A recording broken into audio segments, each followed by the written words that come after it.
President of the Editors Guild, Loida Kananu, President of the East African Editors Forum, Dr. Lutiano, fellow colleagues in the media, members of EACC, all invited guests, good morning. Good morning once again. My name is Graham Kirwa.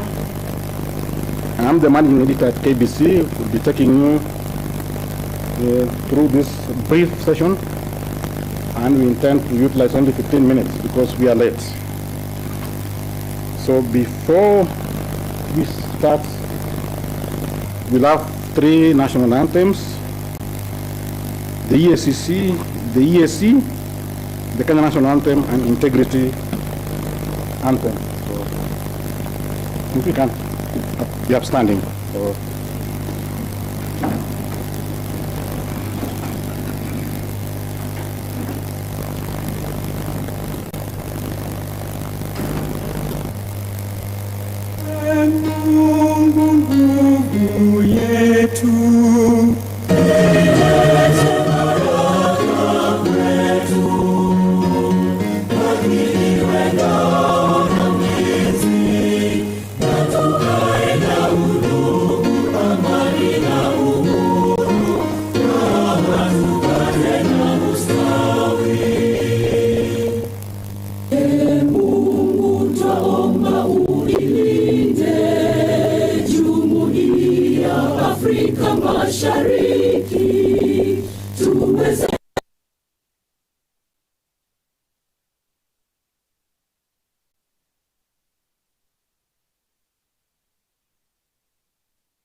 thank you. As we continue standing, allow me.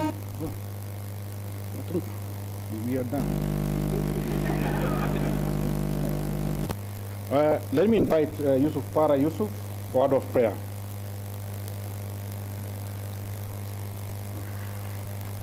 Good morning. Let us pray.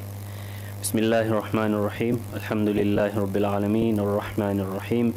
مالك يوم الدين إياك نعبد وإياك نستعين اهدنا الصراط المستقيم صراط الذين أنعمت عليهم غير المغضوب عليهم ولا الضالين آمين. Thank you so much. We can take our seats. So,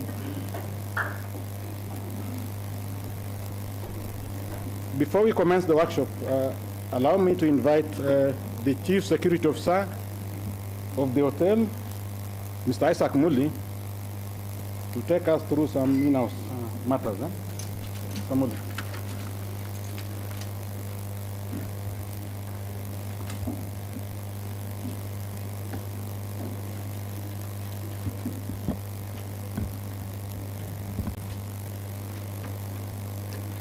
Media-EACC fraternity, valued guests, all protocols observed. Good morning. My name is Mr. Isaac Chule, Chief Security Officer, Sarawak Stanley. I would like to take a few minutes of your time to take you through our safety brief. Let me take this opportunity to thank you for having chosen Sarawak Stanley as your preferred choice for your meeting and to welcome you to the hotel. Welcome to Sarawak Stanley. We are in Churchill Ballroom. This room is called Churchill Ballroom on the first floor of the hotel. The nearest washroom from here, you walk as if you are exiting to the hotel, past exchange bar. On the far left, gents and ladies are located there. We have our security guards on the corridors. They can direct those who have not yet located where the washrooms are. We also have a smoking room or a smoking area for those who would like to utilize that facility. Kindly just get in touch with our security guards on the floors. Tea break, your tea break will be served outside here. Then for your lunch will be served on the 50th floor. We have a restaurant on the 50th floor. That is where your lunch will be served. Wi-Fi, for those who have not yet connected, you log in on your phone, put on the Wi-Fi, scroll down where you have access code. We have two options, that is for those who are in-house, and access code for conferencing guests. On the access code, type EACC in capitals, then you connect. Security coverage of the hotel. We have contracted Robinson Security Group to provide us with guarding services, and we complement them with the uniformed police officers. In case you see armed uniformed police officers, there is no cause of alarm. They are just here for our safety. CCTV cameras covers most areas of the hotel, and our control room is manned 24/7. Emergency and safety measures. The hotel has an elaborate alarm system whereby if alarm activates from ballroom, it will activate the next room, and in sequence, in the next 2 minutes, the whole hotel will be on alarm.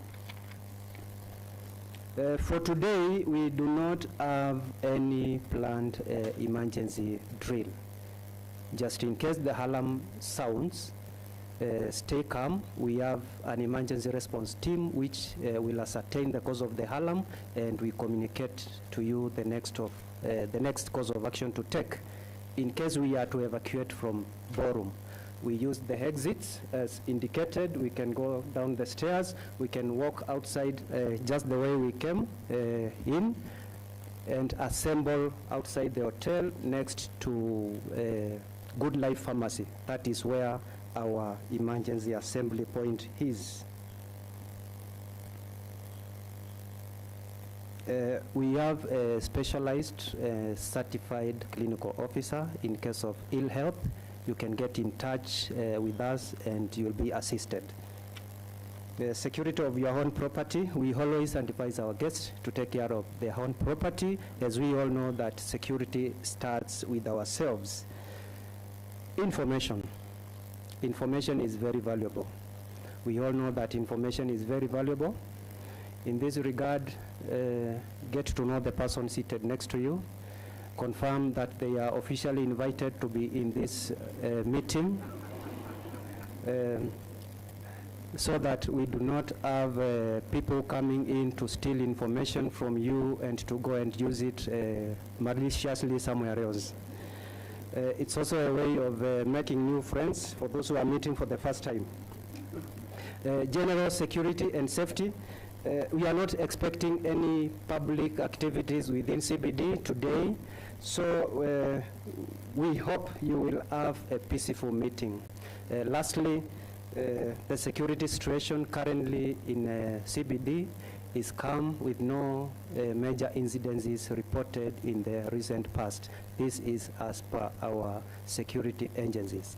Thank you so much, and I welcome you once more to Sarova Stanley. Thank you. Thank you so much, Mr. Kule, for those insights about our security operations here. Distinguished guests, fellow media colleagues, the theme of today's workshop is Beyond Arrest, exploring the EACC's preventive mandate and strategic media partnership. So, to guide us in this one-day workshop, allow me to invite Mr. Stephen Karuga, Head of Corporate Affairs and Communications, EACC, please to take us in 2 minutes time.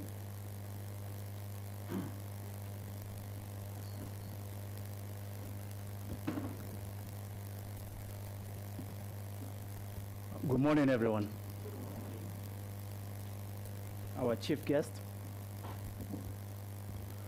Honorable Justice Patrick Kyage, Judge of the Court of Appeal, Chairperson, Ethics and Anti-Corruption Commission, Dr. David Oginde, Commissioner, Colonel Retired Alfred Mshimba, EACC CEO, Mr. Abdi Mohamud, the Chief Executive Officer, Media Council of Kenya, Mr. David Omoyo, President of the African Editors Forum, Mr. Churchill Otieno, President of the Kenya Editors Guild, Ms. Zubeida Kananu,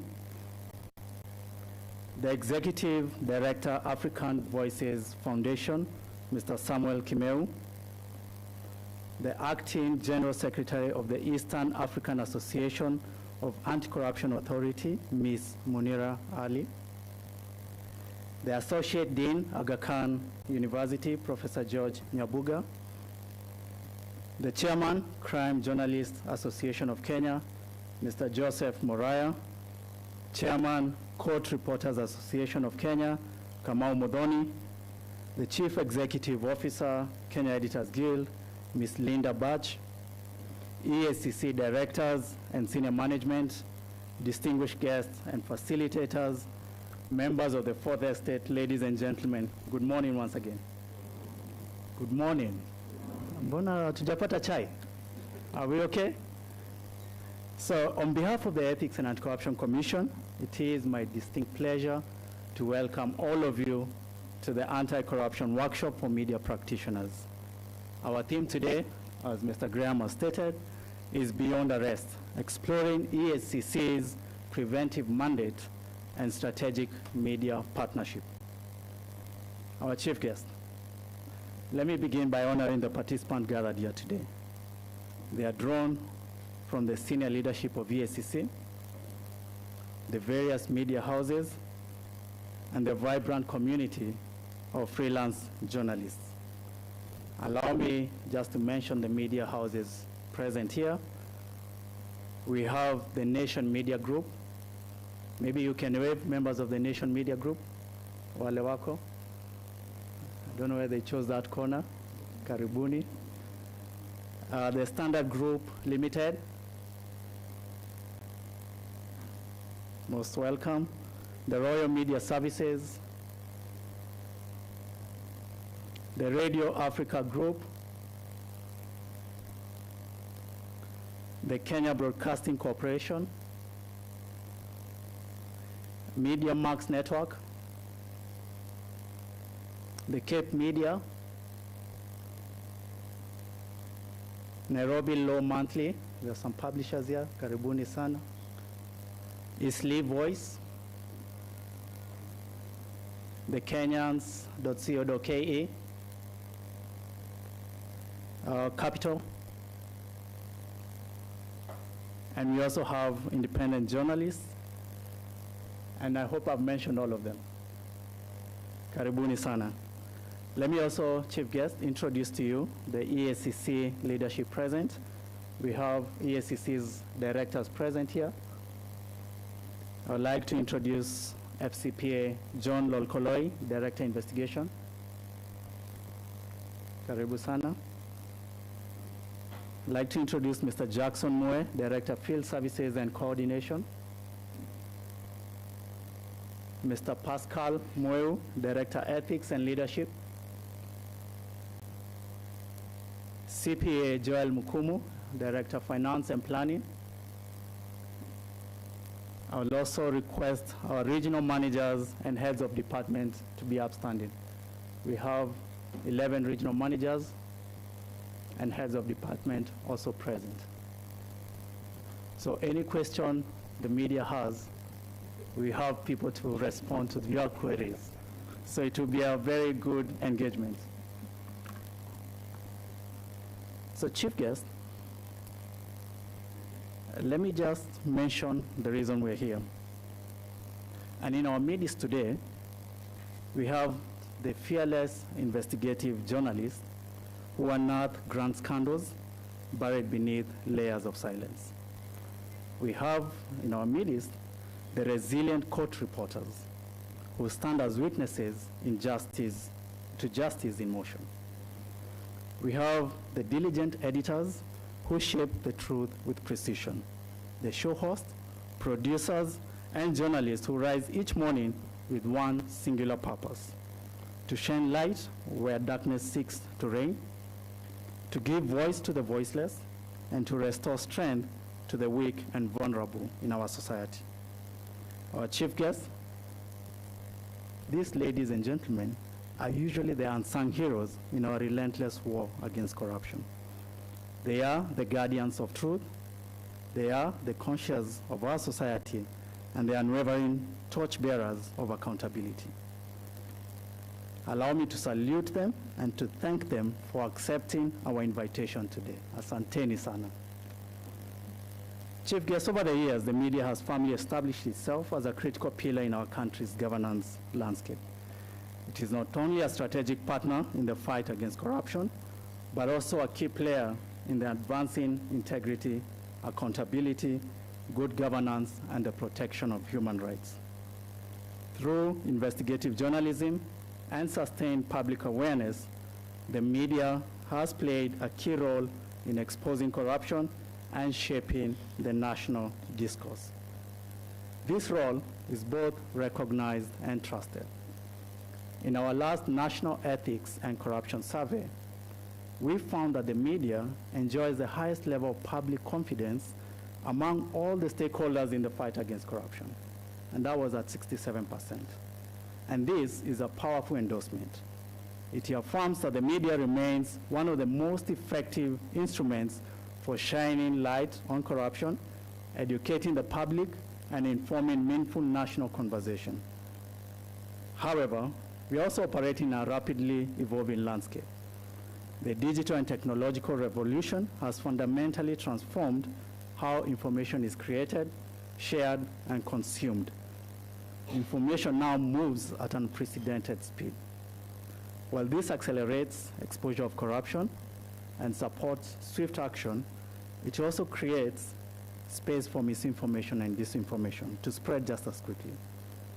And in an era where the demand for truth and accuracy has never been greater, the responsibility of the media is not only to inform, but to do so with integrity. This workshop, therefore, comes at a critical time. It will provide us a platform to interrogate these emerging issues, to reflect on the realities of operating in a digital era, opportunities for panelists, each bringing a wealth of expertise and valuable insights. I therefore encourage all of you to engage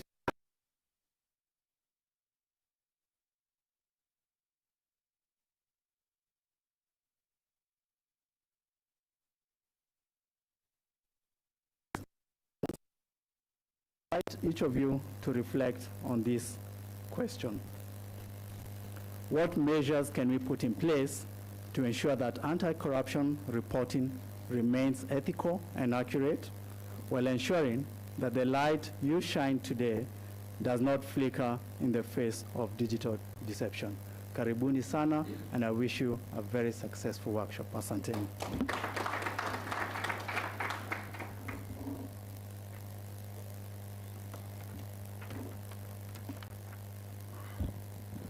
Thank you, Mr. Karuga.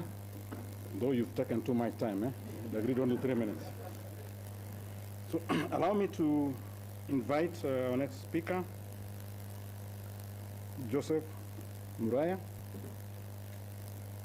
the chairman of Crime Journalists Association of Kenya, to come and tell us how journalists in the crime world can help fight corruption. Karibu ndugu. All right, thank you very much. Good morning. 2 minutes, Sure, I might spend less. Good morning. Our chief guest, Honorable Justice Patrick Kiage, EACC Chairperson David Oginde, Dr. David Oginde, EACC CEO Mr. Abdi Mohamud. All protocols observed. I'll make very brief remarks.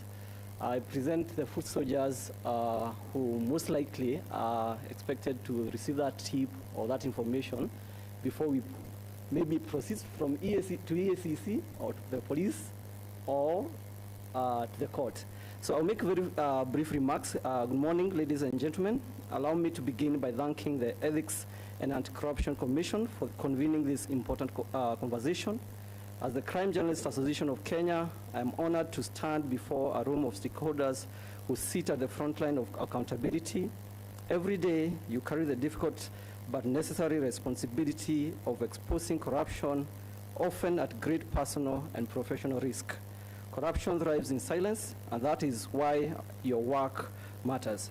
You give voice to the truth, you demand accountability, and you help safeguard the integrity of our institutions.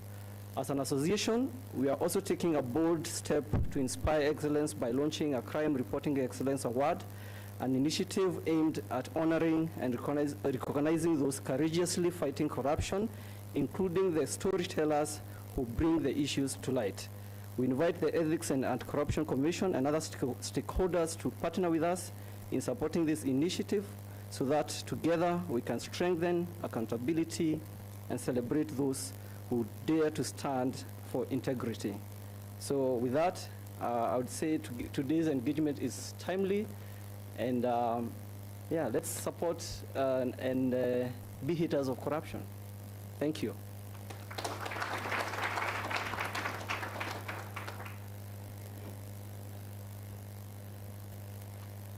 Thank you so much, Mr. Muraya. Now my honor is to invite Madam President. And you know I don't have the power to limit the speech, but I humbly beg that you only take not more than 5 minutes. No. Karibu.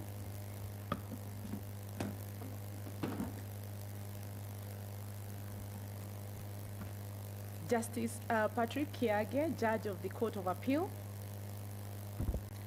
The Chairperson of EACC, Bishop Dr. David Oginde. CEO of EACC, Mr. Mohamud Abdi. The leadership of EACC, the CEO of Media Council of Kenya, David Omoyo. Chati Lotieno, President of TIFE. CEO Kenya Editors Guild, Linda Batch. KEG Council members, I see a couple of you in the room.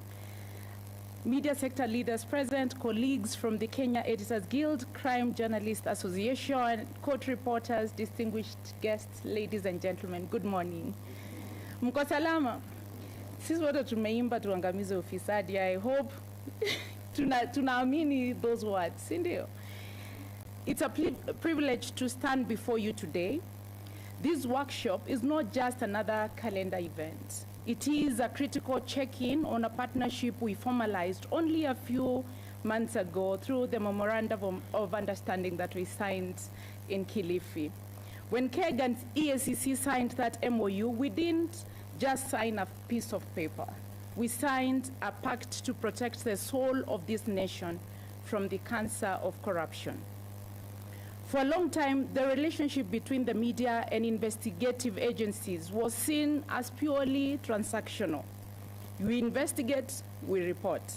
But the complexity of modern corruption requires us to move from being mere watchdogs to becoming architects of accountability.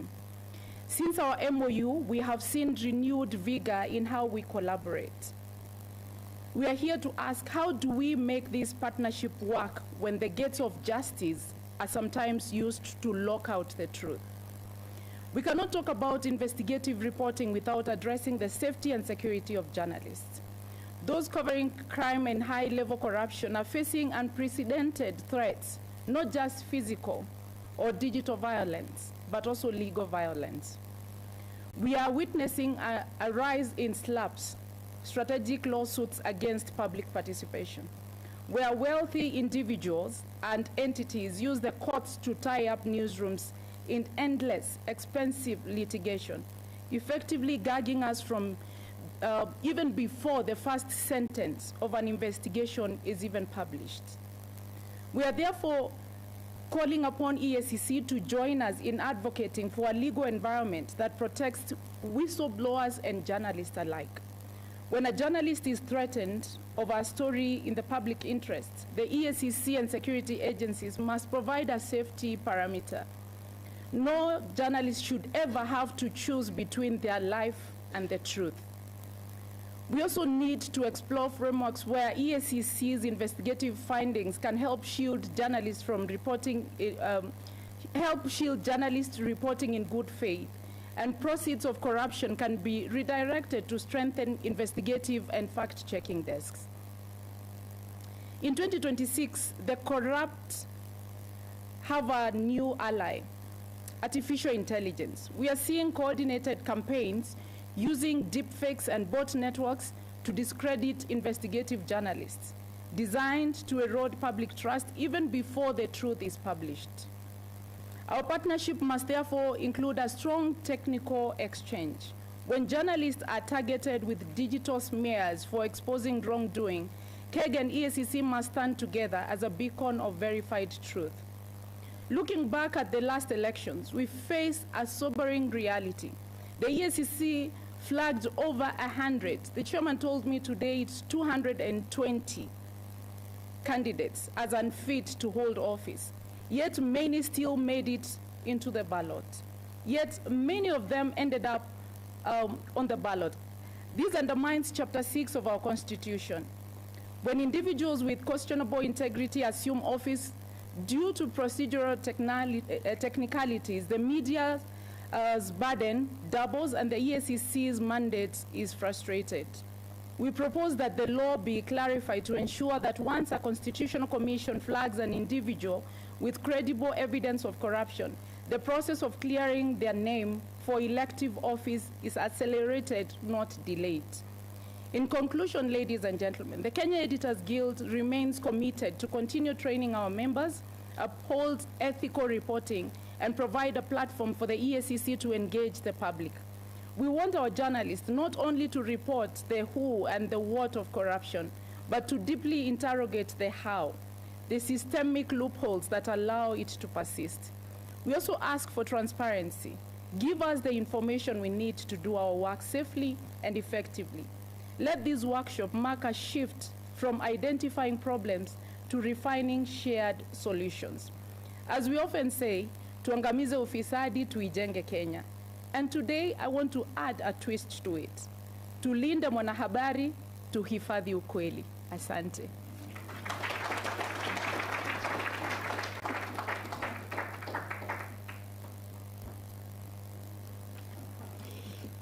Thank you, Madam President. And I think we are honored to have our chief guest, Honorable Kiage, to tell us ours is a very interesting country. Today, the corrupt will rush to courts saying that somebody wants to arrest them. And they are scot-free, and they say, don't report about me. And the courts will grant them that power. So how can journalists perform their work? It's food for thought. Allow me to welcome another president. And I had a privilege of serving under his first cabinet. So, Mr. President of African Editors Forum. Karibu ndugu. Thanks, Graham. Thank you, Graham. Our chief guest this morning, the Honorable Patrick Kiage, and also befittingly a former newspaper opinion writer.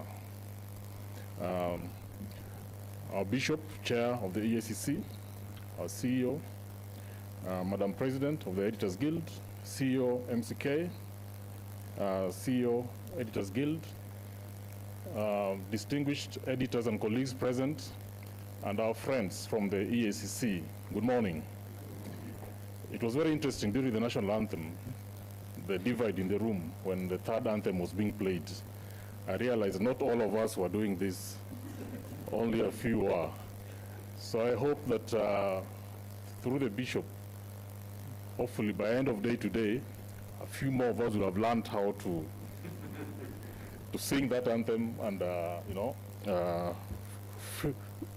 do the fists against graft. I hope the fists are against grafts, yeah?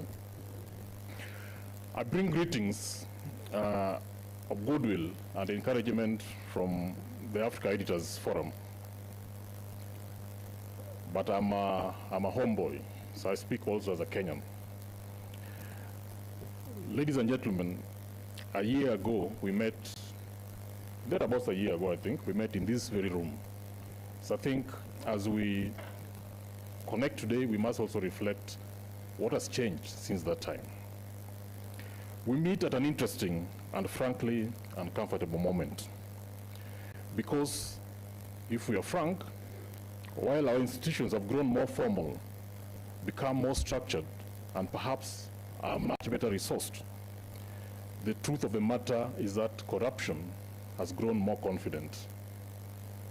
A joke is said that today if you want to tell who is corrupt, look at how they move around. Look at what they wear. Look at how they live. That sometimes those can are good predictors of the corrupt. I see some smiles around the room. I don't know whether they are agreeing or disputing. But it is true that corruption is no longer hiding. It is true that corruption is no longer embarrassed. And it is true that corruption is no longer defensive.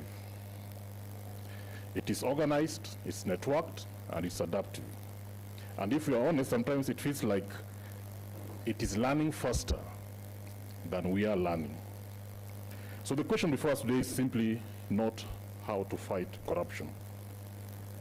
It is this: as corruption becomes more shameless, more powerful, more coordinated, how do we grow deeper roots? How do we build stronger alliances? And how do we make ethical conduct not just correct, but compelling? I have a few suggestions that I hope we can consider. The first one, the media is a watchdog. EACC, in many ways, is a watchdog, but also an enforcer. So what do we really owe each other before we go out of this room? What do we owe each other?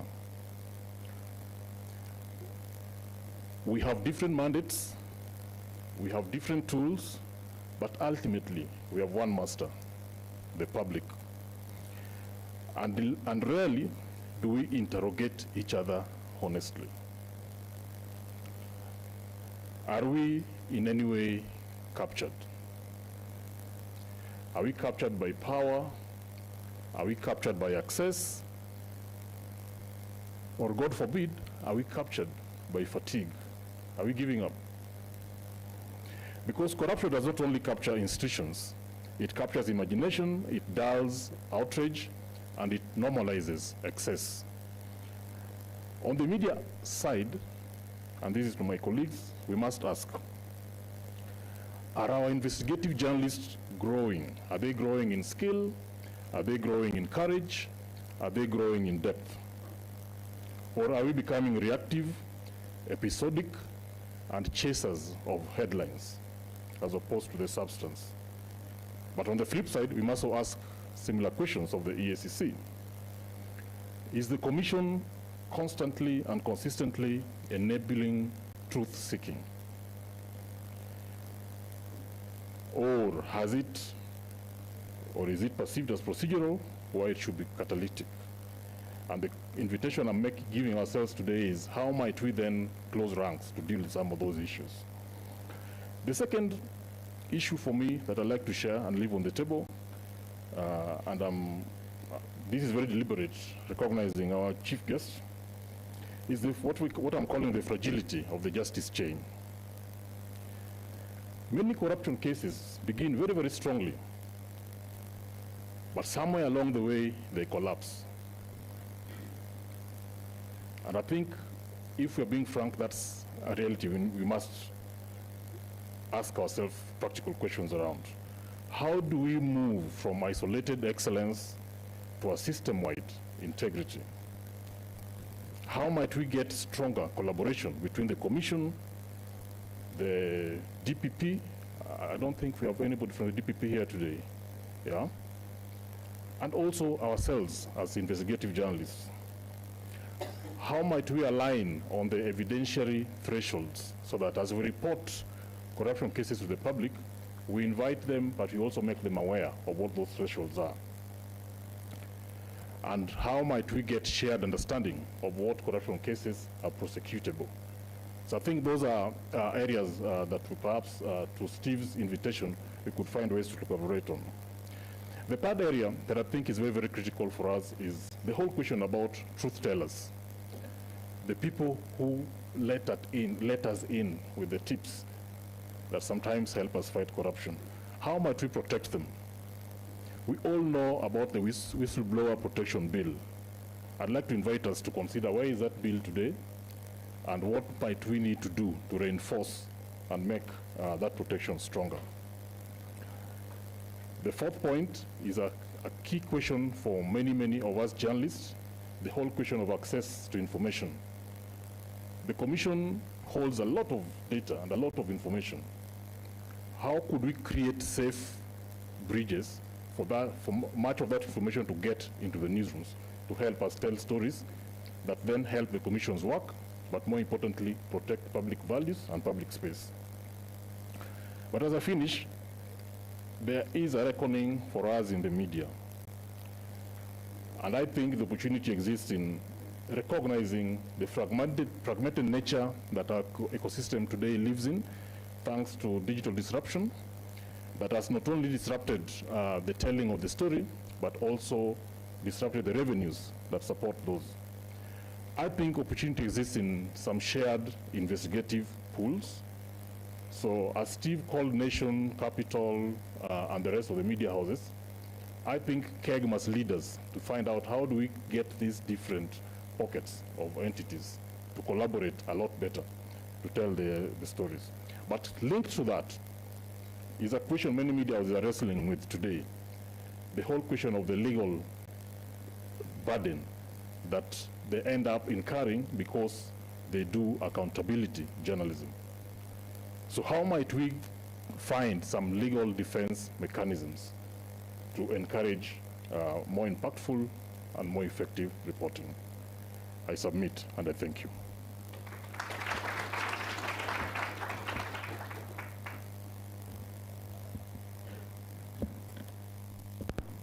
Thank you, President. Allow me now to invite Mr. David Omoyo, the regulator and the #1 defender of journalism. CEO, Karibu.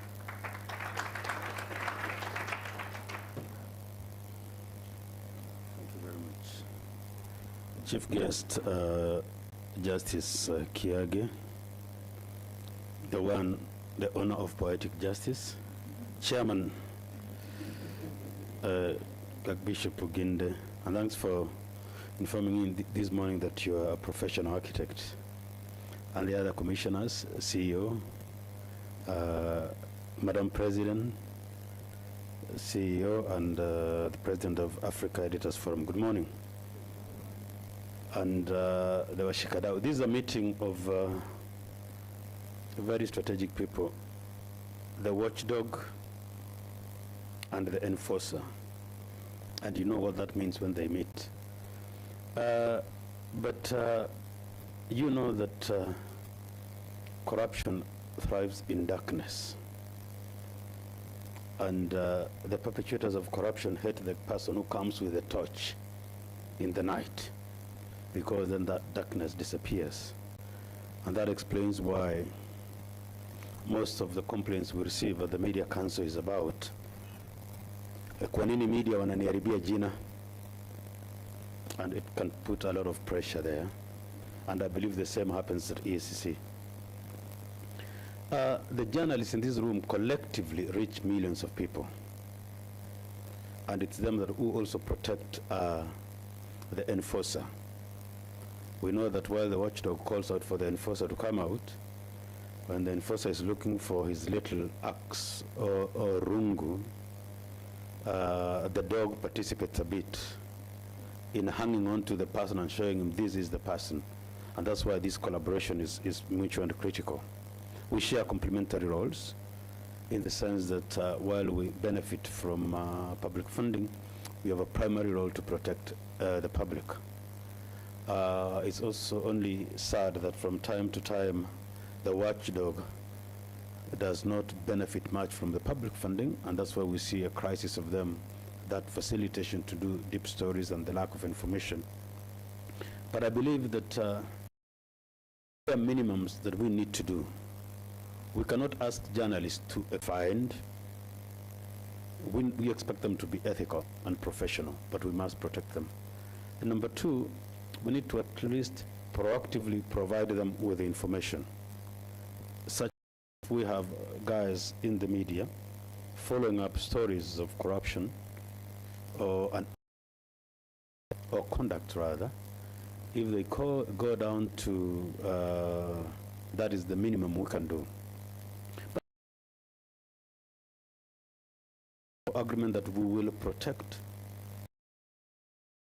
who is actively pursuing a case that is also being pursued. Your conclusion, if you arrive, I know EACC has a process with that should be sufficient protection to a journalist who is a blue. That if a journalist, based on information, decided that there is evidence of misconduct, the statutory bodies have agreed to that, the journalist should consider themselves whichever process that will take.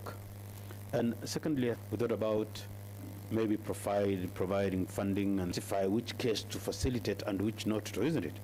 Yet you can organize forensics training for these journalists, how to follow the case, because I know EACC has a following up, or rather systematically following up matters and sources to eventually conclude that we have a fair evidence, either from the crime journalists, the broader governance, because you do a governance perspective, take our journalists through, because then in the absence of that training, we will get, and we know that corruption networks are very powerful. They will, that little fact that was missed, and eventually find that, imagine now that is EACC, what will happen then to a journalist and all that. Can agree, if we agree to proactively share information, let's organize an intensive forensics training to these guys to allow them follow the case, and let's find a way of agreeing that if there is evidence that there is active investigation or an active process at EACC, if the media then highlights such a story, you cannot then accuse the journalists of being sensational and all that, when somebody else who does not work in the newsroom has identified that there is a matter to do. And if we do that, we will be able to protect our motherland, knowing that the crime side is very organized. Isn't it? So thanks very much for this workshop, and we hope it will be helpful to show how much we can cooperate, and a lot is happening, so that the next time the Chief Justice is throwing a poetic line after a judgment, he will say that when the whistleblower made some noise, the enforcer came and they joined in catching the thief. Thank you very much.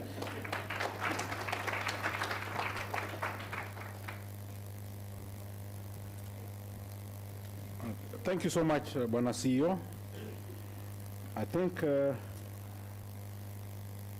come to the end of my session, but first, let's appreciate the lady and the gentleman for the good work. We're on time. Thank you. Now I invite Mr. Stephen Karuga to steer us to the next phase.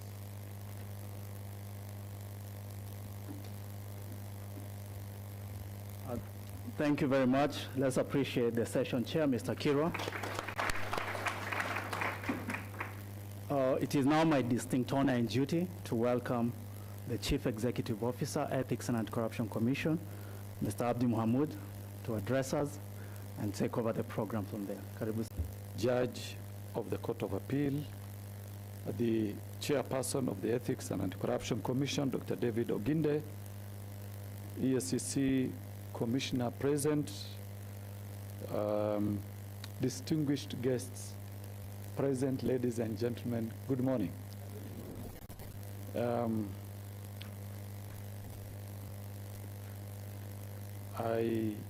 Today we are going to have a very interesting conversation. A conversation which I think is going to be different from the conversation we had last year and the 2 years before then. Today, after these engagements for the last 3 or so years, I think one positive thing that we've identified is the trust that is slowly building between the journalists, especially the investigative journalists, and the commission investigators. That is a positive step. But we've not reached a stage where we say we are comfortable with what is happening. More so, if you remember, those of you, we want more convictions. As much as we are getting convictions and recovering assets, the situation is not changing as we would have wished.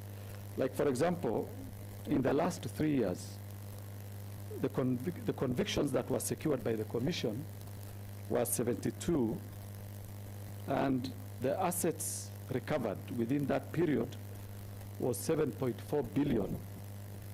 And we averted potential loss of 10.74 billion Kenya shillings. Despite all that, when we conduct our usual surveys that we do annually, we find that corruption does not reduce, it increases. Then we need to ask ourselves, are we doing the right thing? Are we having the right strategies to deal with this problem? Or is it that we assume that we know where the problem is? And I think that is a conversation we need to have today as people who are, engaged in this area. But again, the other thing that I want to share with you is, despite all these achievements that the Commission, secures, whenever we have a meeting to engage other stakeholders and, to showcase and to tell them what we've done, the first question, you are not speaking, or rather you are not communicating in a way that is understandable, that Kenyans can understand.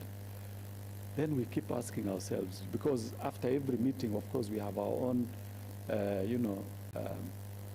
meetings to deliberate on the outcomes and the resolutions. And we ask ourselves, what is it that we are missing? Because it's not that we are not communicating. We are putting up all this information in our website whenever a conviction is secured. And in that meeting, one of our assistant directors who is the head of asset recovery gave a presentation where she demonstrated all the good things that the Commission had done in the last few years. And the first person who stood asked us, but you have done so much, but how come Kenyans do not know? How come nobody is aware of what you people are doing? And if I tell you, we are really trying to communicate. We really are trying. is it that, I don't know which language now people would want us to speak, because we've really tried. You know, it's like a student who, the teacher sees this student has so much potential, but he's not scoring the marks that you would have wished. Ones, of course, like causing death by dangerous driving, so that when someone commits an offense on the road, instead of that person either paying a bribe or being taken through a rigorous court process, you can basically just pay the fine from your phone and move on with your journey without the hassles. But we all know what happened after that, because the council gave a presentation to the government, and the recommendation was, if people pay these fines online or by M-Pesa or whichever platform someone is able to pay, the rate of bribery on our roads will reduce. I think either 2 months or 3 months, we should have all our major urban centers, and we should also have, of course, amend the law so that people can pay their fines digitally or from the phone. We know what happened. People went to court, to authorities. She's from Uganda, but she also speaks Swahili, that I know. So with those few remarks, now it is my responsibility to invite the chairperson of the Ethics and Anti-Corruption Commission to come and give his remarks. Karibu, sir.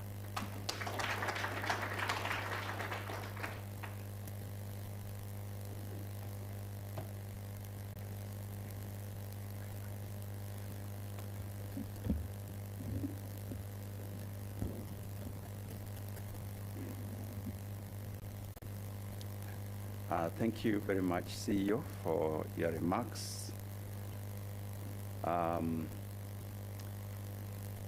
Let me make a few recognitions and join in the protocols that have already been laid before. But I want to thank most specifically our chief guest, Justice Kiage. Thank you for joining us this morning.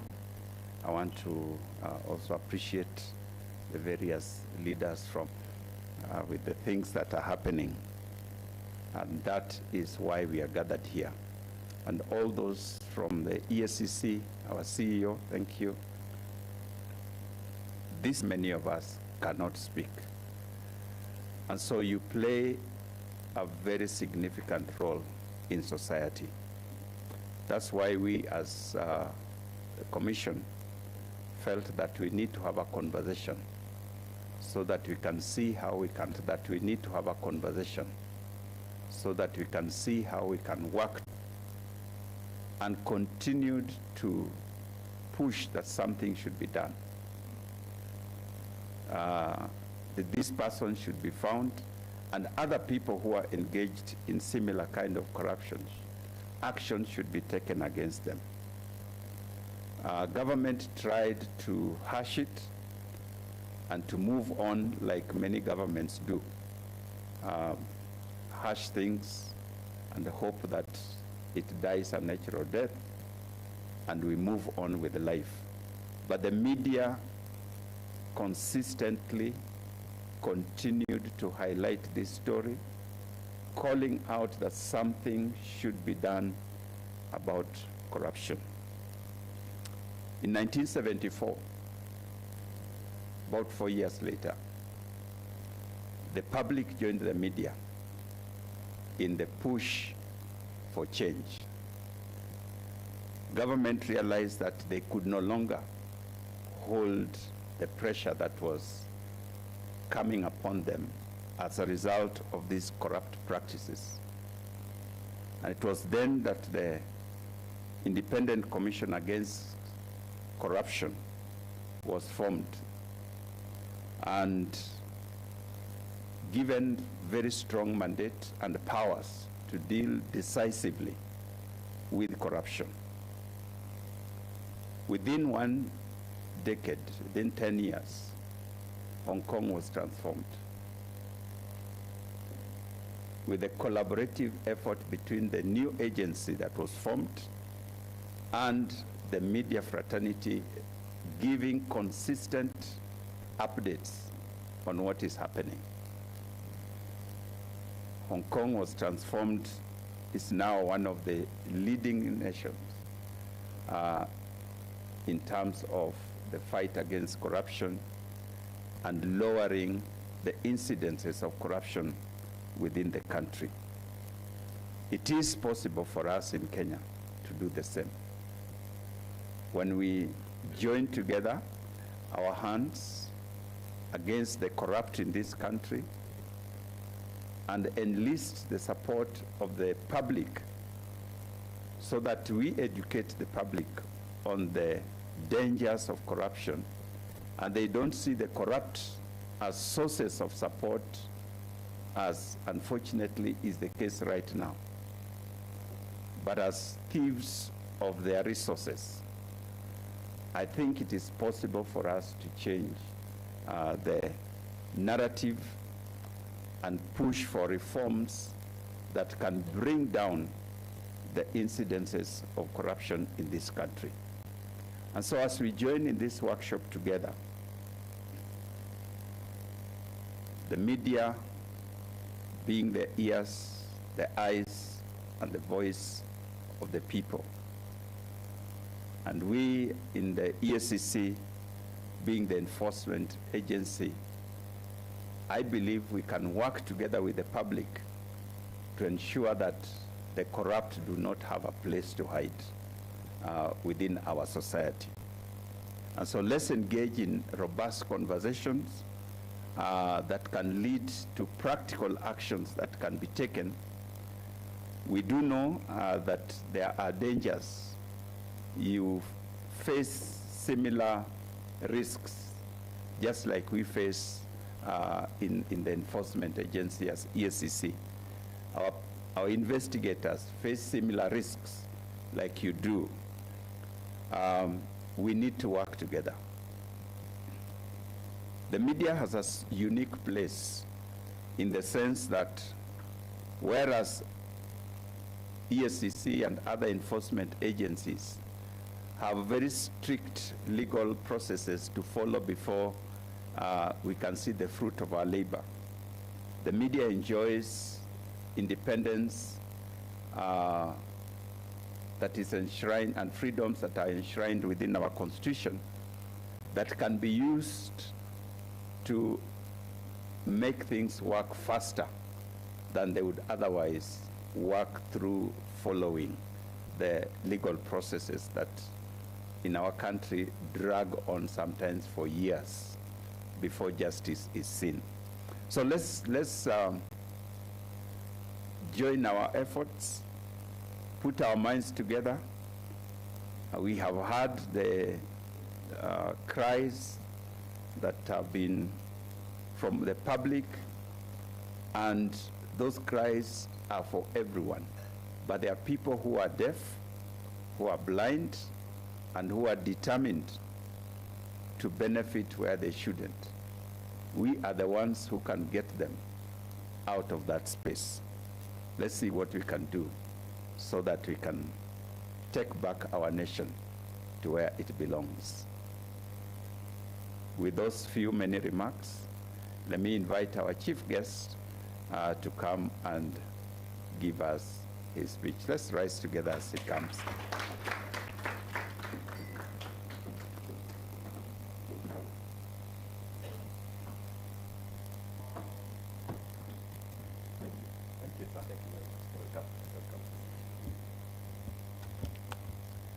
Thank you. You may be seated.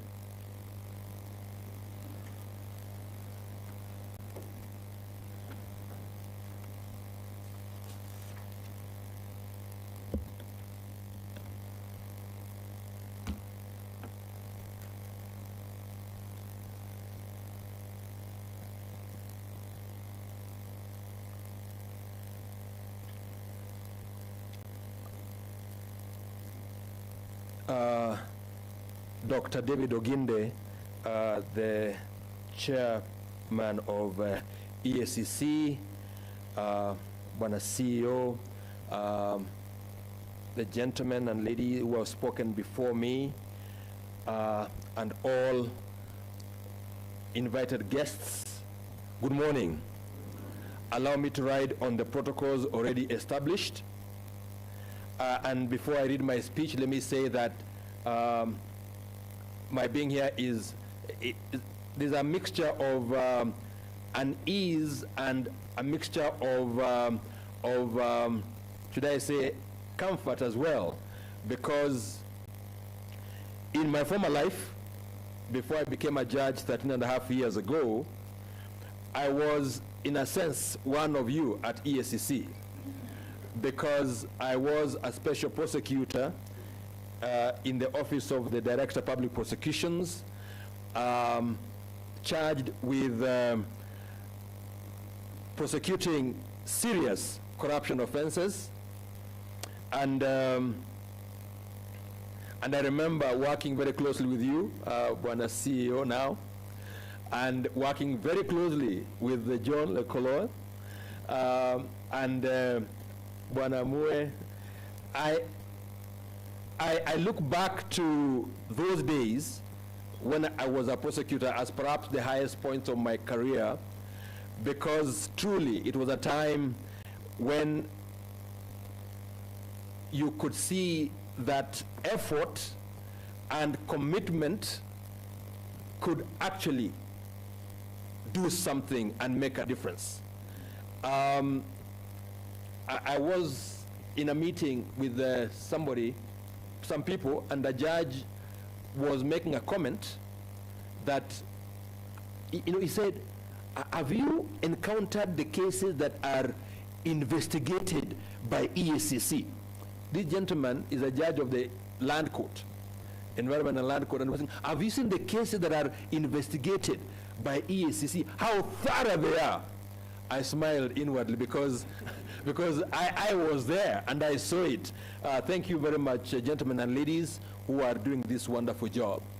My brother, you mentioned about my experience with the media many years ago.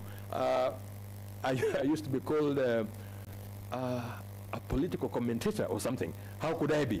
Anyway, I used to appear in the press quite a bit, and I wrote a few pieces as well. And so for me, I believe that the press play an extremely important role. The media plays an extremely important role. And that role, despite the difficulties that I've had mentioned here, I can only say don't give up. Don't give up. I believe that it's possible to do your work and withstand the pressure that comes with it. I have a feeling that there's a way out. And before I go into the speech, one, the whole idea of criminal defamation, I think, is a problem, is extremely problematic, because how do you deal with that and the right to a free press, which is the cornerstone of our democracy? So that's a bit problematic. But when it comes to civil defamation, I have looked at many cases where I have sat, and one thing that strikes me as very curious is that rarely do I see the defense of truth and justification being mounted effectively. And that's for you in the press to think about it. Why is it that in the cases that are brought to court, we don't have a robust defense of truth and justification? Because that is a recognized defense in defamation cases. Of course, we have privilege and others, that's okay. But before you even go to privilege and others, how about that other more robust defense? The defense of truth and justification. It's just my thinking that we don't do enough of that, and I think if we mounted it more consistently and mounted it in a way that is based on something substantial, it is possible that we can have greater success. And so we don't have to be worried about doing our work because of the consequences that might go with it. So allow me now to read my speech. Remember that when the media speaks truth to power, it does not wage war against the state, it redeems it. And so I would like to express my gratitude to the Ethics and Anti-Corruption Commission for inviting me to officially open this workshop and to deliver this keynote address. I am informed that this is the 4th workshop of its kind, bringing together media practitioners from newsrooms and reporters in the field to enhance their technical skills and better equip them in their watchdog role in the fight against corruption. Distinguished guests, today stands as a testament to collaboration between the state and the fourth estate in the face of a common adversary. The EACC recognizes the vital role played by the media and media practitioners in promoting social justice and reflecting our society from diverse perspectives. I applaud you.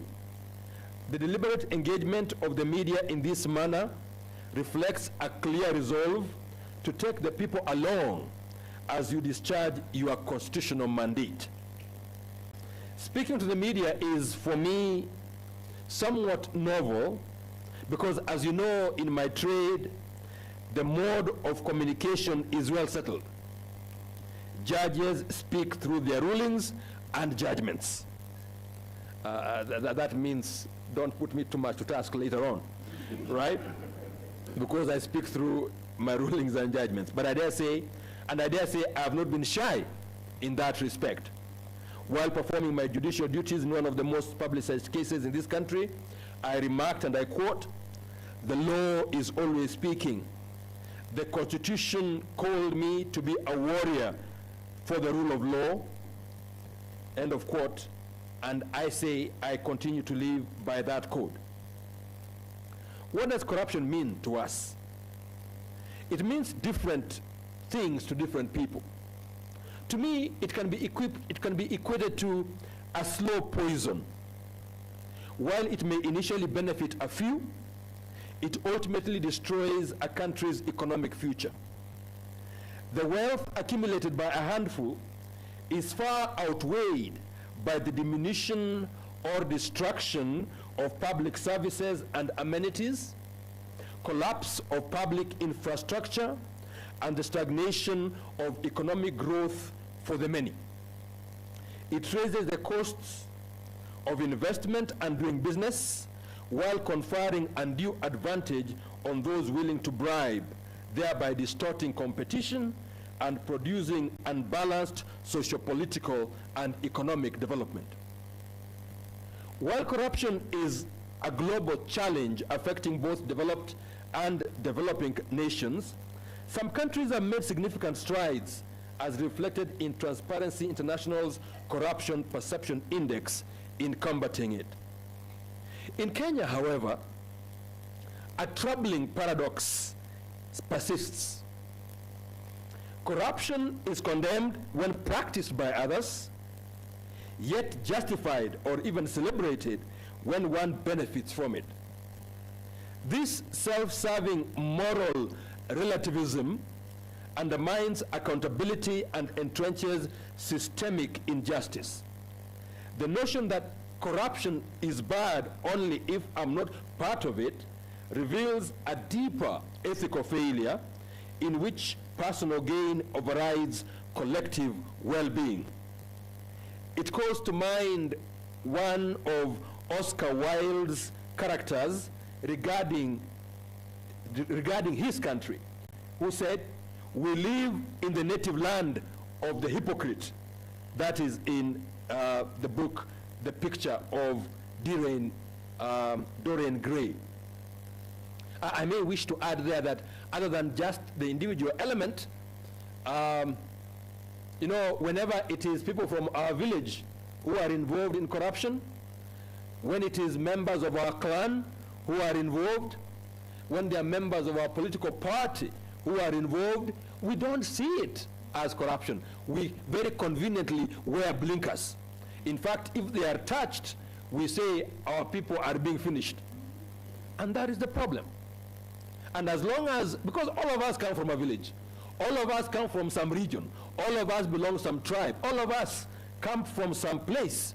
And if all of us were to protect our corner, then no one will ever be touched. That is the paradox that we must confront. The burden of changing the culture of corruption. The EACC bears the constitutional mandate to lead the fight against corruption. The burden of transforming this culture rests squarely on its shoulders. I say this fully aware that the Commission cannot, on its own, deliver on this promise. That is why the National Ethics and Anti-Corruption Policy calls for a whole-of-government approach, placing citizens at its very center. The Fourth Estate, convening here today, speaks to the people daily through its many platforms. You set the national agenda. Corruption and its impact on Mwananchi must remain an everyday conversation. EACC, as I understand it, is inviting you to carry this message into households, to break it down and make it clear what corruption truly means for the future of our country. Speaking on the media and the promise of the Constitution, our Constitution, born of struggle and sacrifice, did not envision a passive press. That is not the picture you get from the Constitution. The press cannot be weak. The press cannot be emasculated. The press cannot be passive. It envisioned a vigilant, independent, and courageous media, one that gives life to Article 34 on freedom of the media and animates the national values under Article 10, including integrity, transparency, and accountability. Journalists give all of us as citizens the chance to know the truth about our country, ourselves, and our government. In a sense, you actually hold a mirror to ourselves, to see ourselves as we are. And if we see how dirty we are, we shouldn't kill the mirror bearer or crush the mirror. We should clean ourselves.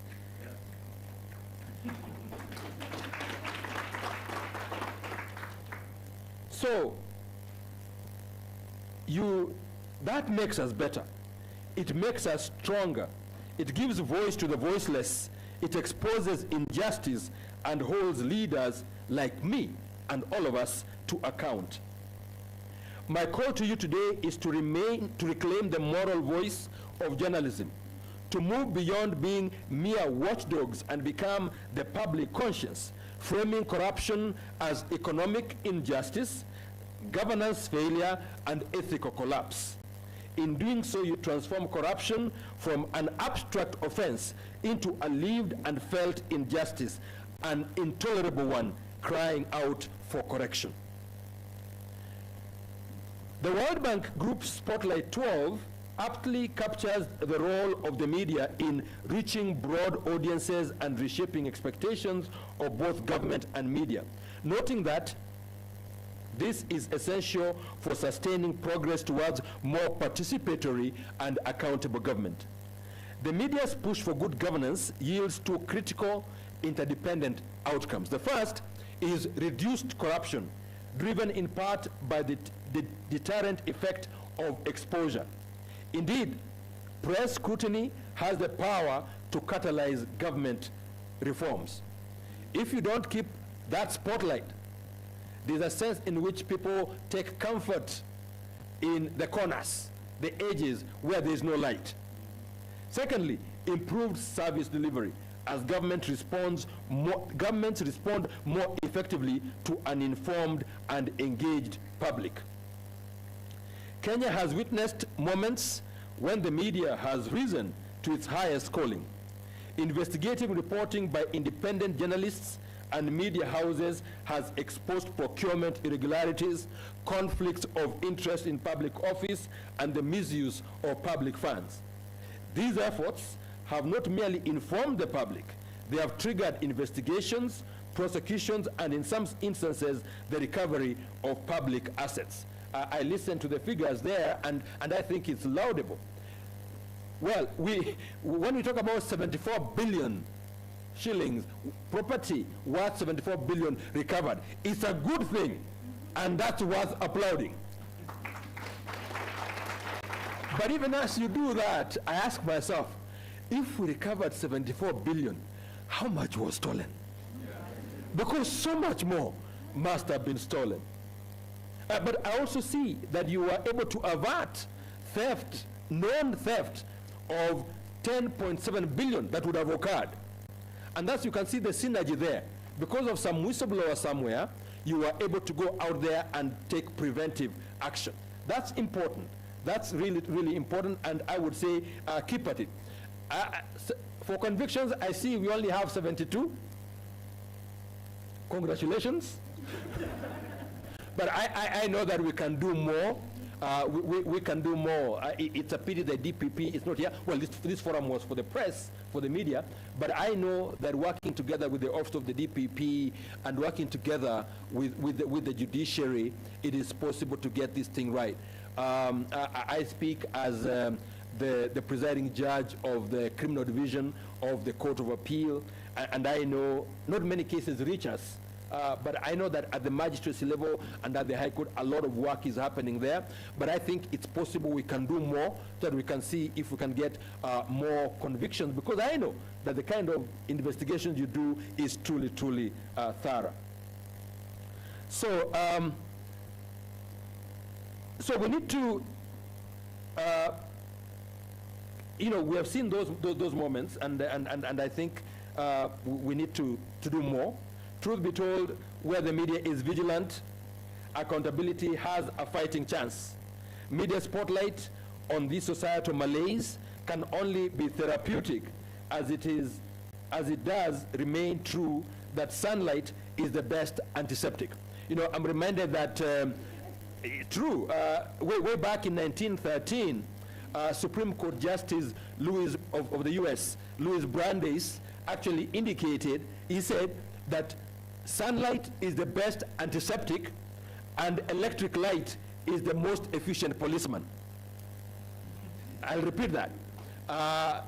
Sunlight is the best antiseptic, he said, and electric light is the most efficient policeman. Well, way back, I guess in America, they could all talk about electric light. But I think here, it's important to say that a searchlight or torchlight perhaps is the most efficient policeman. Where there is light, there is no theft. But the moment there is darkness, theft and all manner of crimes occur. Now, what are the forces that shape the media's watchdog capacity? First, government interests. Government interests often influence how the media operate, with political leaders seeking to control or suppress dissenting views to protect their reputations or political agendas. This is evident in cases in which governments use licensing regulations, advertising budgets or budget cuts, or legal threats to pressure media outlets into compliance or self-censorship. Such tactics limit journalists' ability to investigate and report on corruption cases freely, particularly those involving powerful political actors. We must be aware of this, and we must push back against it. Secondly, we have the question of ownership structures. Ownership structures in Kenya's media landscape play a significant role in shaping the content, tone, and priorities of news reports. The concentration of media ownership in the hands of politically affiliated individuals or groups often creates biases that influence how stories are covered, particularly those involving corruption or government accountability. These alignment compromises journalistic objectivity and reduces media credibility as a neutral watchdog, because owners pay, owners pay the piper, thereby calling the tune and the tone. So you must be aware of that. Thirdly, there is editorial independence. The ability of journalists and media institutions to operate freely from external pressures is the cornerstone of ethical journalism. Kenya is often hailed as a beacon of press freedom in Africa, supported by a constitutional framework that guarantees freedom of expression and the press. I think that all lovers of freedom, all lovers of democracy must truly, truly celebrate and must fight for freedom of the press. Let me address the imperative of professionalism. Looking at the media through these dimensions, it may at times appear and indeed feel like it is all gloom, leading to despair. Permit me, therefore, to suggest a few guiding principles, modest in expression, yet profound in consequence. First, anchor your reporting on evidence. Remember, I talked about where is the defense of truth and justification. If you have the evidence of that which you've reported, you can say what I said is truth and what I said is justified. So anchor your evidence, your reporting on evidence. Credible institutions such as EACC, ODPP, and the judiciary, the Office of the Attorney General, and the Controller of Budget provide reliable data and statutory reports. Use them. They are your shield against both error and intimidation. I had someone here raise the question of when they come to the groups that I've just mentioned here and the institutions that have been mentioned here, that sometimes they are told, we are not at liberty to say. Well, once the report is there, then the question of not being at liberty to say doesn't arise. So pour into those reports. Use those reports as the basis for your reporting. Second, maintain independence. The journalist who becomes an agent of political or commercial interests forfeits the very authority upon which journalism rests. For you as the press to play that role you play and do it effectively and in a way that maintains the great confidence that Kenyans have in you, it means you must truly ensure that you remain independent. Don't be used by anybody to play their own games, to push their own agendas. More than anything else, your first duty is to the truth and to the public generally. Third, invest in knowledge. Invest in knowledge. Legal literacy is not optional to those who report on courts and their handling of corruption cases. It is essential. I am informed that EACC has been engaging you in this. Embrace it. To understand the law is to report it faithfully and fearlessly. This will also help you to break down cases for the public beyond the dramatic moment of arraignment. I mean, let's face it. On the day that someone has been summoned to EACC, the press are there, right? On the day that they are being arraigned in court, the press are there, clicking away, stories are told. But after that, you are hardly there. Well, you are there, but I'm saying you are hardly there. At least not with as much presence and as much gusto as you are at the time when someone is being arraigned. Let me say why that is important. The process of prosecuting a case, as my brother John there and Mwe and Bwana CEO will tell you, the process of calling witness after witness, putting up document after document, MFI 1, going on to exhibit number 1 up to exhibit number 200, that is tiring business. And I can understand how you can get bored and leave, but it is there during those moments where the truth actually gets to be seen, that it's easy to bring the public along to see how a particular case develops until the end. So don't just, it's important what you do when people are being charged, but it's also important that you be there when the case is going on. Highlight the evidence that is coming through and also highlight the outcome of those cases. There are times when cases are reported at the inception, but the conclusion is never reported. And that's not a good thing. So let's have a complete chain from the beginning to the end. Fourth, embrace collaboration. As corruption networks grow more sophisticated, so too must your methods. No newsroom can stand as an island in itself. You need to cooperate and collaborate with others. Fifth, protect your integrity. In the final analysis, credibility is the currency of your profession. Once spent recklessly, once lost, it is seldom recovered. So it's important that you maintain it at all times. What is my call to action for you? As I conclude, I reflect on this collaboration between EACC and the media from a Monanchis perspective. What outcomes should this partnership deliver? I suggest the following. One, sustained pressure for legal reform. One of the most powerful impacts of media coverage is its ability to generate sustained public demand for reform. By exposing systemic corruption and legal loopholes, the media can drive calls for stronger laws and more effective enforcement. Two, deliberate amplification of public outrage. The media must serve as a conduit for public dissatisfaction and public disaffection, amplifying outrage over corruption and unethical conduct. This requires sustaining anti-corruption conversations, providing platforms for citizen petitions, and channeling demands for immediate action. Next, influencing policymakers. Through investigative reporting, editorials, and public forums, the media can compel lawmakers to prioritize anti-corruption reforms. By highlighting systemic failures in investigations, in prosecution and adjudication, the media can build the public consensus necessary to drive legislative change. Tell us where we go wrong, even we as judges. Tell us as the judiciary, where is it that we drop the ball? Let us know, because we are not impervious to reason. We also are, we are responsive, or we would like to be responsive. So let us know where the pain points are, and I'm sure we are more than happy to engage and to correct. Next, advocacy for whistleblower protection.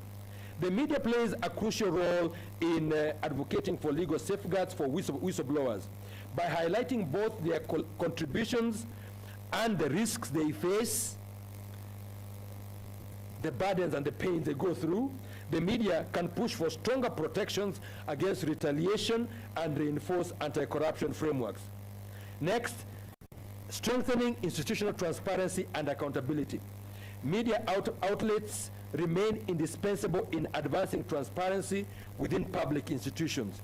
Through constant scrutiny of public officials, state agencies, and political actors, the media ensures accountability and promotes adherence to legal and ethical standards. Ladies and gentlemen, when all is said and done, the fight against corruption is not the duty of one institution. It is a shared national responsibility. And in that shared duty, the media remains not merely a participant, but a powerful force for truth, accountability, and justice. May each of you find and sustain the courage to play your part faithfully and unflinchingly. Asanteni sana, and God bless you. And it is my pleasure now to declare this particular workshop officially open, and may you have useful deliberations.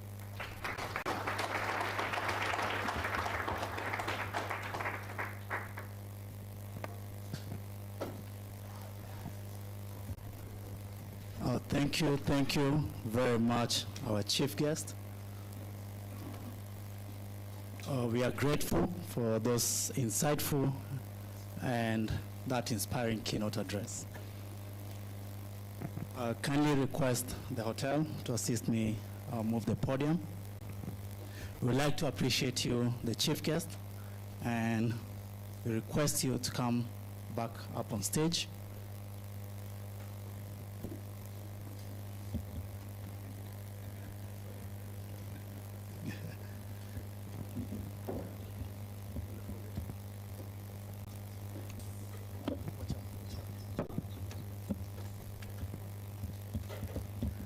And I would also like to request our chairman and CEO to come up on stage.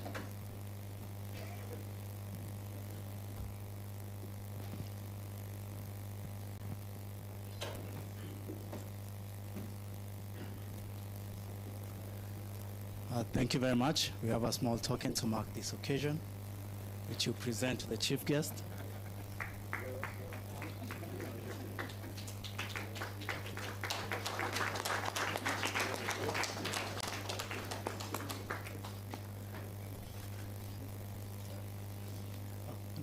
Just remain on stage. Let me now also invite Commissioner Kanoritad Mushimba, the President Zubeda, President Churchill, CEO MCK,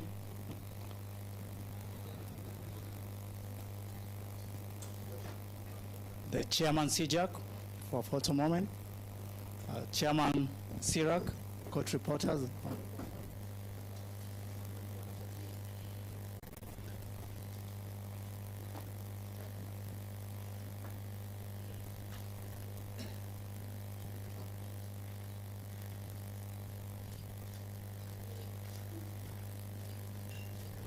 Thank you very much. You may have your seat. Asante sana.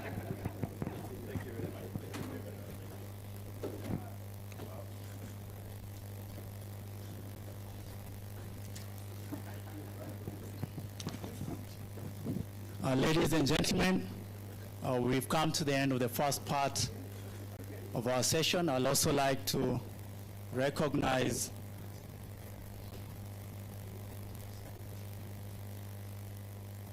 the presence of the Editorial Director of Media Services, Mr. Linus Kaikai. Thank you for joining us. I want to suggest we take a short break, 15 minutes tea break, then we resume. We resume after 15 minutes.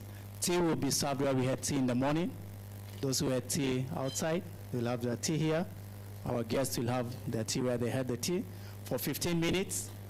Then we come back and we'll receive the first technical presentation from Mr. Jackson Moe. Tea is served. Asanteni sana.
kutoka nje, naomba tafadhali turejee ndani ya ukumbi, na tunaruhusiwa kuja na kopo letu la chai lofty kama sijakosea.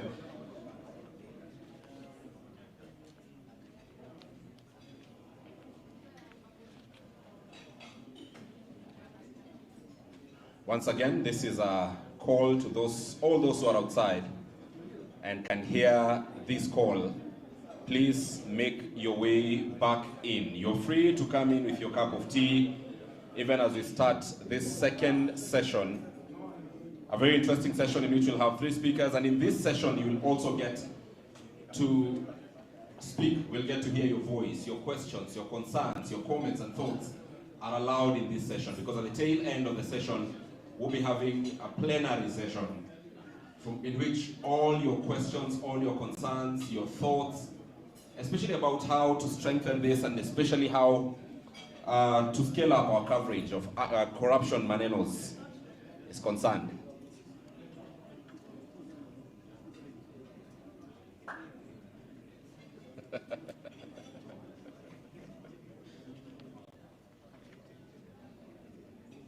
And we will start in the next 60 seconds.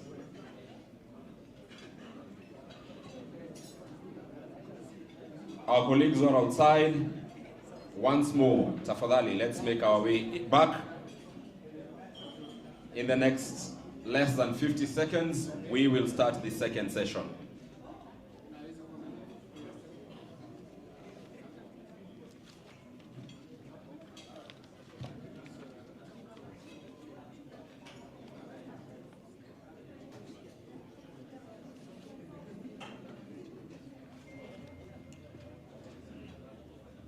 Asante sana, Steve, for the assistance, and everyone who's also assisting us in calling back our colleagues into the hall. Tunashukuru.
This is yet another call to our colleagues who are outside the hall.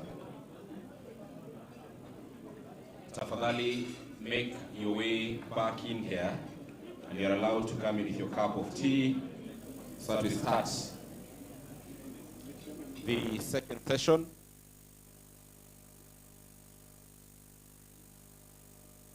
of this workshop for media practitioners.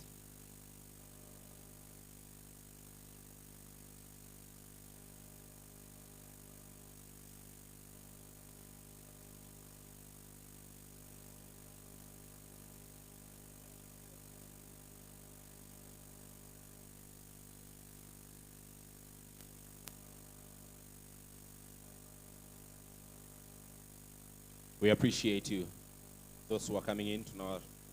Tunashukuru sana.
EACC, Bishop Dr. David Oginde, Asante Sana, our chief guest, Justice Kiage. Thank you very much for joining us, and that marks the start of the second session of the Anti-Corruption Workshop for Media Practitioners. Ladies and gentlemen, thank you very much for making time. Asante Sana, CEO Abdi Mohamud, Presda Zubeida, Asante Sana, Commissioners of EACC present. Thank you very much for making time. My name is Ibrahim Karanja. I work for the Nation Media Group. And I have the honor of chairing this second session. In this session, we are going to hear from 3 speakers, but we will also get to engage. This is where our voices, our questions, our concerns and thoughts will be coming in later during plenary. But right about now, because the program indicates that our speakers will be having about 30 minutes each. They, at least have spoken to Director Mue, have committed to reduce that time so that we also have a very, very good time to engage during plenary. And the 3 sessions will be one about beyond arrests, exploring the EACC's preventive mandate and strategic media partnerships. We'll also have a second session on the watchdog role of the media in combating misinformation and corruption in the digital era, as well as emerging jurisprudence and role of the courts in combating corruption and impunity. The EACC has organized amazing speakers for this session. So right about now, without any further delay, ladies and gentlemen, join me in welcoming Director Jackson Mue. Director Jackson Mue is the Director of Field Services and Coordination at the Ethics and Anti-Corruption Commission. Just a little profile about him. Jackson Kaunda Mue is a Director of Field Services at the Ethics and Anti-Corruption Commission. He holds a Bachelor of Science degree in Mathematics, Statistics, and Computer Science, and a Master's in ICT Policy and Regulation, both from the Jomo Kenyatta University of Agriculture and Technology. He also holds a postgraduate diploma in Computer Science from the University of Nairobi. Mue is widely trained in intelligence analysis, investigation of corruption, economic crimes, and counter-financing terrorism by various organizations, including the National Intelligence Academy, the FBI, the West Yorkshire Police, and the International Law Enforcement Academy, among other institutions. He has also undertaken numerous management courses, including the Strategic Leadership Development Program and Certificate in Corporate Governance. Even as Mue comes on stage, he joined the then Kenya Anti-Corruption Commission in February 2005 and later transited to the EACC. He has served in various positions, among them as the head of Department Intelligence Production, the regional manager, Central Regional Office based in Nyeri, and regional manager, North Rift Regional Office stationed in Eldoret until his current appointment. He had previously worked with the Anti-Corruption Police Unit and the Capital Markets Authority. He has worked in the anti-corruption field for over 20 years. Ladies and gentlemen, put your hands together for Director Mue. Asante sana.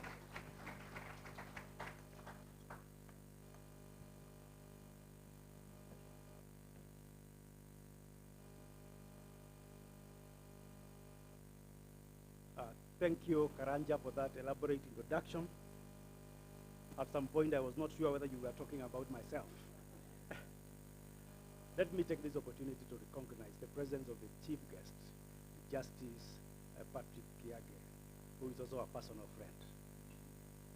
Let me recognize the presence of the chairperson, EACC, Bishop Dr. David Oginde, who is also my personal friend. Let me recognize the presence of Commissioner Kano, retired Alfred Mushimba, whom we traveled this morning from Naivasha to come and attend this workshop. Let me recognize the man who has bestowed me with the opportunity to speak this morning, the Chief Executive Officer of EACC, Mr. Habdi Mahmoud.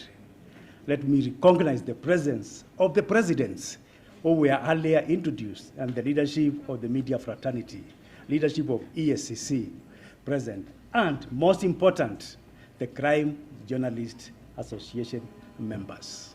Welcome to this brief presentation. I was asked by the CEO to speak about Beyond Arrest, exploring the anti-corruption preventive mandate and strategic media partnerships. This is not the first engagement we are having. We have had similar engagements. We have had an engagement with the same group on issues related to enforcement. We have had a similar engagement towards last year on the theme of asset recovery.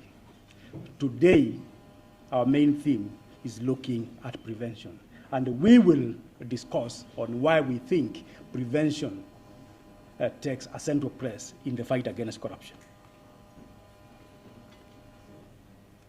A few reflections. Are arrests enough? Are arrests enough? Are they enough? We do know corruption is not just a legal violation. It is a system failure that undermines trust, weakens institutions, and drains public resources. Can see some intervention by the president. Maybe. Okay, let's try. Thank you. Thank you, Madam President, for coming to my aid. I think now I can be heard. I lay an introduction to my presentation on a few reflections. And as I said, the question we are asking ourselves is whether arrests are enough. We will answer the question at the end of the three presentations. But we do know corruption is not just a legal violation. It is a system failure that undermines trust, weakens institutions, and drains public resources. I am privileged because my presentation has already been done almost 30% by the chief guest, the chair EACC, and the CEO EACC. And therefore, I will only emphasize on the areas which they did not touch. For years, the fight against corruption has been focused on arrests. It is dramatic, it is sensational, it takes headlines, and that has been a focus for a long time. Investigations and prosecution. But yet, we were told by the CEO, corruption continues to persist. Because what happens when you arrest 2 Kenyans? You still have another 50 million with the similar thinking. So have you solved the problem? Tomorrow the others may engage in similar activities. And it continues day in, day out. And that's the reason why we are asking ourselves, having done this for many years, whether it is enough. So that is the question which we want to answer. Are we treating the symptoms or solving the problem? By just arresting people, 3 people, 4 people. And in doing that, CEO can tell you it's a very expensive process. It's a very expensive process. While at the same time, very minimalist in preventing corruption.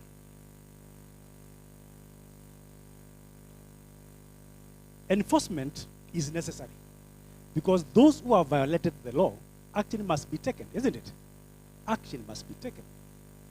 And therefore, enforcement will still be very important. There is also a way in which you can look at enforcement also as a prevention strategy. If you have an enforcement intervention which creates deterrence, that again can translate to a prevention. Because if people are not going to engage in certain conducts because some example has been set somewhere, that is also preventive. It is only that it is not sustainable. We forget, we revert back. More especially when such intervention is no longer news. Prevention, on the other hand, is proactive. Prevention is proactive. Prevention concerns itself with addressing the root causes. The root causes. And when you address the root cause, you have the highest opportunity of prescribing the right solution to remedy the problem. It reduces opportunities and delivers lasting impact. And therefore, we start to discuss that prevention is actually better. Prevention is actually better. To win the fight against corruption, we must move beyond arrests. We must move beyond arrest. Because we have said, after we arrest Jackson Mue, tomorrow another person will engage in another violation, and we continue and continue and continue, and it is endless. And therefore, we are proposing that if we focus on the proactive interventions, which is prevention, then also identify critical stakeholders and partner with them.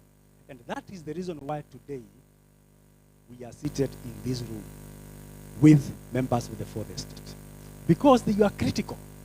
And I will continue to demonstrate how critical you are in the fight against corruption as the discourse continues. Because the reality is EACC or even the government as a whole cannot win the fight against corruption alone. We need everyone. What is the channel to reach the rest of the citizens? Media will play a critical role. I will not waste time on the mandate because this is the first series we are having with you. And therefore, you already know the mandate of EACC. But of course, it is important also to remember we have mandate to enforce the law, to do those investigations. We have mandate to promote standards and practices in ethics and integrity. Chapter 6. We have mandate to prevent corruption, and we have mandate to do public education and awareness. For today, I will concentrate on the last 3 columns: corruption prevention, public education, and awareness. That is where the focus is, because we have dealt with the others in the past. What are we focusing as EACC? Because the areas we focus, they are the areas, again, we are going to partner with critical stakeholders like yourselves. Currently, as a preventive strategy, we are prioritized to monitor capital-intensive projects. Why is it a preventive strategy? To be able to detect any corruption incidences which may affect those kind of projects. Why are we focusing on capital-intensive projects? They take huge resources, and therefore they are intended to transform a certain sector. And therefore, EACC is keen to support so that such projects are implemented successfully. Again, these projects sometimes are multi-year in terms of implementation. They are implemented over a long period of time. This is where now journalists will come in, because some of these projects, they need to be monitored. They need to be monitored. We need to keep those who are implementing on check, so that again, they don't think the country has gone to sleep and they do the thing they have been doing. Enhanced focus on bribery at service and delivery points. This, we are interested in making the critical points where the ordinary Kenyan receives services. We want to make such areas corruption-free, so that when they go for those services, simple things, birth certificates. I'm told many people nowadays pay even bribes, even for the death certificate. Very shocking, very shocking. Those kind of service delivery points, we want to make them corruption-free. It doesn't end by just saying we want to do it, but we have enhanced focus. And later on, we'll be demonstrating how we are doing it. And if we are focusing on those areas, it would be an area of interest again also, even for the media fraternity, to also focus on such areas. Because where you put your cameras, where you draw your attention, those who are serving in such areas, then know any deeds they do which are against the law will be brought to public light. The other area we have prioritized is asset recovery and forfeiture of unexplained assets. Simple. Corruption is a risky crime. For a person to decide to engage in it, the motivation is personal benefit. This strategy is intended to extinguish the benefit of corruption. Nothing else. Because for as long as now you will know you will engage in the risk crime of corruption, and you will not be able to keep the loot, you may not be motivated to engage. But most important, and my area of focus for today, will be partnerships and collaborations, professional and regulatory bodies. And this is where you fall. We have an MOU with the Editors Guild. We have done great work with you. So we have a solid partnership, documented, not just street talk, with clear terms of reference on how we are supposed to relate. This is an area we are seeking partnership with yourselves. Now, prevention. We want to look at prevention as the first line of defense against corruption. Because we say it addresses the root cause, isn't it? It addresses the root cause. Prevention addresses the root cause. We will be able to identify through the various processes we engage in EACC, such as systems reviews, we will be able to identify weak systems and make recommendations for strengthening. We will be able to address how decision making is done by those who have been vested with power to make decisions on behalf of the public. Are they abusing that discretion? We will be able to look at that. And that is a systemic way. So, if we address all that, we do believe you minimize, you reduce the opportunities for corruption. Prevention, again, protects public resources upfront.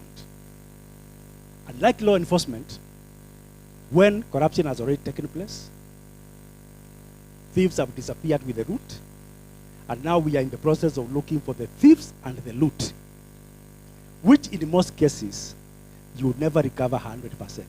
You may not get all the thieves. You may not get the entire loot. You may just get a fraction of it. But when you protect upfront, then this will not occur. And when it does not occur, resources intended intended for public good, then it will be utilized to implement the projects for which they have been planned for. Prevention against builds public trust. Why does it build public trust? Because what we say we will do, we will be able to deliver. If we say we are building a bridge, the bridge will be delivered because the resources will be safe. The people doing the technical work will provide the necessary and professional specifications. The people doing inspections for payments will do their work properly, and therefore such projects will be done. When it is done, what happens to mwananchi? Enhanced public trust on government institutions, EACC, and any other person involved in public good, because you are able to deliver. Prevention, again, is more cost effective, long term. As I said earlier, the process of law enforcement is very expensive. Very, very, very expensive. A procurement corruption will take place in a ministry. Some suppliers for that particular transaction will be in Europe. Some public officers will be here. Money is stolen. Money, again, is going to be probably taken to the islands which are known for keeping money. These suspects, again, after taking the money, they can be in any part of the world. When you are doing that investigation to try to nab all the people involved and bring the loot back, you have a global network to deal with. How expensive is that? It is very expensive. But when you prevent, you minimize, you remove all those opportunities for engaging in corruption, then you will not engage in such long-term, expensive law enforcement interventions. Role of the media in corruption prevention, so that we see whether you have some responsibilities. The media, we are of the view, through your robust, professional, and fearless investigative journalism, you can unearth acts of corruption. You can unearth acts of corruption. The issue of investigative journalism has been mentioned here times without number. It is critical because you go beyond the surface. You are able to know what is happening. And through the kind of collaboration which we have established, you have a mechanism of sharing that information with an agency such as EACC. And when that information is shared, then EACC can initiate the necessary mechanism for correcting the situation. The media is critical in framing the anti-corruption agenda. That, I think, has already been said by the chief guest. You dictate the agenda. You dictate the discussions in all sitting rooms in our country. You dictate. You have influence, great influence. And therefore, through this kind of collaboration, if you take your position to advance anti-corruption agenda, that is what we will discuss as Kenyans. Because of the platform you have. Because that is what will become the news you are sharing with us. That is what will become the most important thing. Because you know how to do it. How to do it. Probably that's the point which will be emphasized by the next speaker, Linus Kaikai, because I'm not an expert in this. Public education and awareness. We can educate the public. We have the platform as the media. We can create awareness. We can create awareness of the projects, capital-intensive projects being implemented by government. We can create awareness on anti-corruption measures being implemented by EACC and other institutions. We can be able to create the necessary awareness. And when the citizens are informed, what happens? they keep away. Because they are empowered, they will not engage. Nobody is going to take advantage of them. They will play their civic role as citizens. And that way, we will safeguard our resources, we will safeguard our integrity. The media has a role to rebuke corrupt leaders. You have a role. There is nobody with a better platform to rebuke those we have entrusted with immense responsibility but have gone against public trust. No one else has a better platform than the media. And we believe it is important for such leaders to be called out. It is important for them to be called out. It is important for them to be told, you are engaging in corruption. And this is how you are doing it. When you do that, obviously they will not continue. You will not continue. And you will have contributed in a great way in managing that risk. Through investigative journalism, again, the media can expose corruption. Corruption, we were taught earlier, is not an open crime. It is done in secrecy, isn't it? It is done in secrecy. When it is done in secrecy, effort is required to establish and discover what has happened. There is no better person than the media working with the law enforcement agencies. You can expose all these corruption instances. And of course, as I said, working under the collaboration framework we have established, be able to share information with EACC for intervention. Promote ethical values and culture. We said you can set the agenda. You can promote ethical values and culture. How do you do it? You have the channel. This is discourse you can have through your various media channels and empower the country. Create positive ethical values. We believe the media has a strong role in that particular aspect. Again, a lot is being done. CEO earlier said, sometimes we do a lot. Then when he appears before some committees, certain groupings, and demonstrates what the commission has done, then people start wondering. But we have never heard. Why are you not talking about it? We are talking, but our voice is small. We are inviting you to join us because you have a bigger voice. You have an opportunity to highlight successes in the fight against corruption. Why is it important? It helps to communicate to the public that the dragon of corruption can be defeated. We start small, we move forward, and ultimately, probably we'll get to where Hong Kong is, the example which was given by our chairperson. So, media has a role to highlight the successes in the fight against corruption. I've already talked about this slide. I think I lagged behind in moving the slides, but these are the slides I've just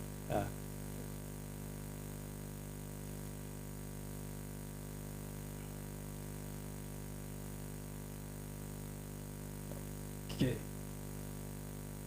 Let me move with you.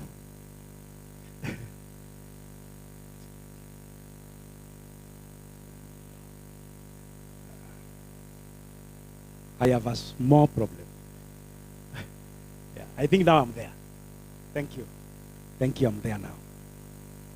Now, earlier, the president of the Editors Guild, Madam Zubeida, shared some challenges. She shared some challenges. Remember, we have an MOU. Now that we have an MOU, how do we assist them? We must start to think of how to strengthen.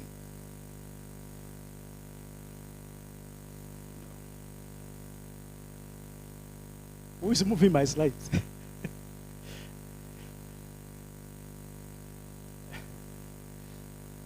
Sorry. Okay. Sorry for that. I believe Mahmoud has opened the wrong presentation.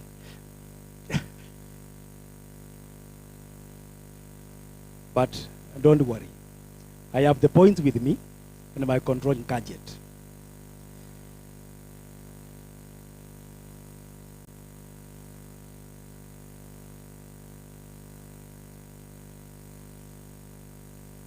Let me just use my slides because what is being displayed is not the correct presentation.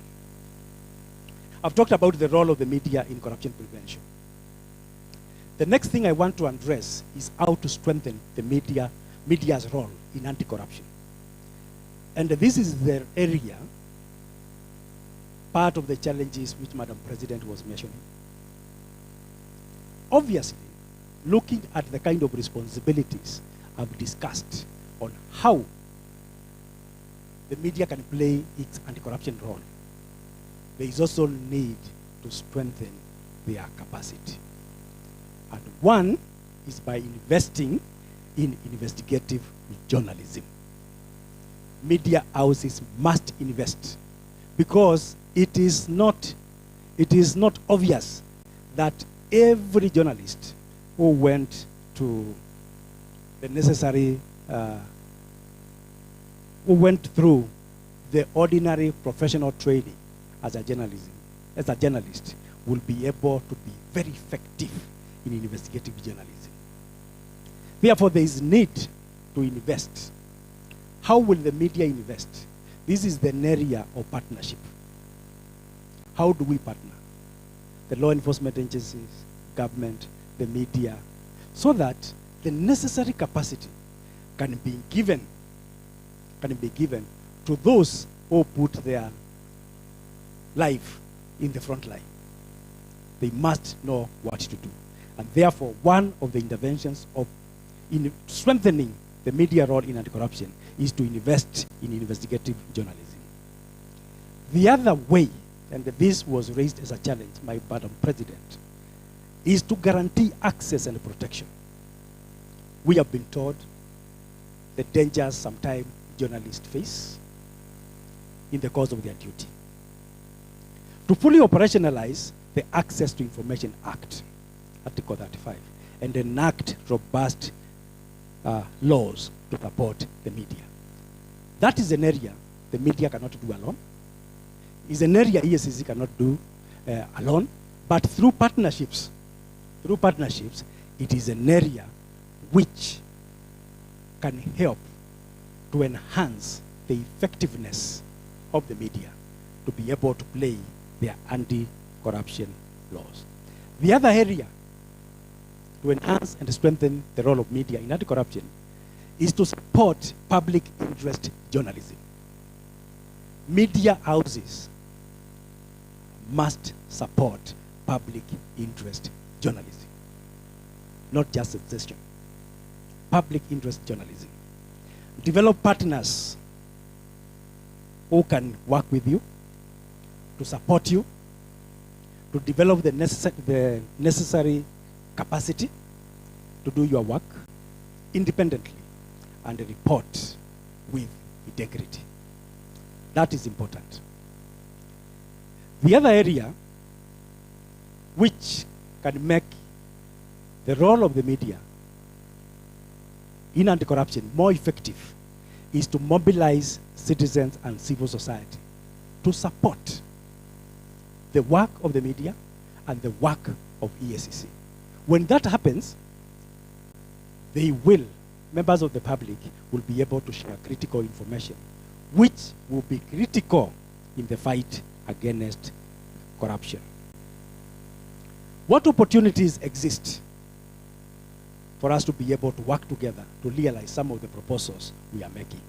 Opportunities for collaboration. One is through joint anti-corruption campaigns targeting the youth. We mention the youth in almost every discussion. We have been told they constitute about 74% of our population. If we only had interventions which would be effective for the youth,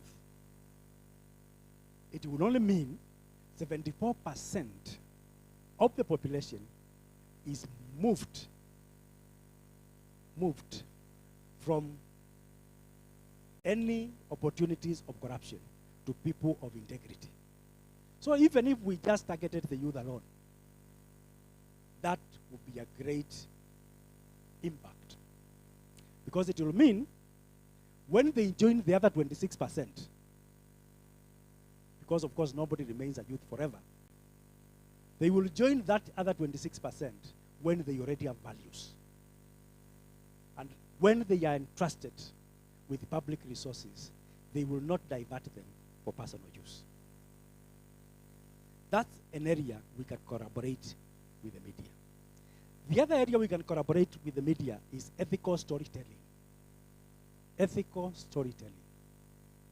Who tells people this is unethical, this is the right thing to do? Chairman Bishop, I know the religious bodies are trying, but we know not everybody goes to places of worship. And also, again, even those who go, sometimes they forget quickly, because some of them have been arrested by CEO. And therefore, the only way to sustain is ethical storytelling. And there is no better platform in our country and even elsewhere than the media platform. Appropriate information can be packaged, working collaboratively with the institutions such as EACC, and you provide mechanisms within your professional space where this ethical storytelling can be released to the public. Disruption of corruption networks. This was mentioned earlier. Investigative journalism will discover hidden practices, share that information with EACC. EACC will move forward and avert or disrupt corruption networks. When you disrupt corruption networks, you protect resources. You protect resources because those who are bent on stealing public resources will be discovered before they execute their schemes. And the schemes will be neutralized before any public resources are expended. Another area of collaboration is data journalism. Madam President, I'm not surprised that at times when we are carrying out arrests, the cameras will just be too many. The cameras will just be too many. But I fully understand what will happen the following day. Because the arrest was done, what other information do you have to sustain the story after the arrest? You find you are short in data. And therefore, the area we can collaborate is data journalism. Through an established framework of information sharing, journalists can work with the EACC so that you are supported with appropriate data without breaching any law, which you can be able to use to advance the stories of the cases which probably you witnessed arrest. So data journalism is very important. What is the other advantage of data journalism? Justice Kiage earlier told us the issue of evidence. When you have data, you will only be saying the truth, isn't it? You will only be saying the truth. You will not be expressing opinions. You will only be expressing opinions. You will be saying the truth. But for you to get that data, because the data might be resident with the law enforcement agencies, there has to be that collaboration framework. The other area of collaboration is tracking recovered assets and use of stolen assets. At times, EACC will work extremely hard, recover stolen assets, and restitute them back to the institutions for which they have been taken away.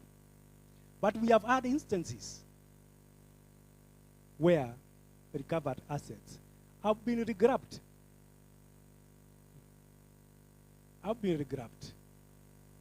So now what happens?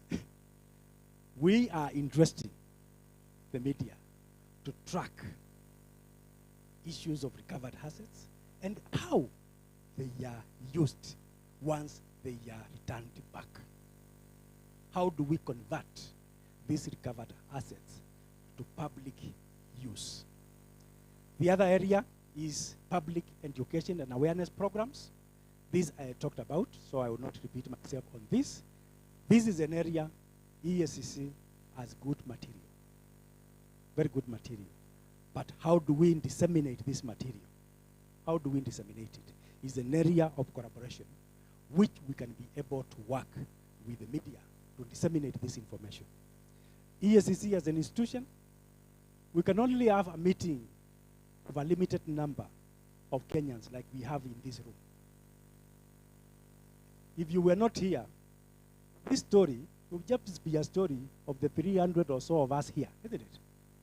How will my mother know in the village? The media comes in so that this message, this information we are discussing here can reach all corners of our country. And no, EACC is working and the media is working. Very important.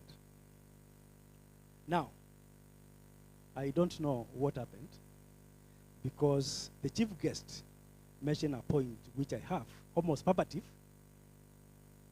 We know while the media houses do everything, the journalists are professionals and you do everything to be able to do your work. There are certain challenges you face. There are certain challenges you face. One of them, from our viewpoint, can be economic capture, issues of ownership influence. Because like Judge said, if I own the media house, I think I can have a say, unless I'm very professional, I can have a say on what goes out to the public. Can exert some influence. That is a challenge. That is a challenge. And a reality we live with. Dependence on state advertising and ownership by politically exposed persons or conflicted persons of interest sometimes can affect what goes out of the media. I took some keen interest some time back, just try to find out, just my own desk research, to find out who owns media houses, not in Kenya, but even in other countries. And I was pleasantly surprised that most of them are actually owned by people we know. By people we know. Then I asked myself the other question. Why is it important, for example, if I had a position of influence to own a media house? Now, that is the one I'm looking for answers. That is the last question I'm looking for answers. But I established that, that link. And that, of course, can affect effectiveness. The other challenge, which we appreciate the media sometimes face, is legal and physical threats. And this, again, was also discussed. I don't want to take much time on it. We know journalists who have been harmed in the line of duty. We know equipment which have been vandalized in the line of duty. And this equipment used by these journalists are very expensive equipment, huge investments. So sometimes when they are vandalized, the media house suffers a big loss. We know of strategic lawsuits which are just intended, filed with intention just to defeat and silence the media houses. That's a challenge you have. And there is nothing as good as just knowing your challenges. Because when you know your challenges, you can look for solutions. There is none of prescribing to you. We are just letting you know, as EACC, we know you face some certain challenges, even as we expect so much of you under our collaboration. Misinformation and digital disruption. The digital superhighway has come. We had the transition of journalism. The digital superhighway is with us. There is need for conversion.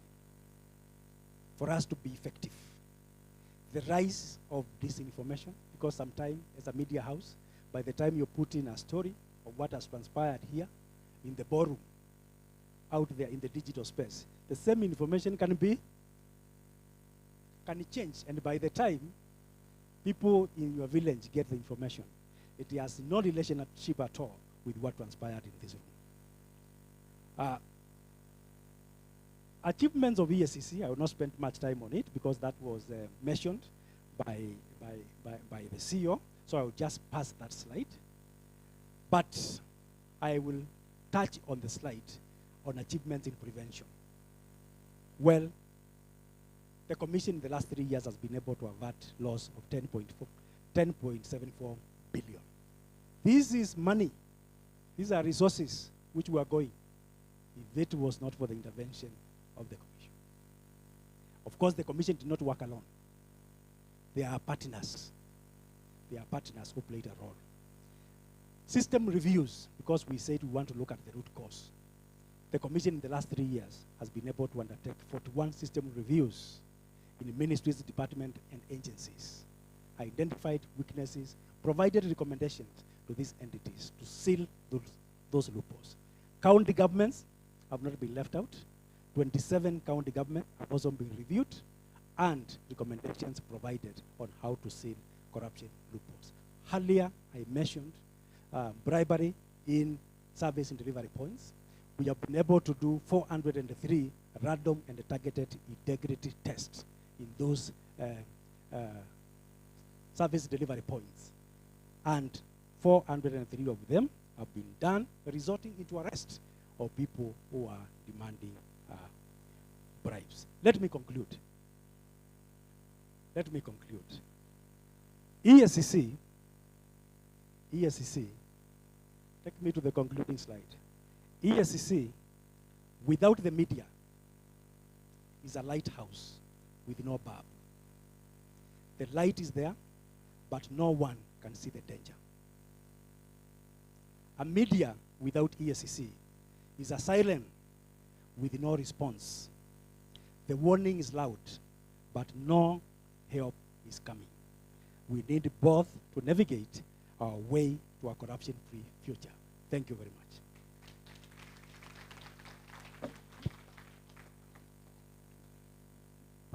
Asante sana, Director Mue, for your presentation. Trust a passionate technical person to, give details about what the EACC is doing. But in his presentation, Director Mue has even highlighted some of the opportunities for partnership between the EACC and the media.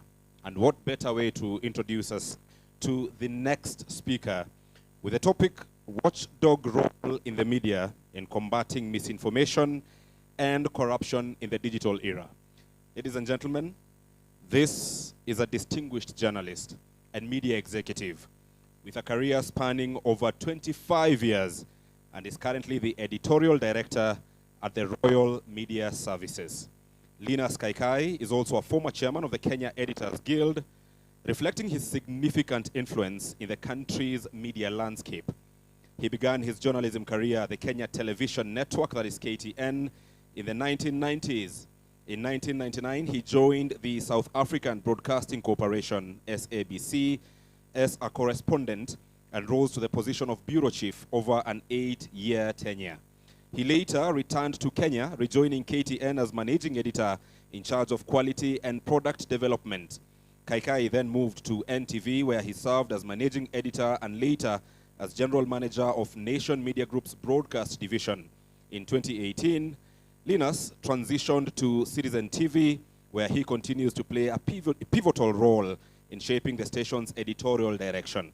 Throughout his career, Kaikai has been recognized for his journalistic excellence.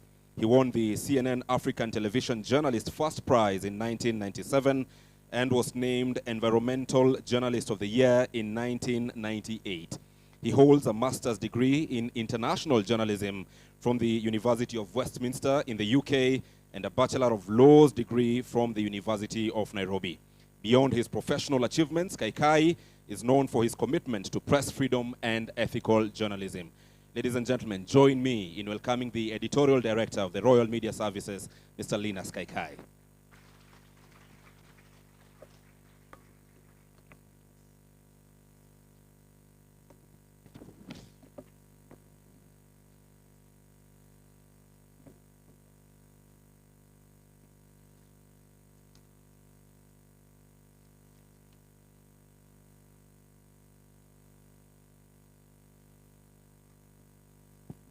Let me start by thanking our hosts, the EACC, and I acknowledge the chairperson, Dr. Bishop David Oginde, and the CEO, Abdi Mohammed, and your teams.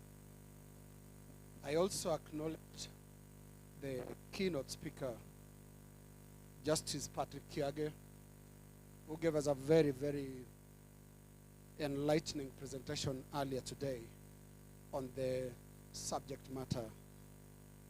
And I'll be offering a few responses to some of the issues that he raised as I go about this presentation.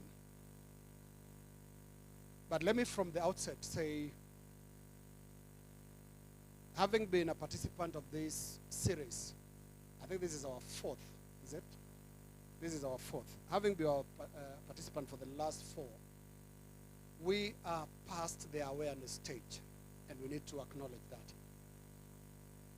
We need to move to the next thing, which is action. And that is why my presentation today, if we can go to the first one.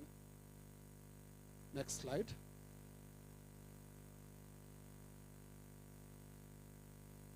Oh, we can just put it full screen and what is it being operated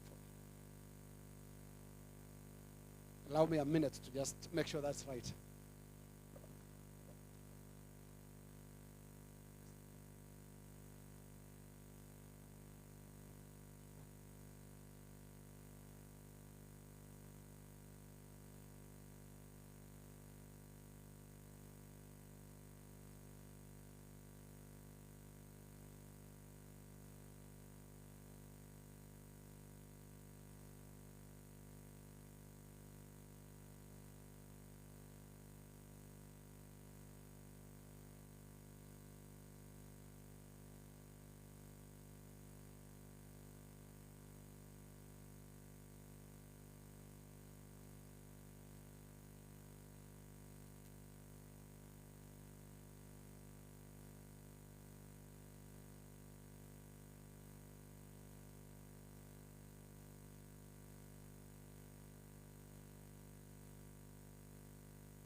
Sorry for that.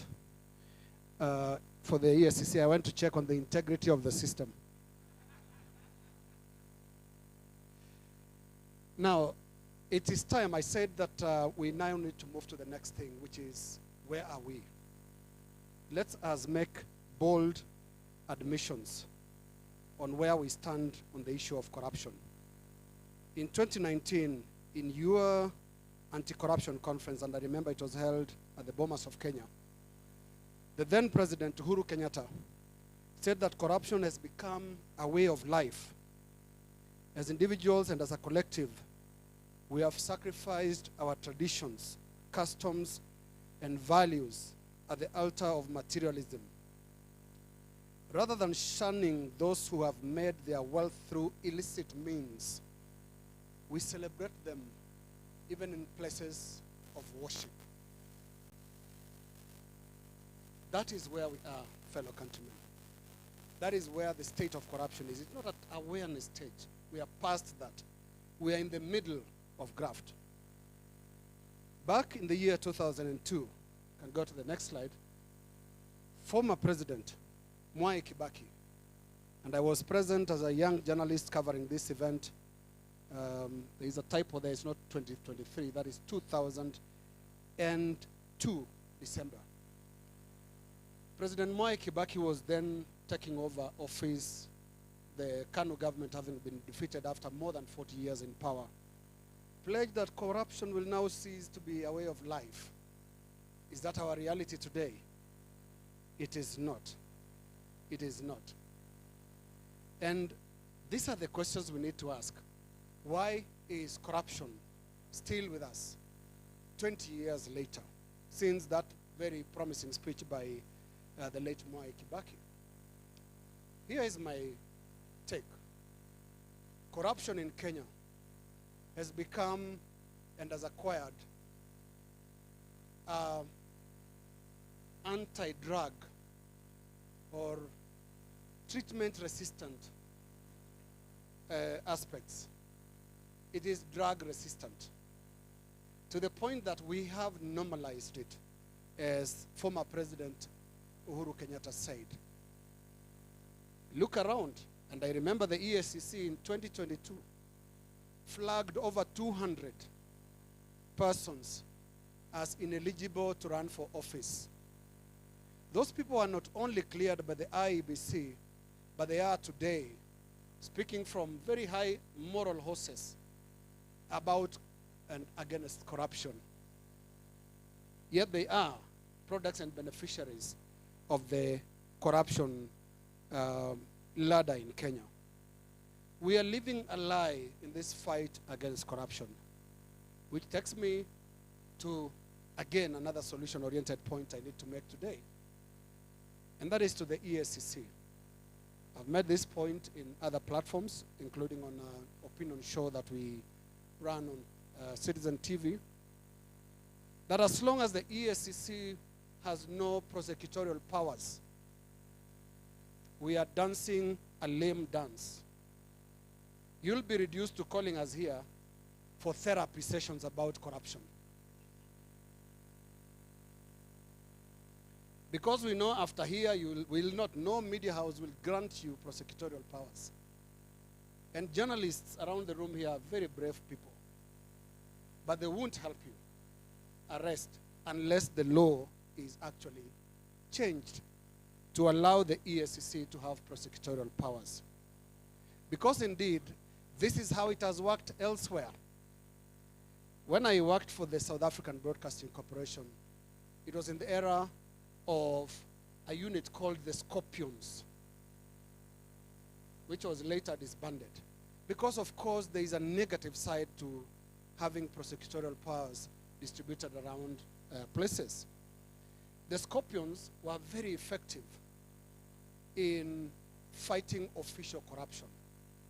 Because let us face it, it is not what you in the EACC, the officers, do chasing traffic policemen who have taken 50 bob, 100 shillings. No, that's not really what you are created for. I believe you are created for the big fish, where corruption is really consequential. So consequential that, and I need to point out this, Eurobond funds could not be accounted for. You know, in the good old days, we used to eat our own money here. That's how corruption was considered in those days. Just eat what you raise. But Eurobond proved that you can actually borrow and also eat it there. That is the tragedy of this country. And we need to reduce moments like the one we are having now, because they are too common. This meeting could have been anywhere else, and we'll all sound very outraged about corruption and leave the room having done nothing about it. And I need us to be aware that after this meeting, we'll not have improved the fight on corruption, Chairman, until we change the law and give the EACC powers to actually prosecute their own cases. We've watched, and I can say this as an independent observer because I'm neither a party of the EACC or the ODPP, some of the shoddy handling of cases. To the point that one magistrate, actually in Eldoret, was handling the case of Aurora Kimwarer. Go back to what she said there, that the whole thing was designed to fail. And judges can't do much. It all depends on what the prosecution does and what the defense has to present as well. But they are sensible Kenyans. They know what goes on. And they know when you are cooking up a situation for failure, like we have seen with prosecution of cases in this country. Haven't we just watched in 2 years, since 2022, how 18 cases were withdrawn? High-profile corruption cases were withdrawn. They just collapse somehow. 18 of them. Why is it that our corruption, our fight against corruption, is so much related to our political environment? We need to depoliticize the fight against corruption. And we can do that by mainstreaming the independence of the EACC so that we don't gather them in a room with full of journalists to plead with us to tell you what you already know.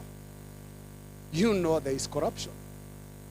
You don't need another headline. If you can just go to the slide on many headlines, Felix, just keep going. I think it's further down there. I want us to look at this. Keep going. Keep going. There's a page with a lot of newspaper headlines. I am in television, but our colleagues, here we go. Look at those headlines. My friend Jackson, what more do you need? It's out there. At a very high risk, journalists have published about corruption in this country. And I want to submit to you today that the media has gone to the next step, which is not just about covering the disease, but also identifying the symptoms. The media is very good at identifying the symptoms, which is why you just needed to look at the recent 2 cases, 2 big stories, where the media stepped in more to show that there is something behind the headlines that we need to find out. I don't know whether the EACC has a high seas unit because of, say, MV Paloma delivering oil the other day outside the G2G framework. And now we're being treated to theater of who knew what and who did not know what. Media has already been ahead in covering that story in very elaborate ways from the day it broke out. Media was also in the front line reporting on the events, very untidy events at the Nairobi Hospital Board and the external games at play. These are illustrations I give you to let you know that the media in this country, these journalists that you see around here, they can smell it from 18 kilometers away. They can see where it's going. So we are beyond the awareness stage. Now we are demanding, what is it that can help us convert this into some action? And while I was talking about this being a resistance strain, if we can go back to our slide. And this is to my colleagues now, including many who are young in the industry. I just need us to be aware of where corruption starts. Corruption is about conflict of interests, and especially when public means are used to gain private, to make private gain. That's exactly what should put your antennas up. And in Kenya, this is to my colleagues, you need to look at the two forms of corruption. Next slide. There are two levels of them. There is the political administrative corruption, which is where the big fish now play. It could be cabinet secretaries, governors, MPs, people with consequential offices. And the monies involved are not small. They are not foldable. Yeah. The foldable money is on the other side of the slide. That is among police officers who pick 50 bob, and county askaris who can take coins. That is the other form of corruption. We have those two levels. We have the political administrative corruption, which is the problem, and we have the everyday corruption, which again is where the ethical questions rise. Again, for my colleagues, let's go to the next slide. I needed to tell you that the monster you are dealing with, you might leave the newsroom without having conquered it. But we all hope that we'll leave the newsroom having done something about corruption. Because we have something I call the original sin in this country, where those in political power think it's actually okay to subvert the process. They think that acquiring political power is a license to do what you want. It is not. And that is what the Constitution of Kenya 2010 tried to fix, so that you do not have the kind of things that we saw in the 60s under the founding president, Jomo Kenyatta, who used land, power, and patronage as he wished. And the late Daniel Arap Moi, 1978 to 2002, also doing what he called Nyayo, following the footsteps. And he literally did, by translating how Kenyatta did these things, and did them exactly the same way. In the 60s, embezzlement, land grabbing, and illegal enrichment were part of the political package that comes with power. It was automatic that if you are in politics, if you are in leadership, you are rich. Not because you work the hardest, but because you subvert the process and make money by stealing. Next slide. The first scandal in the 60s was that maize scandal. You know, it's very interesting. The Minister of Cooperatives those days was called Paul Ngei. And you know, maize is a staple in this country, so any shortage can cause a crisis. So in those years, only one license was given for importation of maize. And it was given to Emma, the wife of Paul Ngei, the minister. So Emma Stores was the only licensed company to import and distribute maize. And when this became a scandal, you know what the political class did? It dropped 18 cases. Sorry, let me correct that. It pardoned Paul Ngei, which indeed is the equivalent of what we do now. Look at the list, and which case can you drop? I don't know whether the ODPP is represented here. It's not. We need a get-together of these two anti-corruption bodies. So in the 70s, we go to the next. We started perfecting it. That is when we first heard of the word magendo. Magendo means, in English, embezzlement. Kwa Swahili wanasemaje magendo? What is it in English? Embezzlement. And that is the time that we heard of the Chepkube coffee cases, where Chepkube is a little panya route on the border between Kenya and Uganda, where influential Kenyans, at the time coffee was like gold, were importing, or no, actually smuggling. Magendo is smuggling. They are smuggling coffee from Uganda into Kenya and out of this country for export, because coffee was like gold. And then those were the years of ivory trade. There was a lot of unofficial poaching by official people. Yeah. Yes. Then we come to the 80s, and this is a story I really like sharing with my colleagues.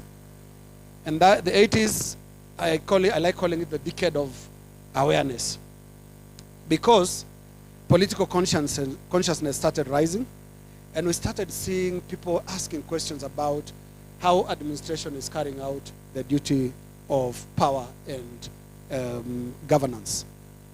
Those were the years when university lecturers, and there were not many universities, there was only Nairobi, the University of Nairobi, and I think a college called the Kenyatta University, where a number of lecturers stood out for raising questions, and also for the way they taught people to ask questions about governance, about accountability. Those were the years where some of the lecturers ended up in exile and some in jail. That is the decade of the brave.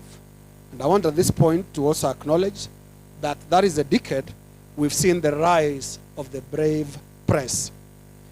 Those are the years we had magazines called Finance, then published by former MP for Githunguri, Njehu Gatabaki. Then there was The Economy, that was run by a journalist called Piers Nyamura, who ended up in the US. And then there was the original Nairobi Law Monthly, not what you see now. What you see now is not the Nairobi Law Monthly as it was founded. Now, for the Law Monthly journalists, I'm giving you a history. I want to give you an accurate history of your publication. Nairobi Law Monthly started off as a very brave publication questioning authorities, not sitting with authorities.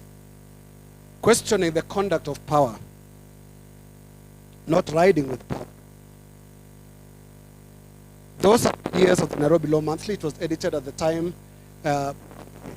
Gitobu Imanyara. These are people who paid a high price for what we are today. Then in the 90s, now the interaction of bravery with stories of corruption. Sorry.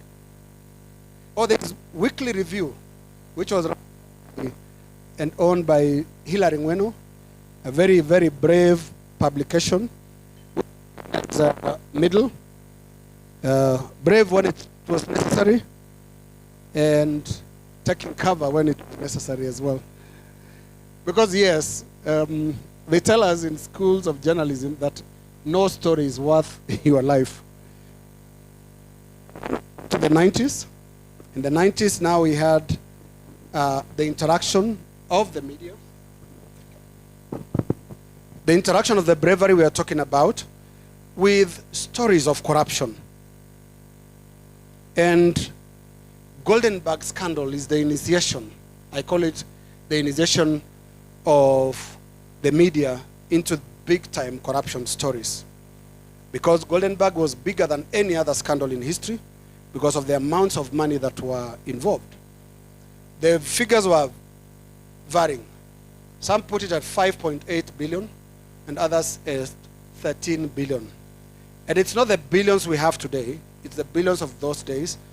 That's a lot of money that was lost.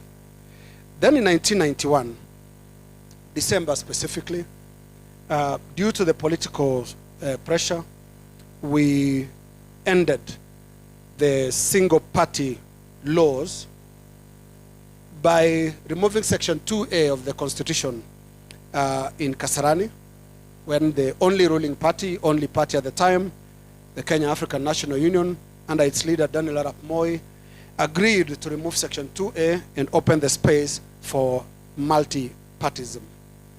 That is significant in that the freedom of expression is tied closely to the political environment.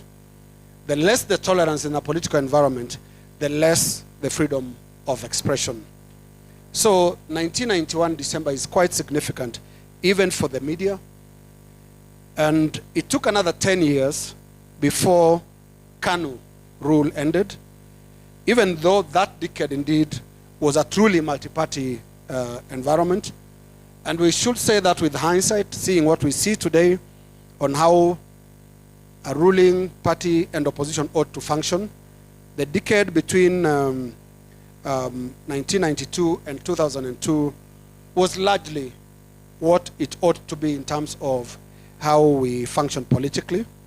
Then 2010 is a very significant moment, so significant that we in the media know that that is the advent of Article 33 of the Constitution that gives us and guarantees freedom of expression and freedom of the media, and Article 34 that guarantees our freedom of establishment. And of course, devolution came, and we implemented that in 2013. But what has the Constitution of Kenya 2010 done to better or worsen our corruption story? It has introduced institutions, which is why we have the EACC as a body founded in the Constitution of Kenya 2010, but one that still needs to be enabled to realize the possibilities of its existence. Now, we go to the next.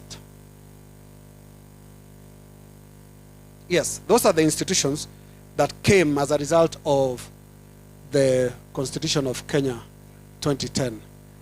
We in the media sometimes wish these four offices can speak the same language. Because one thing that the Constitution of Kenya 2010 did was to try and give these offices as much independence as possible. But have these offices converted the independence to some results? Have these institutions acted in a way that demonstrates independence? I don't want to put them on trial today, especially because only one of them is before us, but I give you the challenge of just walk through one after the other and assess the level of independence and compare it to the pre-2010 Constitution. You'll be surprised that I think and offer that constitutional change must start with a mindset. If you don't change the mindset, you'll have people working for independent offices but stuck in ways that can impress those who worked for this country in the 60s. If you imagine the independence of those offices, especially the last one,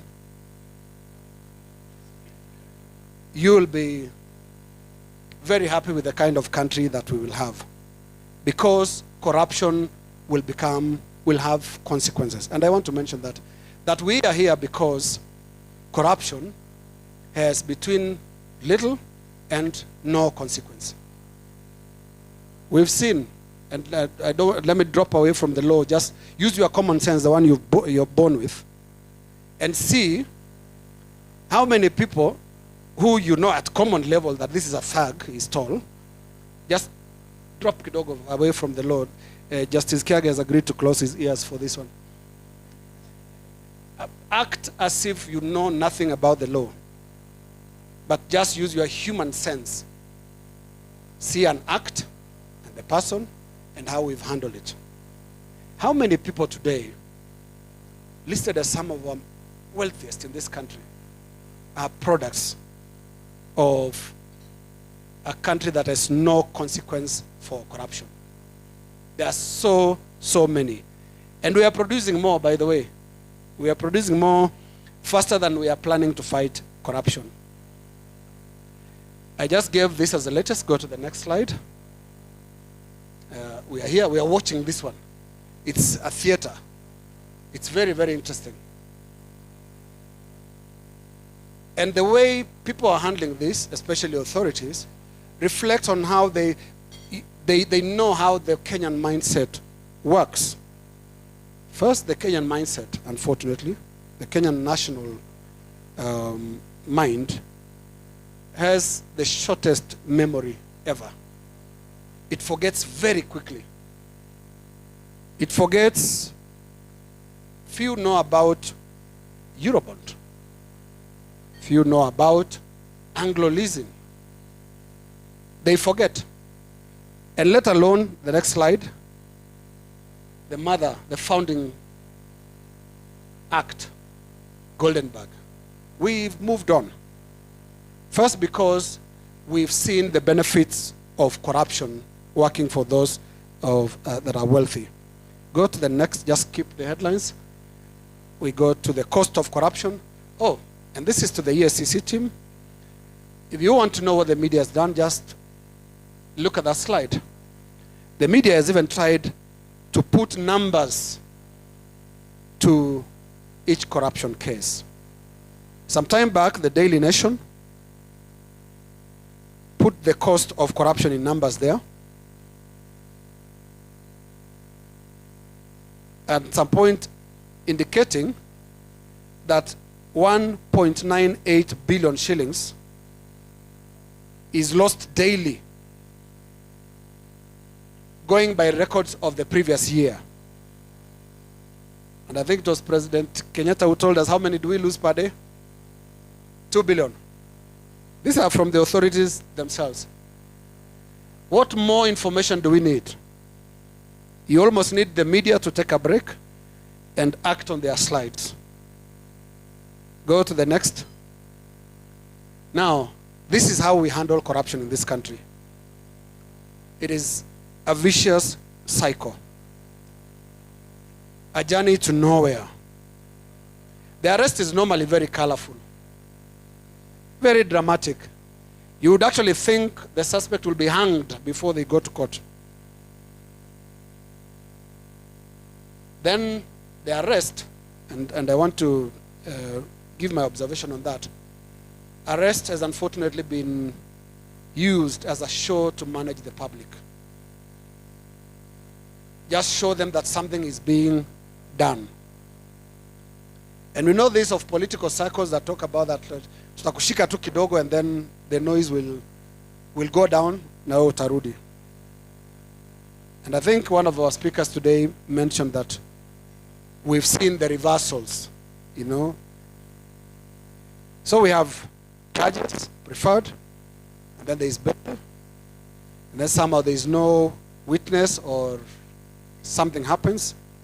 I should have changed that to what I call technicalities. Justice Kiage, this being the concern we expressed to the judiciary, that technicalities in court are also impeding the war on corruption. Because the technicality is extended to high-level corruption suspects, is not extended to other suspects. A chicken thief will never be acquitted based on account of technicality. But a high-level corruption suspect is likely to walk out of court, sometimes even on not having good health to be able to stand in court. And they all get sick really quickly. And of course, the court is guided by respect for human rights, and they're taken to hospital, they recover very quickly, or they keep checking whether the situation is still bad, and they can extend their sickness. So let me come to my final 2 slides, just in terms of what media can do. Let me not say what media can do, but what media has done.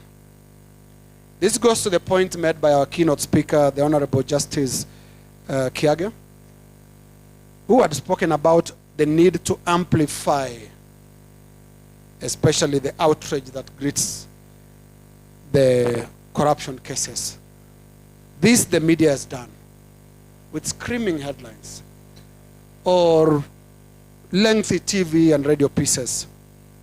But again, let's remember this country is developing a disease-resistant strain where corruption is becoming normal. And with more time, I would have illustrated how denying corruption actually has become a very beautiful way of fighting it. Where suspects just plainly say, I didn't take that pen, and you know it's right here, you can see it in their pocket. And say, I didn't take it. And it's taken as fact. I want to remind you of how strongly Aurora Kimwarer was denied. It almost didn't happen. No money was lost. Only 7 billion. And here we are. We've never gotten answers about what really transpired in Aurora Kimwarer. Number two, media has been able to force impeachment or resignation of officials just by amplifying that outrage. There used to be that Kimunya must go over the sale of the Grand Regency Hotel. And Senator Khalwale made a very, very memorable delivery on the dispatch box in Parliament, when Parliament those days was structured nicely as a Westminster setup. And in every sentence that he completed, he said, Kimunya must go. And indeed, Kimunya, who had said, I'd rather die than resign, he didn't die, he resigned. Number three is media can prompt formal investigations with sufficient pressure. When we have the EACC chairman and EACC CEO constantly in our headlines for not acting, I assure you, they'll make Mr. Mue move. And they'll make their officials around the country move. Same to DCI, same to the police. Pressure from media can actually force formal investigations. Now, we have other problems, though, and these have been pointed out very correctly. And I want to respond to one that Justice Kiage had earlier given us, and that's the defense of justification. Just saying this is the truth, which is a defense, indeed, in cases of defamation. Unfortunately, Justice, that defense has not been appreciated strongly in our judicial system. We still have cases that are very much aligned to the Nicholas Biwott case of Ian West and the book about the murder of Dr. Ouko. We need a mindset shift as well in the judiciary.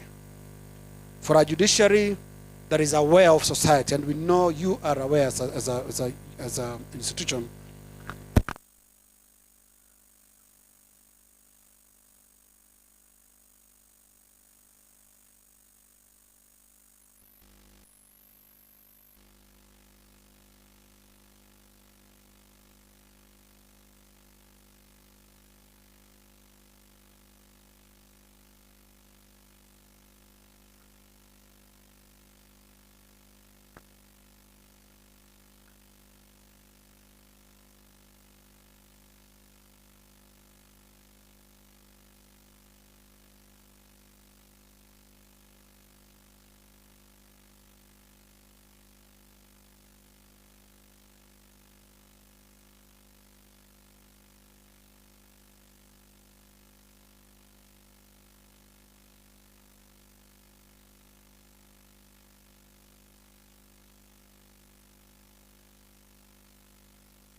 atmosphere where the fight against corruption is sometimes seen as a political war.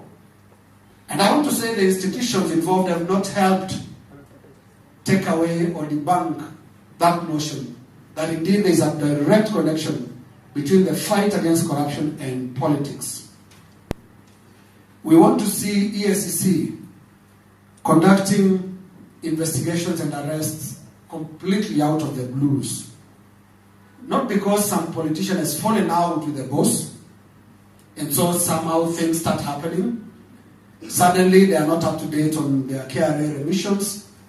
Suddenly there's a project they did that they did not. Timing is everything. Use the clear skies to make a good point. Same to ODPP and the wish they were here. When you drop 18 cases after an election, we can only relate that to the outcome of that particular election. And so because of that, we expect that after the next election, or wherever there is a regime change, you'll drop another 18, depending on who has won. And this is a problem of the political environment. Yet, in conclusion, to the institutions, and including EACC, the Constitution is very protective. It just now requires courageous people. Because courage cannot walk out of the pages of the Constitution into your body. It can't. You can have a beautiful mandate like EACC has, like ODPP has, but courage cannot be academically infused into your body. If you have none, you will take your cowardice and reduce those institutions to what some of them are today. Finally, defamation suits. I think I've made the point, especially to our brother in the judiciary, the Honorable Justice Kiage. Finally, to my colleagues, courage remains the biggest tool you need in journalism.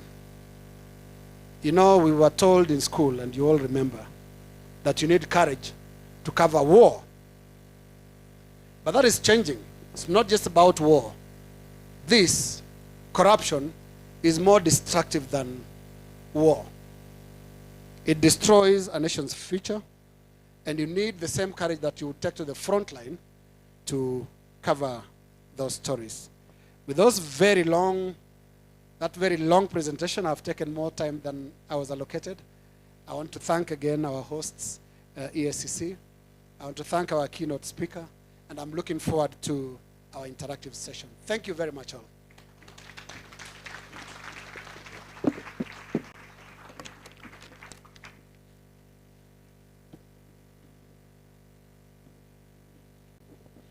Let's appreciate Linus one more time.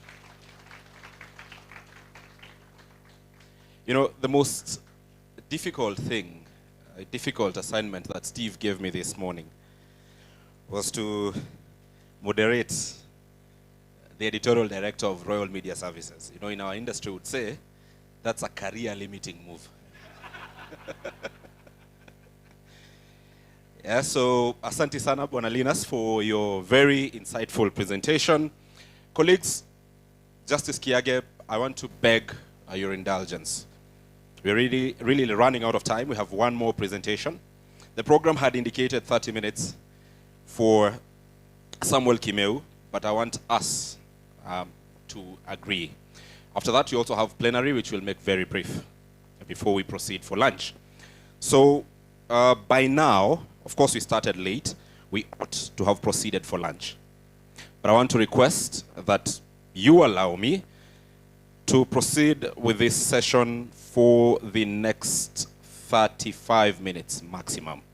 35 minutes includes the presentation by Samuel Kimeu, as well as a very brief plenary session.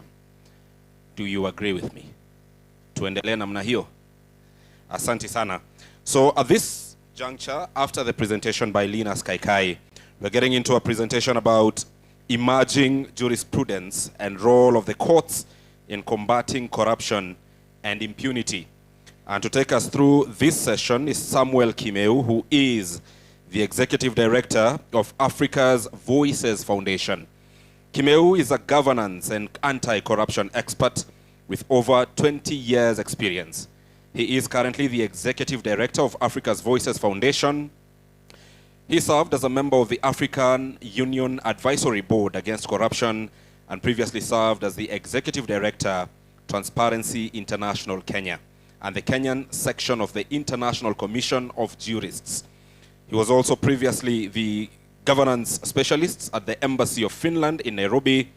He is also an advocate of the High Court of Kenya with over 20 years standing and holds a Master of Laws degree in International Human Rights Law from the University of Notre Dame in Indiana, USA. He received his Bachelor of Laws degree from the University of Nairobi in 1999. Samuel is a member of both the Law Society of Kenya and the East African Law Society and has taught law at the Kenyatta University School of Law.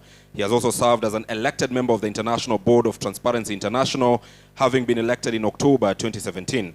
At the African Union Advisory Board Against Corruption, he chaired the Asset Recovery Working Group and the Strategy Working Group.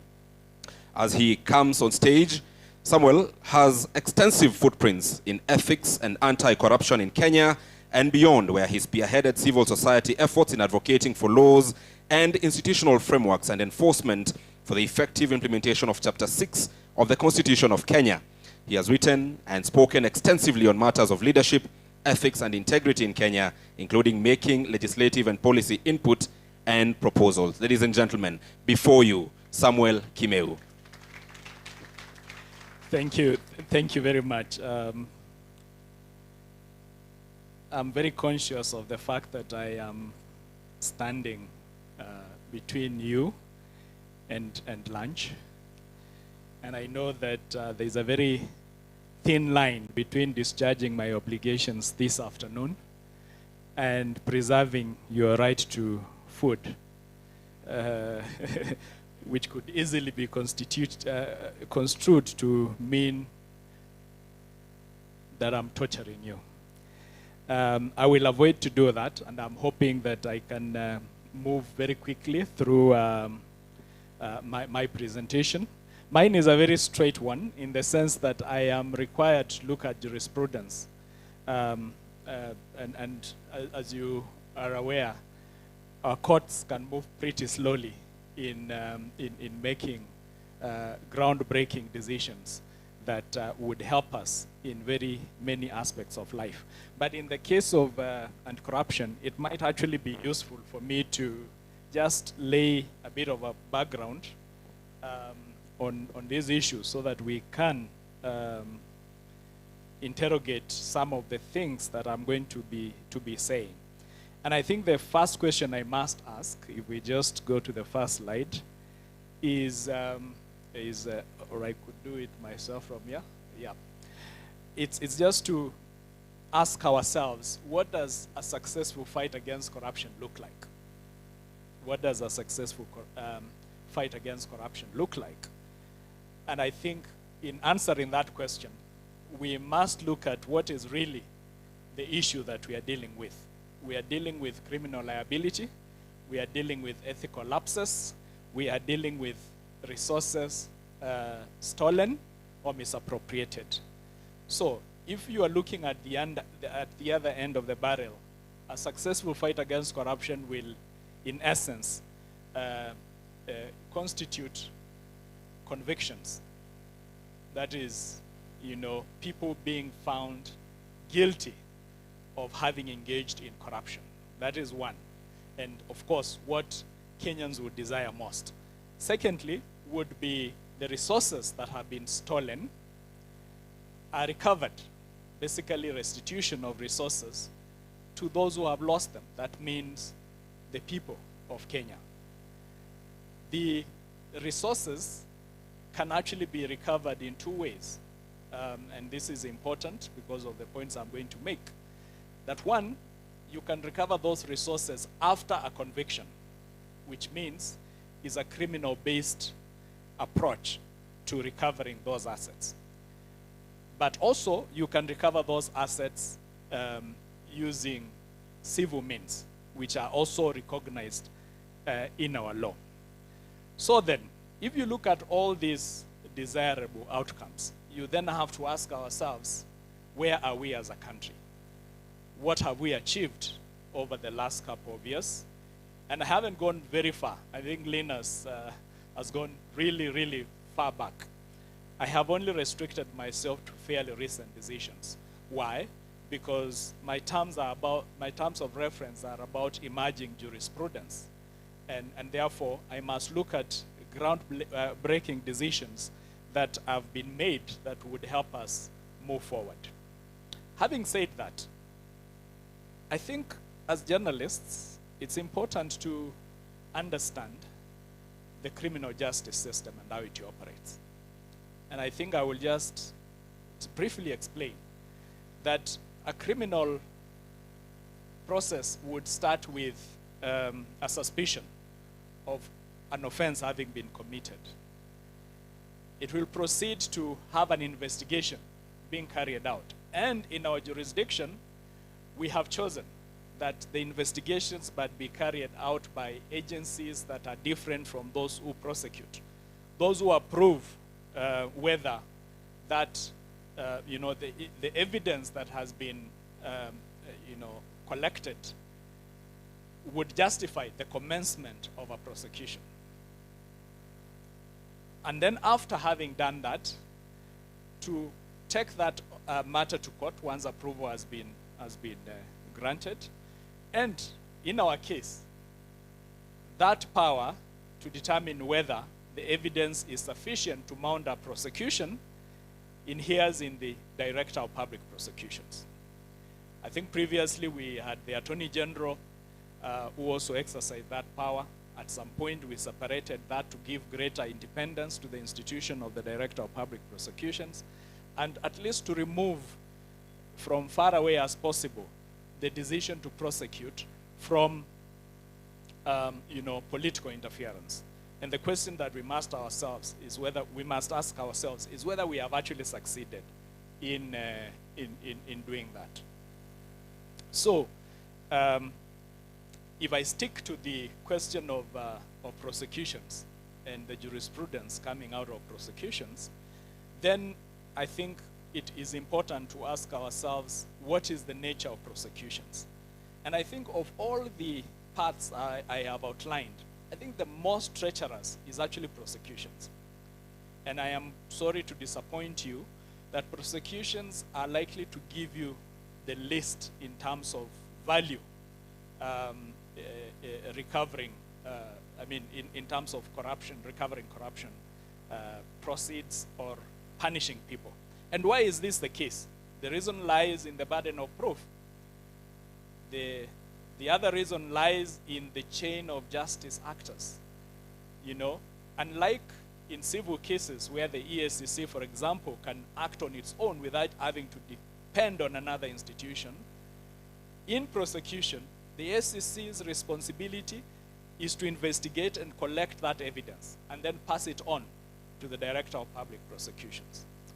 And that is where problems start, because I will tell you, in the last 20 years that I have watched this space, we've had a very checkered relationship between the EACC or its predecessors and the Office of the Director of Public Prosecutions.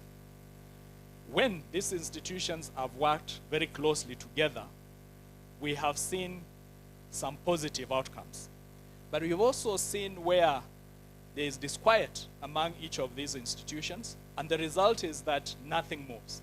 So it's very easy, for example, to see, and I would challenge you as media practitioners to go to the reports.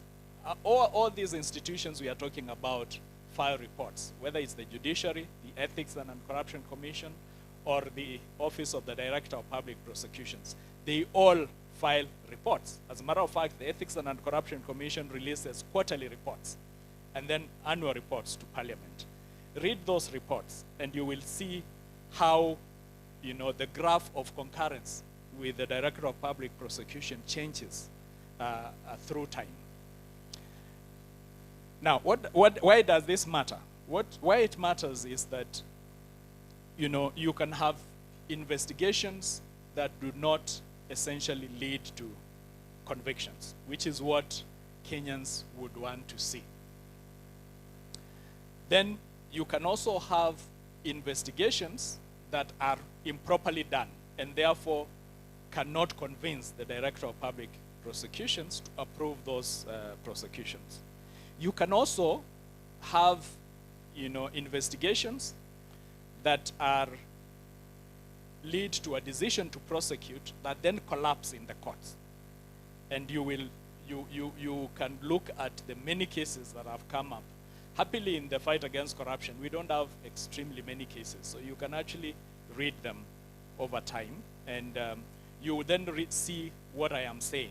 Cases that have collapsed because the evidence was not sufficient, cases that have generated a lot of heat between the EACC and the ODPP, because one agency believes that they have discharged their mandate and that the evidence that has been collected is sufficient to mount a prosecution, and on the other hand, a DPP who does not agree.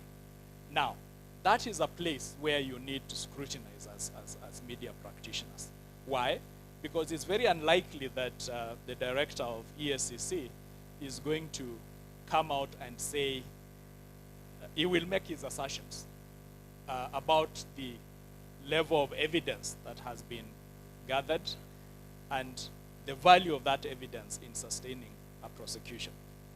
You will also have a DPP who comes and says, no, in my own assessment, that has not really worked. And yet, let me tell you, these institutions draw their personnel from the same pool. So if it's a question of competence, I think we should be talking about competence across those institutions in similar manner. And therefore, if I am a trained forensic investigator, or I am a prosecutor, I'm a lawyer at EACC, my own appreciation of the law and the processes of evaluating evidence on matters of economic crime and corruption would be as good, if not better, than a prosecutor evaluating whether they can charge based on the recommendation that has been done through my director. So I thought I should just say that so that we understand this. But I think I also need to say one more thing, which I have said before, but I will repeat it quite bluntly, that of all the tools in the arsenal of the fight against corruption, the prosecution tool is the most blunt. It's the most blunt. But I do not want to undervalue the place of prosecution, because what is the value of prosecution? The value of prosecution is deterrence. The theory being that if people who engage in crimes, including corruption and economic crimes, are prosecuted and punished. And how does punishment look like in criminal processes? It means it's a conviction that then leads to jail term or fines. Those are the two default, punishment that you get in the fight against corruption or in crimes. And then, of course, assets can be recovered subsequently. So the question we have to ask ourselves, of all these cases that Linus has outlined from many times ago, before many of these in this place were born, which ones of those have led to jail terms, fines, or confiscation of the proceeds of crime? If we answer that question, then we answer the question about where we are in the fight against corruption. We also will be able to see where we need to go in order to say we have realized our objectives. So when we look at the jurisprudence that is coming out of our courts, we see a system that is in transition. In transition because the things that my predecessors here have spoken about around asset recovery, the kind of resources that the EACC directors, EACC CEO spoke about, are not very long in our history. There was actually a time when that was very difficult to achieve. There was also a time when convictions were difficult to achieve.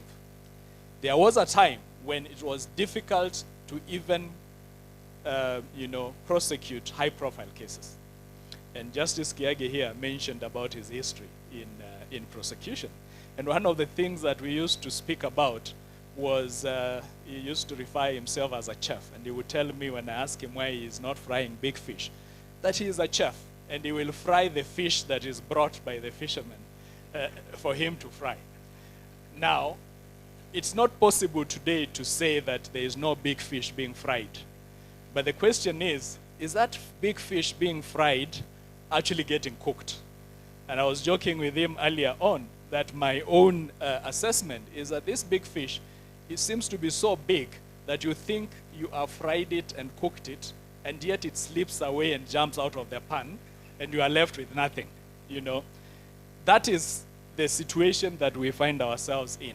So progress has been made from a time when these prosecutions were quite far in between to a point where now almost every day, if you read, and I like it that way, EACC, you should actually, whoever does that should keep it.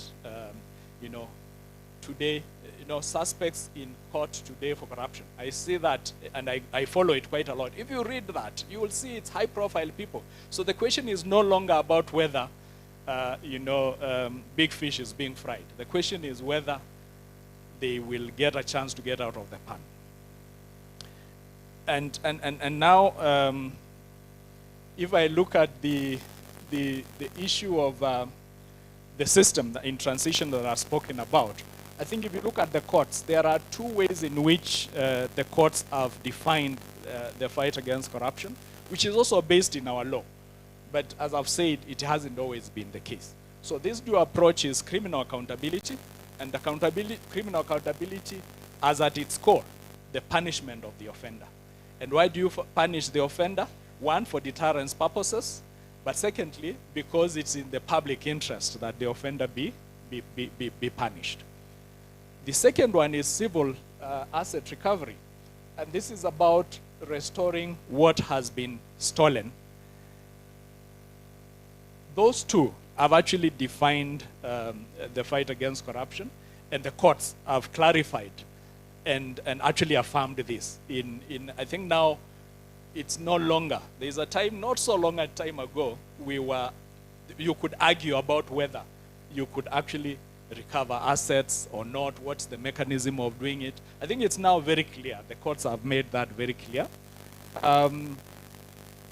So in terms of the criminal jurisprudence, the courts have demanded for precision.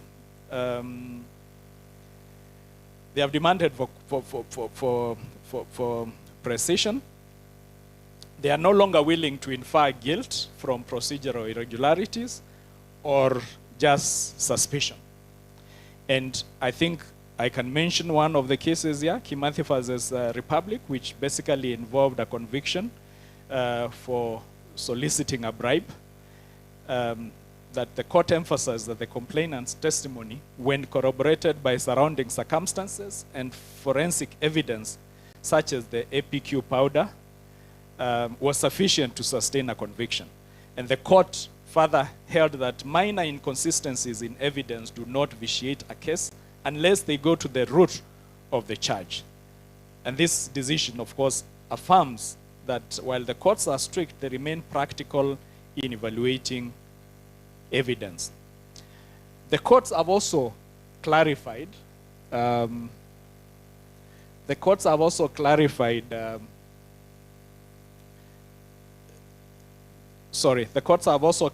the limits of post-conviction relief.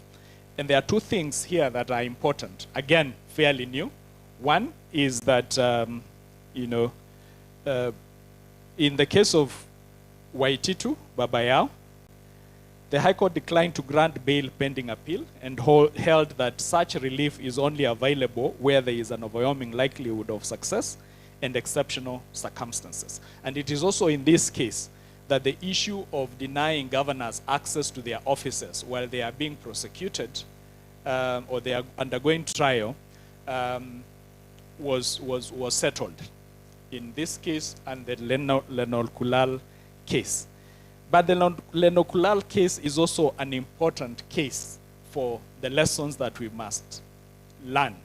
And I think when Linus showed that vicious cycle, what he called the vicious cycle, Linus, that has become longer now. It is that you get arrested, you get tried, you can actually get convicted. But while we celebrate that conviction, the evidence, if you look at the empirical data, that those convictions are hardly standing. They are hardly standing. So you can have a conviction that actually you can't celebrate because it's almost given that it goes higher up on appeal, and at some point it just fades out.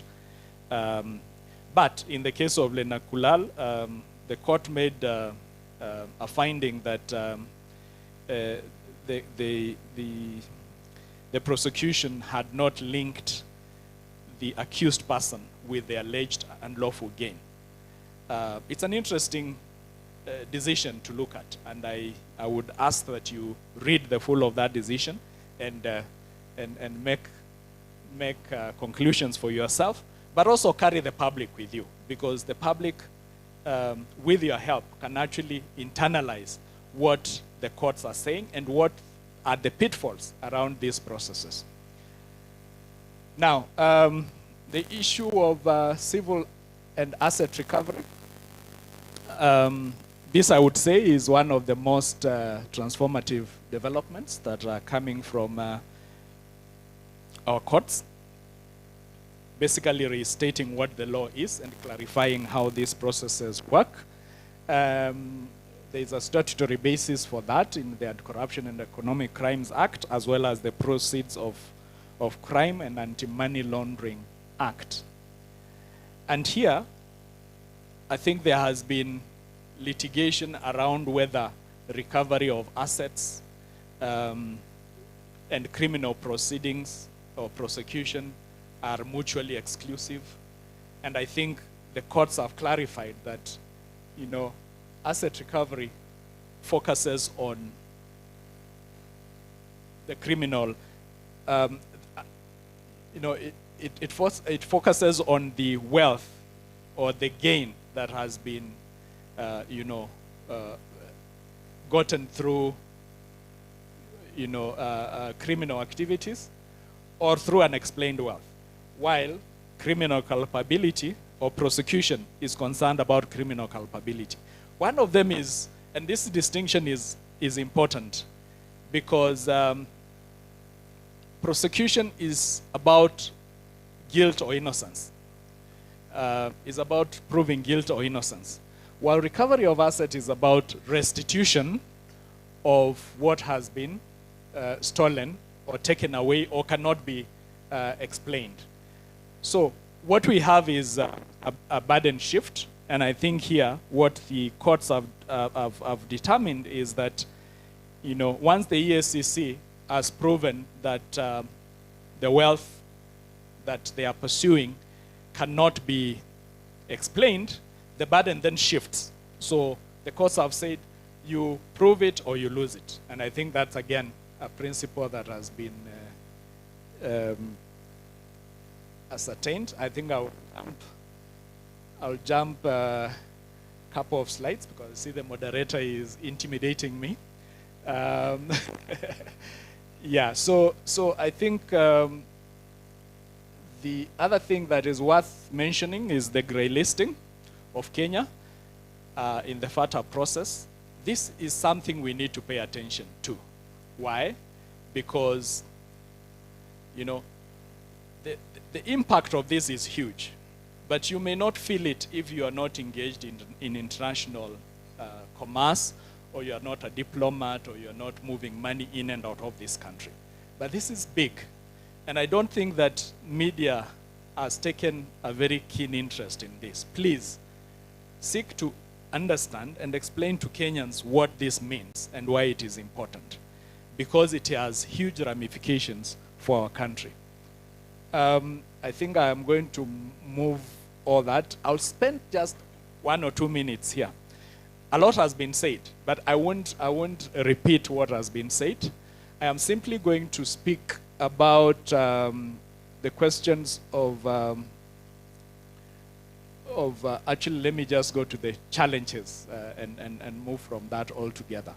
Now, I want to talk about the disconnect between anti-corruption processes and leadership and ethics, because this is at the core of what we are facing. My own assessment is that the fight against corruption is not a technical fight. If it was technical, we would actually win hands down, because we have forensic investigators, we have lawyers, we have technically competent people to help us achieve excellent results in the fight against corruption.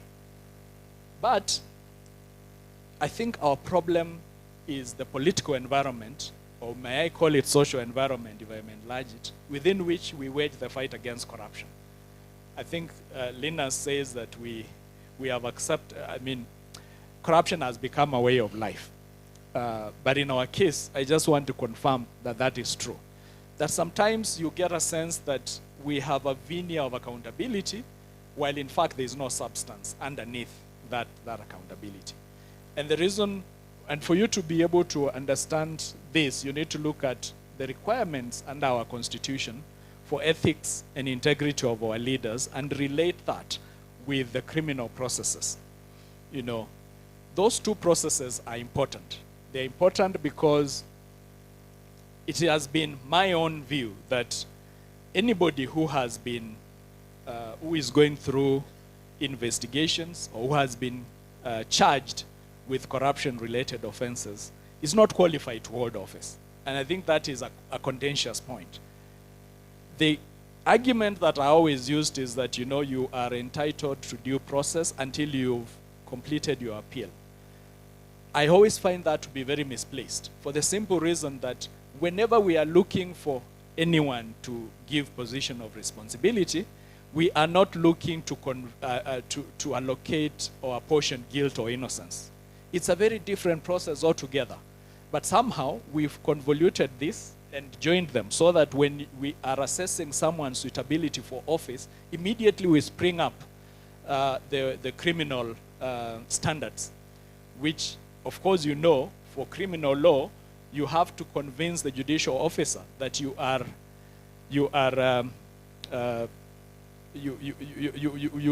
to, the EACC has to convince the judicial officer that the person, the burden of proof is beyond reasonable doubt. So if the judicial officer has any iota of doubt in their mind, then they must acquit. But we are not looking to punish. We are not looking to jail, because I've told you what the criminal outcomes are. When we are looking for a leader and assessing them for suitability, we are not looking to jail them or fine them. We are looking for people we can place our trust in, and you don't trust people who have unquestionable character issues hanging over them. I think I will stop here so that I make it easier for the moderator, and hopefully there will be another time to continue this conversation. Thank you.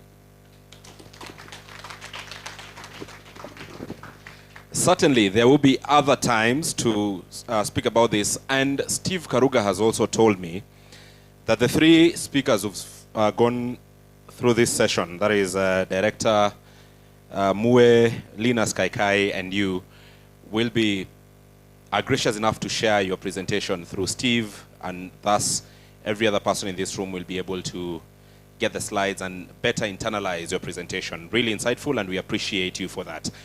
May I get assistance in moving the podium from here, because I want to request Director Mue, Linus Kaikai, as well as Samuel, to come back on stage for a very brief, like we said, plenary session. Ladies and gentlemen, this is where we get to hear your voice. Very briefly. Sindio, we have a lot of questions, perhaps, but we won't take all our questions. We'll take very, very few questions. Let me be assisted, tafadhali, by having 3 chairs here. The service providers, okay, asante sana, Steve, for volunteering to do this, and also having the podium moved. I will invite on stage Director Mue from the EACC, tafadhali. I request that we do not step out. In fact, I'll move to the end of the room, because I want us to stretch kidogo before we take these questions. The reason I'm moving here is that when everyone stands, people don't exit. All right, Linus Kaikai, tafadhali, to take our position. as well as Samuel.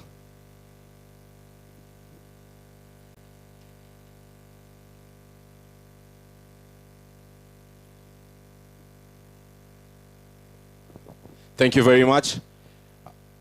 And I'll be moving with this microphone. There is another microphone. I'll request Steve Karuga to also assist me with the second mic. But before that, let's all be upstanding to stretch for just a minute. Just 1 minute. Stretch, know your neighbor. Tumesimama kwa mlango so that we don't exit. Thank you very much. It has been a session. We appreciate you for making time this afternoon. Thank you very much. And let's get seated. Thank you very much.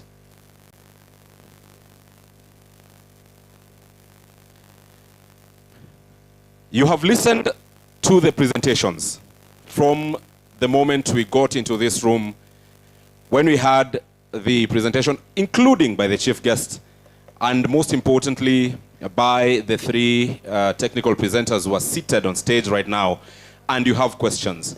If you have a question, it could be to the three, it could also go beyond the three, perhaps to the CEO, the chair, and Justice Kiage. But please let us have our questions limited to the discussions of the day, all right? Anyone who wants to go first, by show of hand.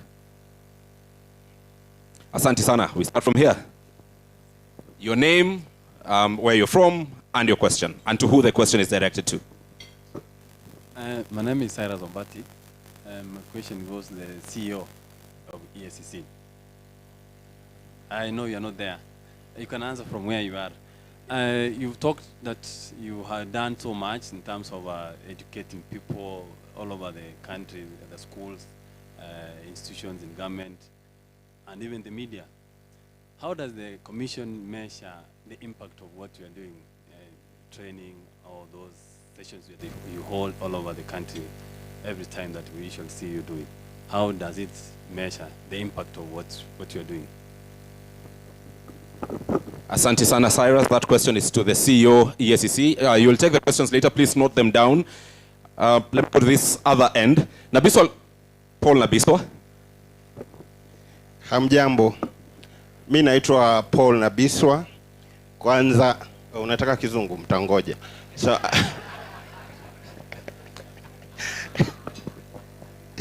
kwa hivyo, mi nawashukuru sana. Hili swali linaenda kwa EACC.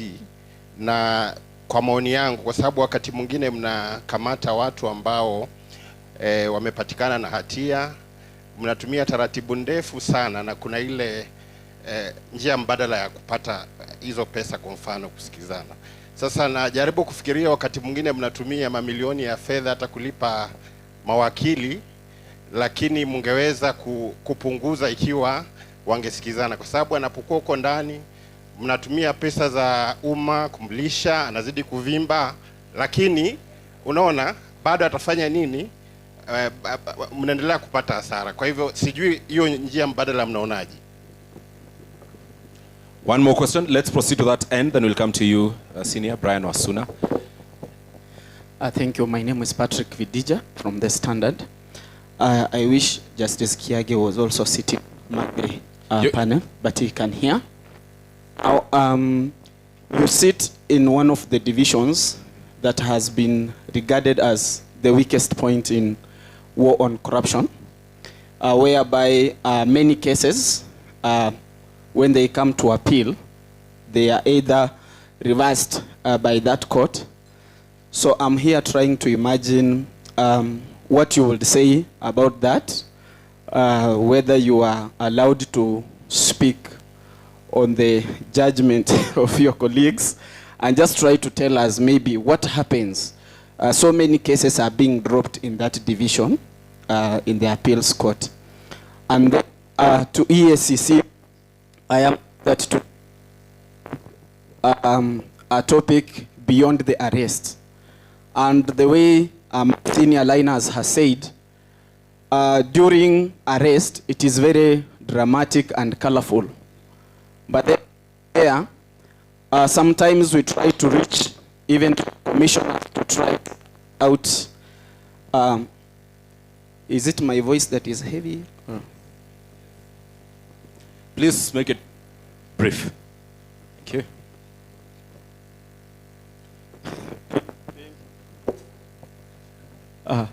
Okay.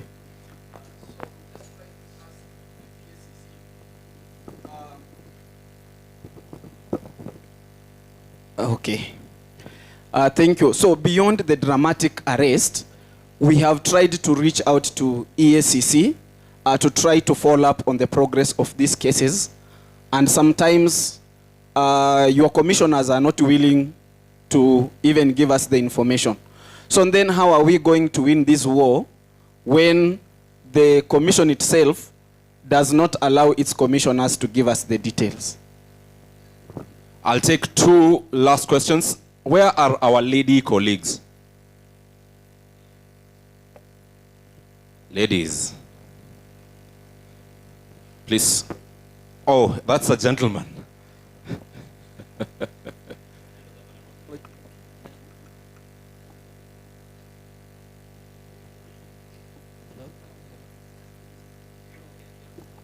Oh, the mic. Okay.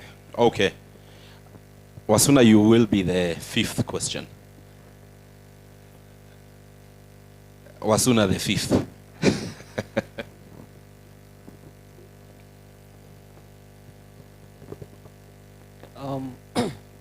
My name is Joseph, and goes to Linus, my senior. I've been to rooms where these conversations are happening about corruption and all that. And even today, they talked about the thin line between media ownership and being able to tell these stories. But then your presentation was amazing. So how do we go going forward, going with what is happening? Politicians are increasingly owning our space. What do we do? Thank you very much. One question. All right. That's the last question. Then we will take answers, then see if the room allows, whether we'll have another round, right? Thank you so much. My name is Haman from KG. I hope. Thank you. We've talked about the media. Are there scenarios where some media blocks some stories because of interest? If there are, what happens if corruption is supposed to be the center of discussion in that media? And then there is another question, that something maybe you can clarify. If we are having discussions on corruption and Lina's talked about Kenyans having a short memory, how well can we broadcast those stories so that we keep reminding Kenyans about the corruption stories and push for a solution towards it? Thank you. Thank you very much. So that I'm a man of my word, one question. We will, I hope we have noted down the questions so that we be ready to respond. Yeah. Sorry, I was representing about 3 people, and there was one question for each of the... Yeah. Yeah. So for Mr. Jackson, you had, I think you've mentioned that the past 3 years you have contributed to averting the loss of about 10.7 billion.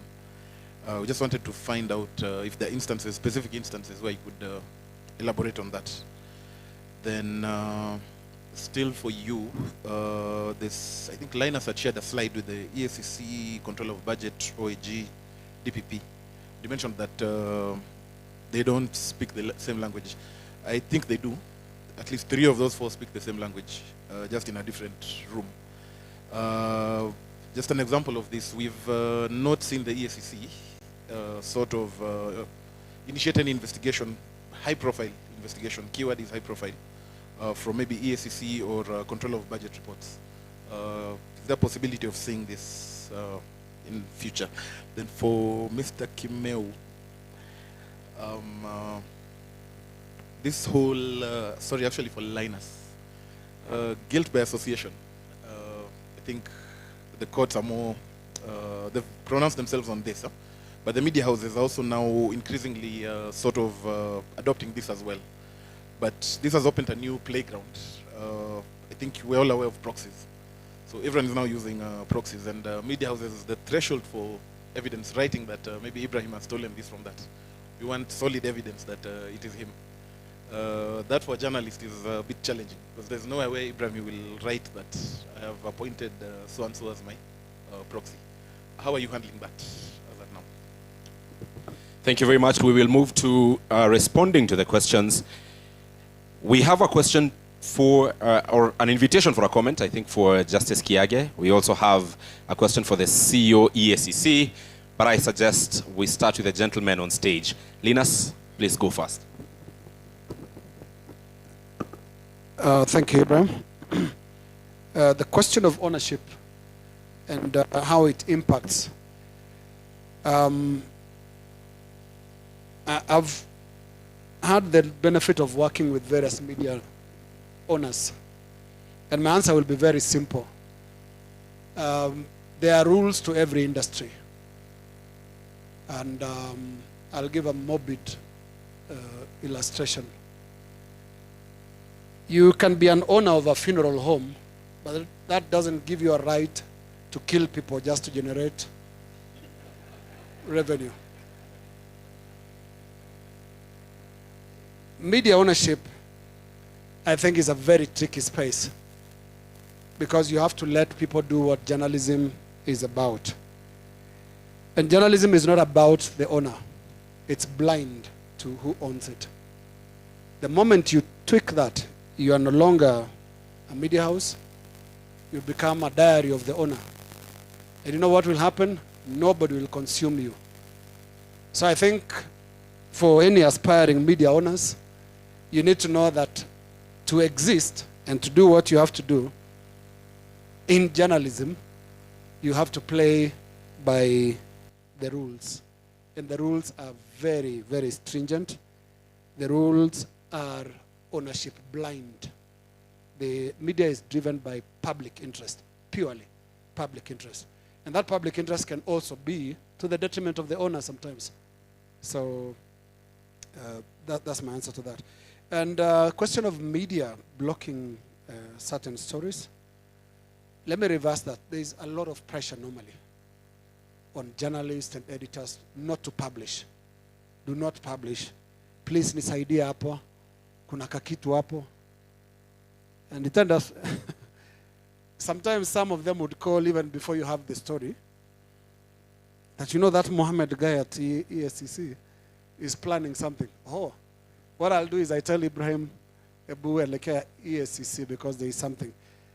Pressure is more on journalists than journalists trying to block coverage, because corruption involves very powerful forces, and they'll try to kill the story.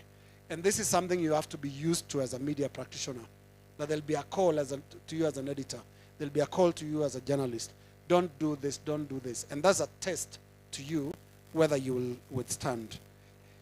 And then number 3, I was asked a question about guilt by association. By the way, having had the benefit of doing law, there's no such thing as guilt by association. You have to be either guilty party or not. So proxies is not a crime. It is, what is it that the proxies are what are they doing? Subject. Don't start looking for somebody else. And I know what you're saying, by the way. I think I understand the language of journalists here. Treat the proxy as the first person. See them first, not who you think is the real owner. Because that's what happens. You've seen in corruption cases. Look at the NYS, for example. Everybody on the chain ended up in trouble. Oh, but something that is interesting about our courts and anti-corruption war, they are treated differently. The lady that was carrying money in sacks, I think, had a different experience from the person who made her carry the sack. Yeah, and that's the unfortunate thing about our story. I think those are the 3 questions, Ibrahim, that I had. Thank you very much.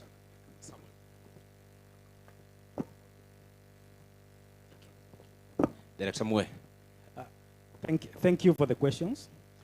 I will start with the question which was asked by my friend in Kiswahili, but I will seek your indulgence to answer in English.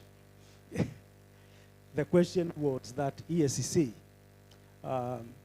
engages in a more expensive process to recover the assets which are stolen, and therefore we are proposing whether we can explore other alternatives. What I want to inform you is that EACC recovers corruptly acquired assets through two methods. The first one is civil litigation, which we file civil suits for recovery and prosecute them in courts. The second one, we use alternative dispute resolution, and I think that is what you alluded to. And I want to tell you the recoveries which were reported here by the CEO, close to 70% has been realized through ADR. So that is a strategy which is already in place. The other question to EACC is beyond arrest. The arrests are usually dramatic, but when media houses make follow-up for additional information after the dramatic arrest, they are not getting information from EACC officials. Let me start by saying, of course, any professional organization is organized in the manner in which it performs its functions. The official spokesperson of EACC is the chairperson on issues of policy, and the official spokesperson of EACC on technical matters is the Secretary Chief Executive Officer. But again, these are very busy officials. So because of that, EACC established a Department of Corporate Communication. And the head of corporate communication is Mr. Stephen Karuga. Mr. Karuga can start. He was here earlier. It's Mr. Stephen Karuga. Mr. Karuga is the head of corporate communication. He is available to respond to any issues which any media house, any inquiries, any comments, any additional information you may require, seek that information from Mr. Karuga. Mr. Karuga will be able to avail that information to you. So that is what I want to say. EACC has an elaborate mechanism of interaction. And make sure as a journalist, probably before you leave here, get the contact from Mr. Stephen Karuga. He's the only person who is allowed to give his contacts to any stakeholder who is willing to take it. The other question was on the achievements, where the CEO mentioned the issue of the averted loss of 10.74 billion. This usually arises out of proactive investigations undertaken by EACC, where EACC, working with other stakeholders, and that's why I was calling for collaboration much earlier, is able to detect deals which are in the planning stage before they are executed and diffuse them before execution. That is what we call disruption of corruption networks. And we are able to quantify the potential loss which would have arisen if the deal was to go through. And that is how we have been able to avert loss of 10.74 billion. So it is through proactive investigation. And the last question is, for the EACC and the Auditor General, the statement was that no high-profile investigations have been initiated. And the question was whether we are going to see that in the future. I want to say that there is a list which was mentioned by Mr. Kimeu here, where we normally list on a weekly basis the matters which are coming up in court. And Linus also, during his presentation, he also identified who are high-profile targets. I want to report that all those high-profile targets, investigations have been done by EACC. So it's not a question of being initiated in the future. We have done it, we are doing it. And high-profile personalities have already faced the music of prosecution and asset recovery. Thank you. Thank you very much. By show of hands, ladies and gentlemen, do we have any further questions? 1, 2, 3, 4, 5, 6. The room will advise me. I'll come to you, CEO and Justice Kiage. I'll advise that you do that, you answer at the tail end just in case there are other questions for you from now. The room will advise me, we have 6 hands. Let me see the hands. 6. So you tell me, do we take all the 6? 5, 4, 3, 2, 1. We have another session after lunch, which has to continue. So let's start from here. Okay. My name is Felix from Citizen TV. Linus, when he was doing, or rather my boss, when he was doing the presentation, he said about the EACC not having the prosecutorial power. So he's intimidating me. So what's your take on that? What are we going to do? Because even Mr. Keme, when he was doing the presentation, he said, we have only seen success of your cases being prosecuted to the end when you are having an harmonious working relationship with the ODPPP.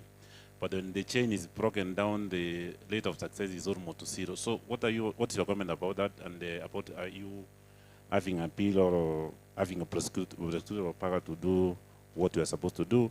And what can it be done so that we can have a continuous harmonious working relationship with the ODPP so that we can be able to see the success rate of the cases to the conclusion? Thank you. Please pass the mic to that end. You're the second last question, then that would be the last question. Thank you. I don't know whether it's a question, but rather a comment. That I think we came here to look for solutions on how information will flow to our audiences.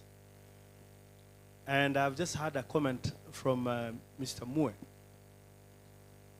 And with great respect, I think EACC needs to look at how the information they have flows to the public.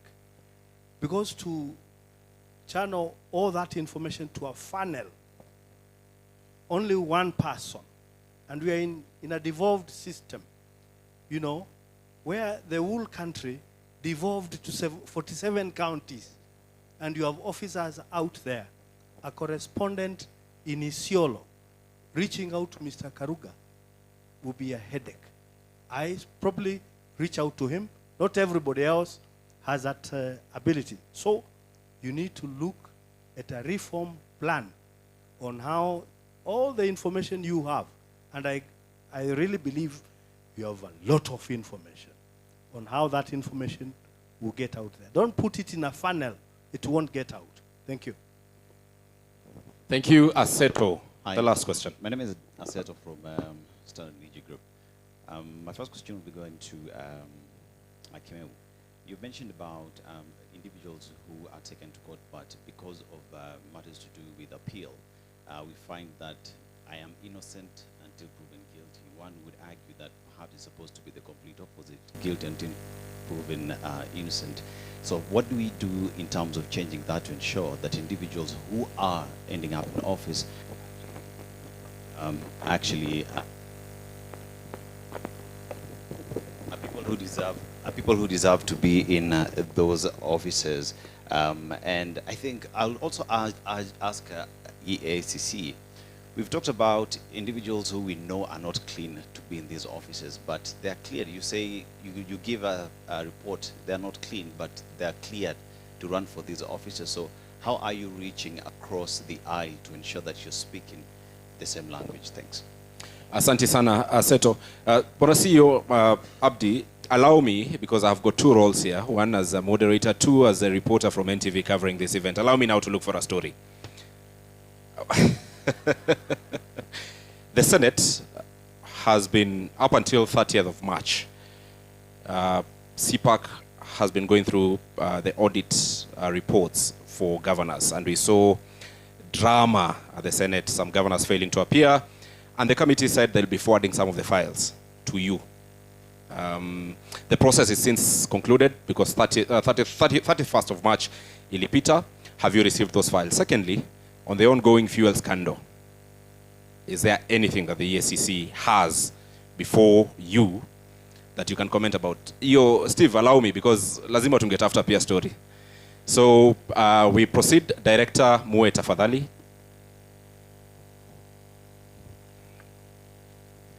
I think the first issue was a comment.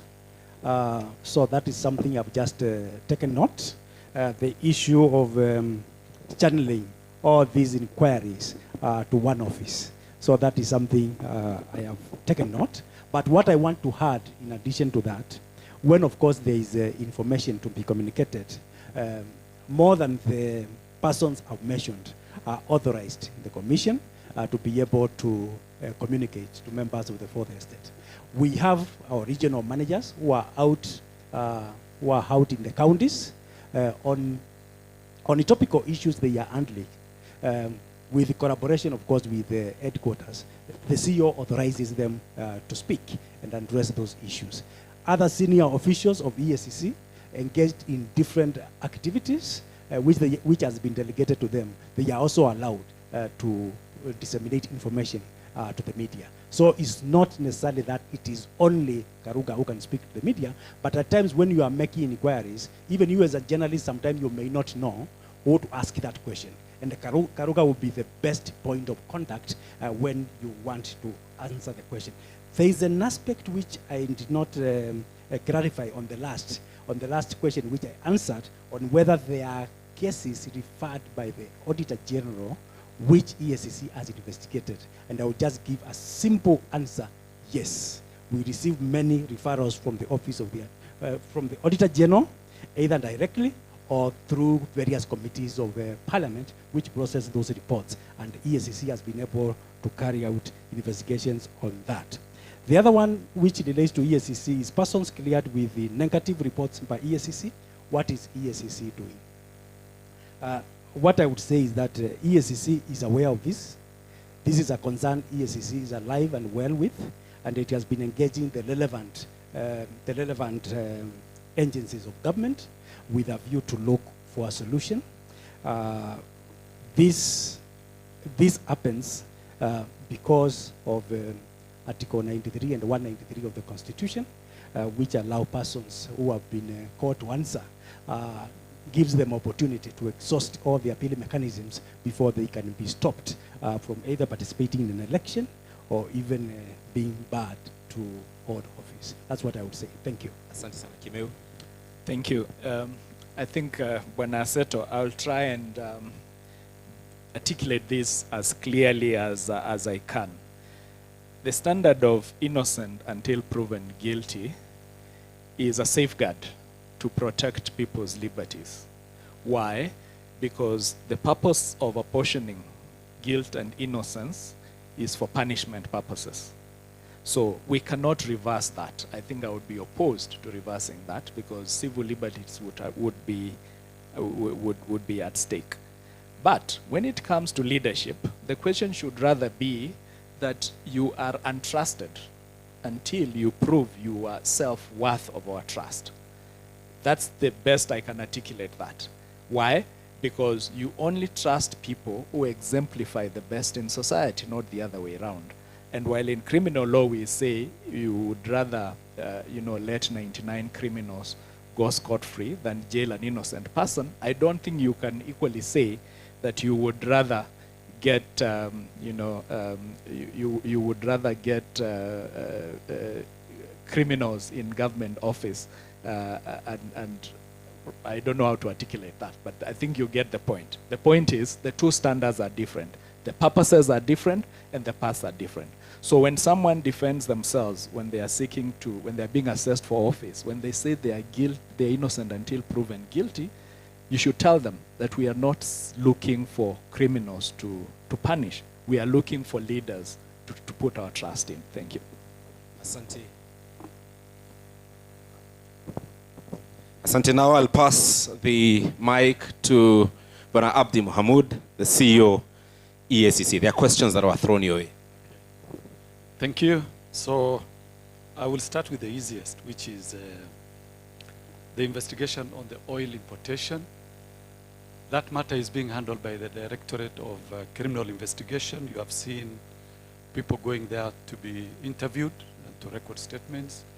So in order to avoid parallel investigations and double investigations, once DCI takes up an investigation, we leave it to them to conclude, because they also have the mandate to deal with criminal matters, more so fraud investigations, because from the look of it, probably most of the offenses that may come up may be within the penal code, or if there are offenses that will come up under the Anti-Corruption and Economic Crimes Act, we will see at that stage. But for now, we leave it to the DCI to conclude. The senators and governors, the dispute that they have, and whether these cases have already been reported to us. Yes, we have liaison officers in both the County Public Accounts Committee and the County Public Investment Committees of the Senate. We have our officers who are there, who sit through when all these deliberations are taking place. So as of now, we've not received the formal report from Senate, but we've already picked the issues through the liaison officers that we already have in Senate. And if you watched, followed up some of these two issues, for example, the Bungoma and the Vihiga, the one that was dealing with housewarming or party, something to do with that, we are already taken up. And I think the investigations are towards the final conclusion. And so, as much as we've not received the formal report, but we've already taken up those investigations. On the EACC relationship with ODPP, I would want to leave that for the chairperson to address later. But let me deal with the first question that was asked about the targets, or rather how do we measure our performance? Every 5 years, we come up with what we call strategic plan. And that strategic plan guides us for 5 years. And each year, we have targets for each functional area. So the current SP is from 2023 to 2028, the one we are implementing. At the mid-term, we also do what we call mid-term review, just to see whether we have gone off or whether we are still on that particular roadmap. The law also expects us every quarter to give a report on our performance on the area of law enforcement to the National Assembly and a copy to the President. That is what the law expects. It also directs the EACC to have an annual report on our performance in that particular area, where we will give specific data to the National Assembly and also to the President. That is the way the law is. So that is how we measure our performance technically. But there is also the performance which is not on paper. The performance which is done, the assessment which is done by the public. That is also you, as to whether the EACC is meeting the intended targets or the intended purpose, or whether we have fallen short of the expectations of the public. That is not written in law, or for example, it's not among the targets, although the public interest is one of our key deliverables when we are doing our targets. But that depends on how the public feels about our performance. Thank you very much. Let me allow the chair to deal with the other issue of we will have the issue. The question was EACC. I think Linus talked about prosecutorial powers to the EACC, and the question was whether there is anything we are doing to deal with our relationships between the EACC and ODPP. And I think you being a bishop, you are better placed. So do you want me to answer as a bishop or as the chair? Those are two different offices. Yes, The relationship between the ODPP and EACC is, part of it is in the public domain as a result of some of the cases that have gone to court, and sometimes we have disagreed on the process that should be followed. So that sometimes plays out in the public arena, and therefore the public picks it up, and we have been accused of being at loggerheads with each other. I think the first thing is to say we are working together towards a common cause and a common goal. And the important thing is that we should see how whatever cases we are dealing with are dealt with in a way that finally gives justice to the people who are concerned, but also gives satisfaction to the public expectation on how we are dealing with corruption. We have had several consultations at different levels on this particular matter, on how we handle cases. Just last week or the other week, we were out in Nakuru, where we invited all key players in this arena. We had over 20 different agencies, both from the public and private sector, to discuss and agree on ways forward. And ODPP was represented there. They were given opportunity to explain how they handle issues. We took a chance to also do the same.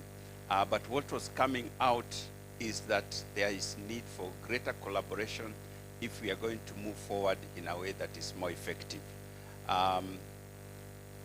The fight that is there is not an actual fight. It is a disagreement or misunderstanding on the process that should be followed. We have seen greater efficiency when we take cases to court that we have investigated. We have seen some obstacles sometimes, either due to the old structure of ODPP and how they are organized, because sometimes cases, files take very long in their offices. Sometimes they are brought back, we take them back. So for the public good, we have asked publicly, could we be given a chance to process these files all the way to the court, and let the court be the adjudicator in terms of whether a person is innocent or guilty, so that even for the people who are accused, it doesn't take them so long while they are waiting for their cases to be concluded. So for the purposes of efficiency, there is that discussion that is going on. In that particular meeting, the leaders from Parliament were actually of the position that that should be given due consideration. So we wait for the outcome of that discussion so that we can have greater efficiency in the management of files and cases that are processed by EACC. I don't know whether I've answered the right question, because the question was directed to CEO, so I was not paying very keen attention. You have answered the right question, and colleagues, we have a story. We have a story. Justice Kiage, there was an invitation for comment. Thank you very much. Before I answer Patrick's question, my namesake, I want to comment on what Linus Kaikai had to say earlier on, that there needs to be a mindset change, a shift in the judiciary as well. I think that's a good statement. In that, I think all of us as a nation, we have to have a mindset shift to do better. I cannot pretend that we have done all that we can do. We can do better, and I take that in the spirit it's offered, considering especially that you are an officer of the court. I would like to hear you say that more clearly to me when you appear before me. That's not a threat, it's an invitation. Now, regarding the question you asked about the reversals on appeal, that sometimes there are convictions that you get, and then when they come to the, I guess, to the High Court on first appeal, or perhaps to the Court of Appeal, whether it be on a first or second appeal, you find that there are some reversals. First of all, I want to say that at the Court of Appeal, if you look at the numbers we don't have that many anti-corruption cases coming up there to the Court of Appeal. There are not that many compared to the numbers that we receive from the other areas of criminal law. Secondly, I am not sure that one can say that there's a higher rate of reversals in corruption cases than there are in other criminal cases. I don't think the data shows that. But sometimes reversals are easier to catch. They catch the attention, but less than we have when we have affirmations. I think we do a lot of affirming of decisions of the courts below, which probably don't come to catch the eyes of the public generally as the others would. But let me say this also. The business of a court of appeal is really to deal with errors. Have there been errors of process? Have there been errors of substance? Have there been questions of evidentiary assessment that need to be corrected? And where the courts find that there have been errors, they are under a duty. The Court of Appeal is under a duty, a constitutional duty to point out those errors, and if the errors are minor, you still maintain the conviction. But if the errors are of substance, then you have no duty, you have no option but to reverse. I would say this, I would offer an opinion that in big corruption cases, those guys invest in the biggest legal guns they can find. They get the sharpest, brightest, most highly motivated lawyers to come and do the work. And they would burn the midnight oil. They would get cases from South Africa, from all over the world, to come and make the case for their client.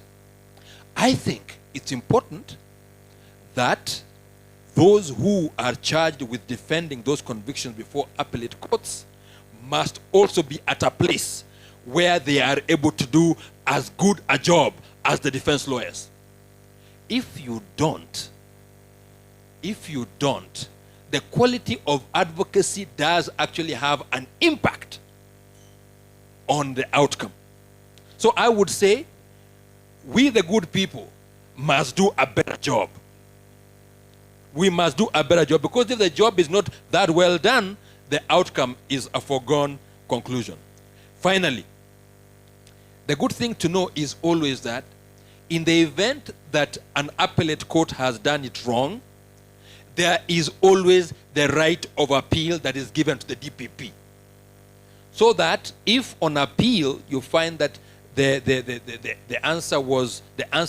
decision given was not entirely satisfactory and it raises a matter of general public importance, you can go all the way to the Supreme Court. And I think the Supreme Court has also been able to handle one or two matters that come from our court. I think all is not lost, so long as we are all agreed that everyone does their job and does it to the best of their ability. That's the mindset we're talking about. We cannot go into this half-heartedly. We must put all our best into it, and if we do, things will get better for our country. Thank you.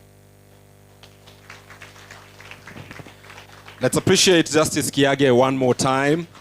And in the same breath, also appreciate all the three gentlemen, plus the CEO and the chair, who took the questions. And also let's appreciate you for asking those questions and making this plenary session very lively. Asanteni sana. We are almost ending, and we are ending this. I will be inviting Commissioner Alfred Mshimba on stage to please lean us, Samuel, and please don't leave, and Director Mwe, don't leave. We have some token of appreciation for you. Commissioner Alfred Mshimba of the EACC will be assisting us with this. Asanteni sana for making time and sharing your nuggets of wisdom with this room. Immediately after this, okay, let's proceed with this. Asante, Commissioner Alfred. First up will be Lina Skaikai, Editorial Director, Royal Media Services. Thank you very much for making time for us today. Asante sana. Then Samuel Kimeu, asante sana. Feel appreciated for making time to attend and even share your insights with us this morning, cutting through to the afternoon. And last but not least, Director Mue, asante sana also for sharing with us and making time to be with us today. Asanteni sana. Let's appreciate them one more time. Now, ladies and gentlemen, it is time for lunch.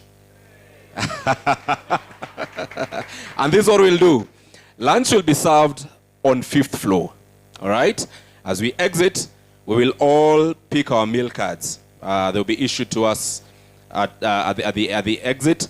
And let us please kindly try and hurry. Tuharakishe kidogo.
Moderator.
Check, check.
Hi, good afternoon.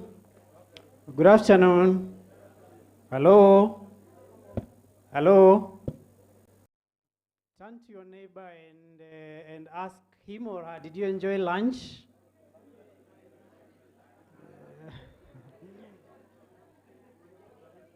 Did they say yes or no? They said yes. Good. I think in the interest of time, I think let us move swiftly to the afternoon session. This is our third session. I start by introducing myself. My name is Francis Mreithi. For those who might not know me, I work for Radio Africa Group as the digital editor. It is my pleasure to be here. And when I was listening to the morning session, quite a number of things, I was reflecting on a number of things. And I don't know what you got as key lessons, but there's a lot of knowledge that was shared here. Eminent people, rich minds. And one of the things that I was thinking about is that corruption is a slow poison. What that means to you, I really don't know. But I'm just thinking, someone who has been taking slow poison, what does that mean to that person? But for the media fraternity where I come from, I think there's something that will say that is really important, and that is truth and justification. I know we have problems sometimes when you are doing investigations being taken to court, but I think from what happened in the morning, our defense lies in truth and justification. This particular session will be inviting other great minds to take us through a panel discussion, and it will be about beyond watchdog journalism, media, and society accountability. But before I invite the moderator of that particular session, I want you to ask your neighbor just one question and be very keen on what he or she says. Do you fight corruption or you are a friend of corruption?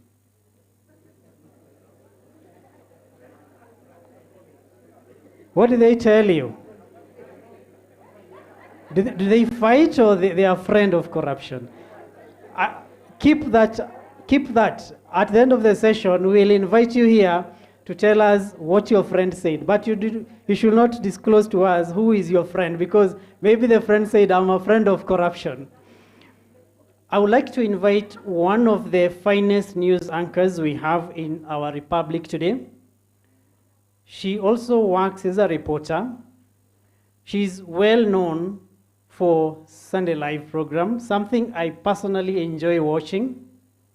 She has been in media for over 15 years. She has worked for, among others, Capital FM, NTV, and currently with Royal Media Services, particularly Citizen. And she's none other than Olive Barrows. Let's welcome Olive with a clap of. Karibu, Olive.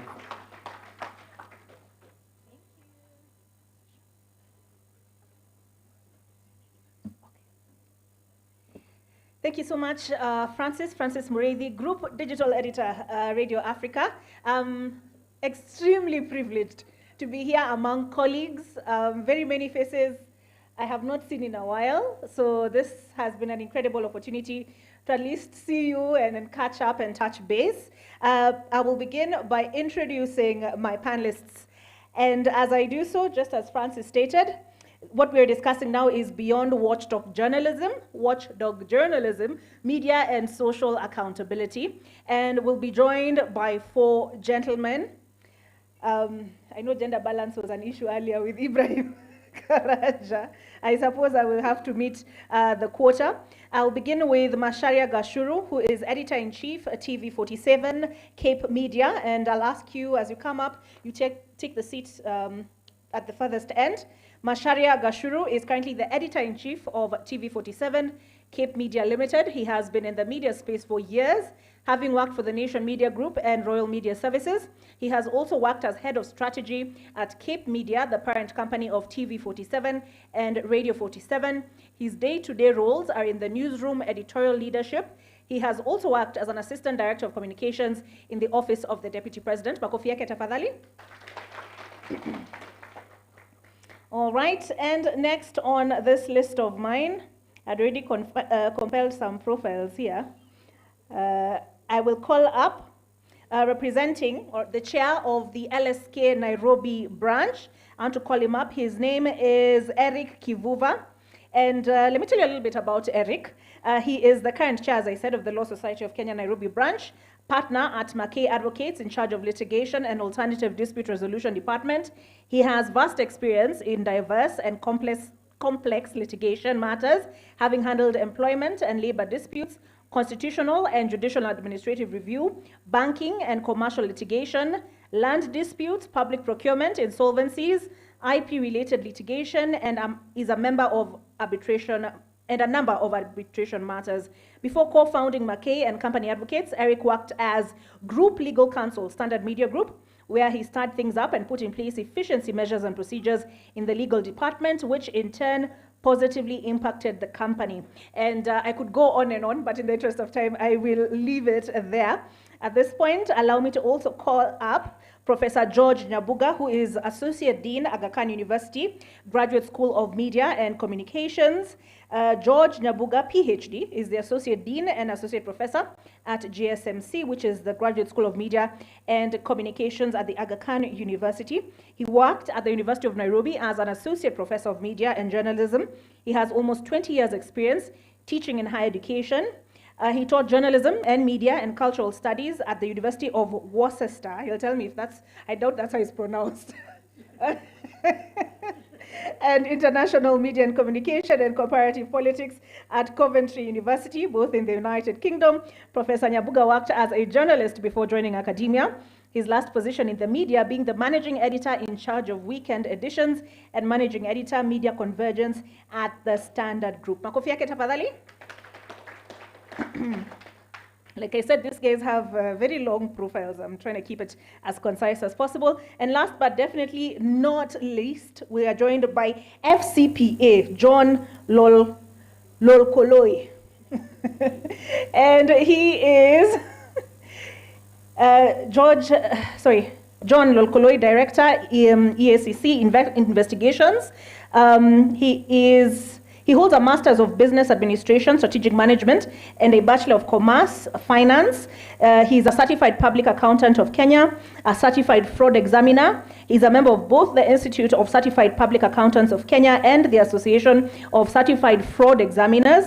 He has vast training and experience in accounting, audit, tax, and forensic investigation. He's undertaken various leadership and management training, including the International Visitors Leadership Program, USA, Strategic Leadership Development Program, Corporate Governance, and Project Management, among others. Makofi yake tafadhali. All right, in the interest of time, I'm going to prompt them. I'll warm them up for you. 2 rounds of questions, and then I'll open the floor. Is that okay? Is that in order? All right, thank you.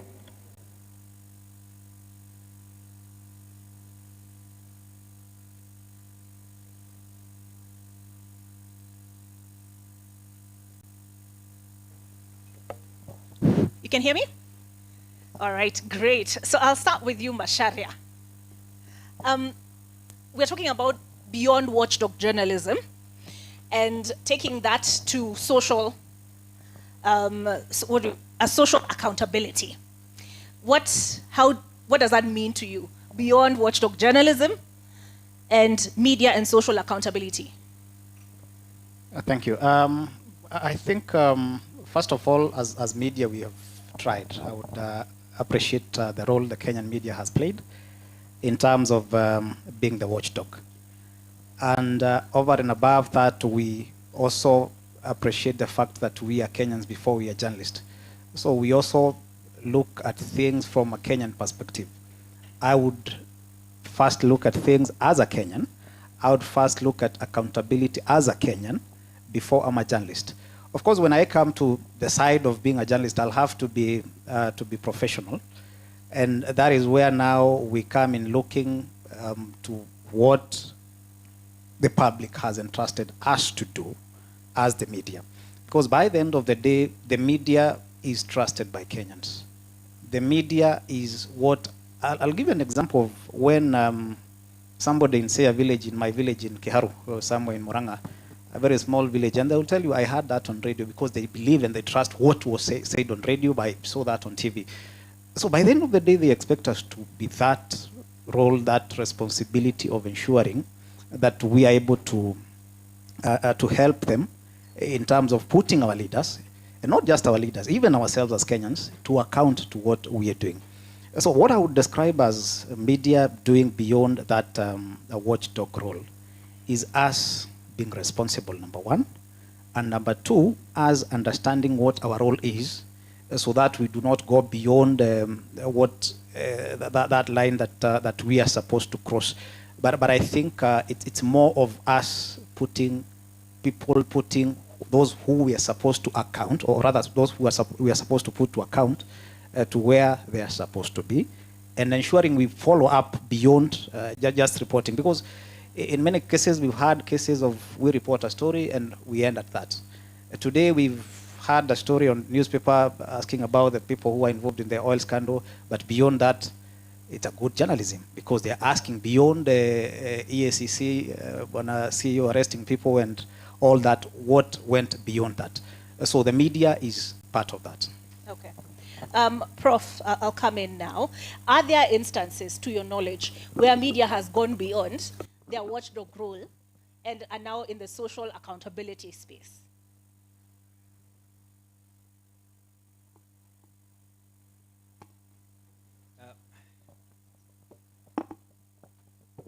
Well, let me first say that, you know, the media in this country plays a very important role. First is, of course, providing information that, you know, helps people understand various phenomena, including the fight against corruption in the context of what it is that we are discussing today.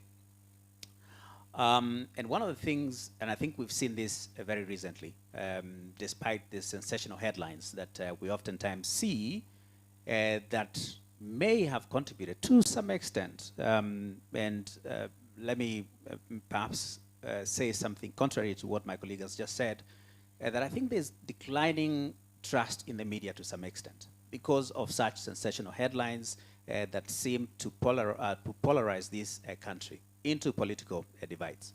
But nonetheless, we see the media playing a great role in trying to hold the leadership, especially the corrupt leadership, to account based on information that is published in various media platforms. And let's take, for example, the oil scam. We wouldn't have known what is going on, or at least a majority of us wouldn't have known what is going on in the current landscape if it wasn't for the media. Wouldn't be knowing the amount of wastage in government if it wasn't for the media. And as we say, maybe in academia, but also based on my own practice, is that the media has a great social responsibility of bringing that information to the public, because the public ought to know what is happening. I think the problem oftentimes is lack of in-depth reporting. So what we oftentimes see is that this person has said this other person has said this, and sometimes without follow-up stories. And sometimes what people need to see is a follow-up. And I'll give you perhaps an example just to illustrate the point that I'm trying to make. Recently, I think there was a story in the Standard. And this was on the apparent arrest of Tuju. And many of you know the story. And when it was realized that he wasn't actually arrested, the Standard didn't make amends. What they did is perhaps just ignore the story altogether. I think it was abducted, not arrested. Okay, abducted, yes, abducted. Yes, abducted. But they didn't come out to correct the story. And that perhaps then means that the relationship between some of the sources, and especially the police, the security agencies, and even the Anti-Corruption Commission, for example, sometimes means that that relationship cannot be enhanced. And I think, as Justice Kiage said earlier today, there must be ethical and responsible and accountable reporting. And in this sense, we must ask ourselves, who holds the media to account for some of the wrong stories, some of the sensational stories that they write, some of the inaccuracies that they publish? without sometimes correcting. And as we know, sometimes false information is more interesting, is perhaps a lot more viral than truth, if you may. So what I'm trying to say is that the media ought to be accountable, the media ought to be accurate, the media ought to be responsible and ethical and professional in whatever it is that they're doing. Otherwise, that social responsibility role that they ought to play would decline over time. And I think that has contributed somewhat to the declining trust and challenges that we see in the media landscape at the moment. All right. I know you guys will have a lot of contributions to make on that. But I'll come to you, FCP Lolkoloi. What is the distinct? I think it's working. Inafanya kazi? Okay.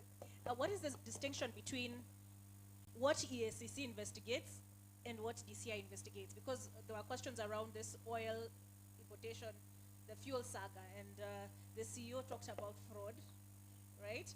But who decides what is it that DCI, I mean, what determines DCI is investigating this one, EACC is investigating this one? Thank you very much. I'll start by saying that EACC, the Ethics and Anti-Corruption Commission, is created under law and the Constitution, and the functions are well specified in the EACC Act as well as the Anti-Corruption and Economic Crimes Act, which basically is to investigate acts of corruption, economic crimes, bribery, and unethical practices.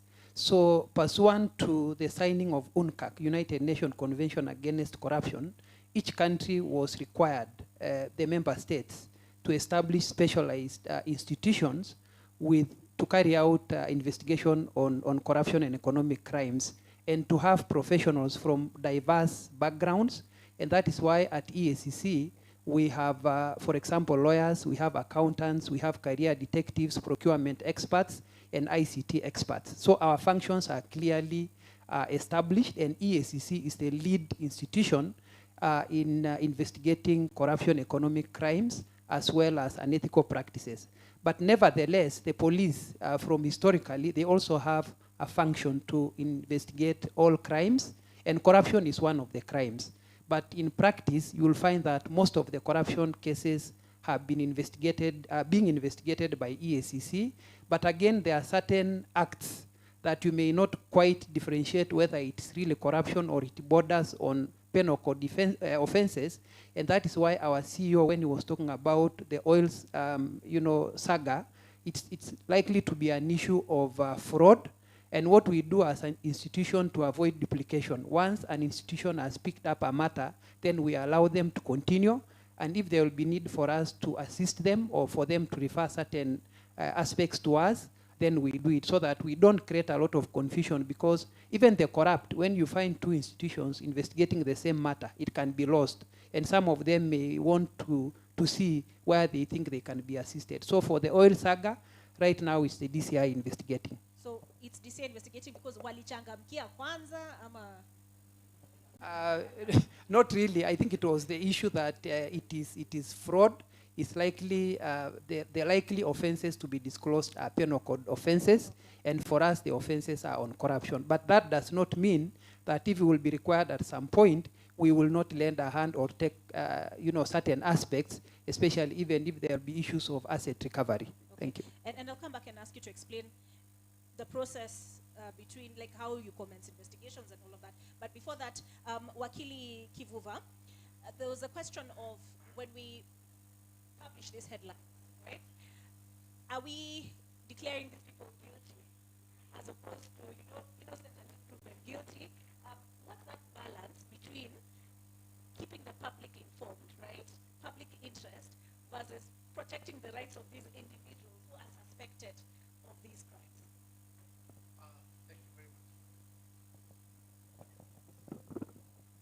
Thank you very much, Olive, for that very important question.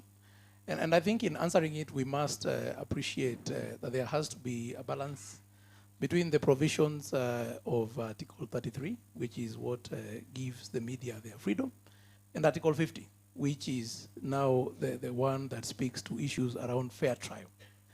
A lot of the time, or what has happened is when there is sensationalism, as I have observed, I remember when I used to train journalists on media law, ethics, and matters around defamation, sensationalizing stories was one of the causes of the many defamation cases that we were having. And one of the biggest trap is when you want to sell a headline and not tell the story. And so what happens is we find that there are things that are magnified. And those of us who are part of that suit, even in court, you see it the following day in the newspaper and you're asking yourself, really? Did this really happen? And so when people move outside accurate reporting, then they fall into the trap of interfering with the possibility of a fair trial for the accused person. But I must say that there has been tremendous progress.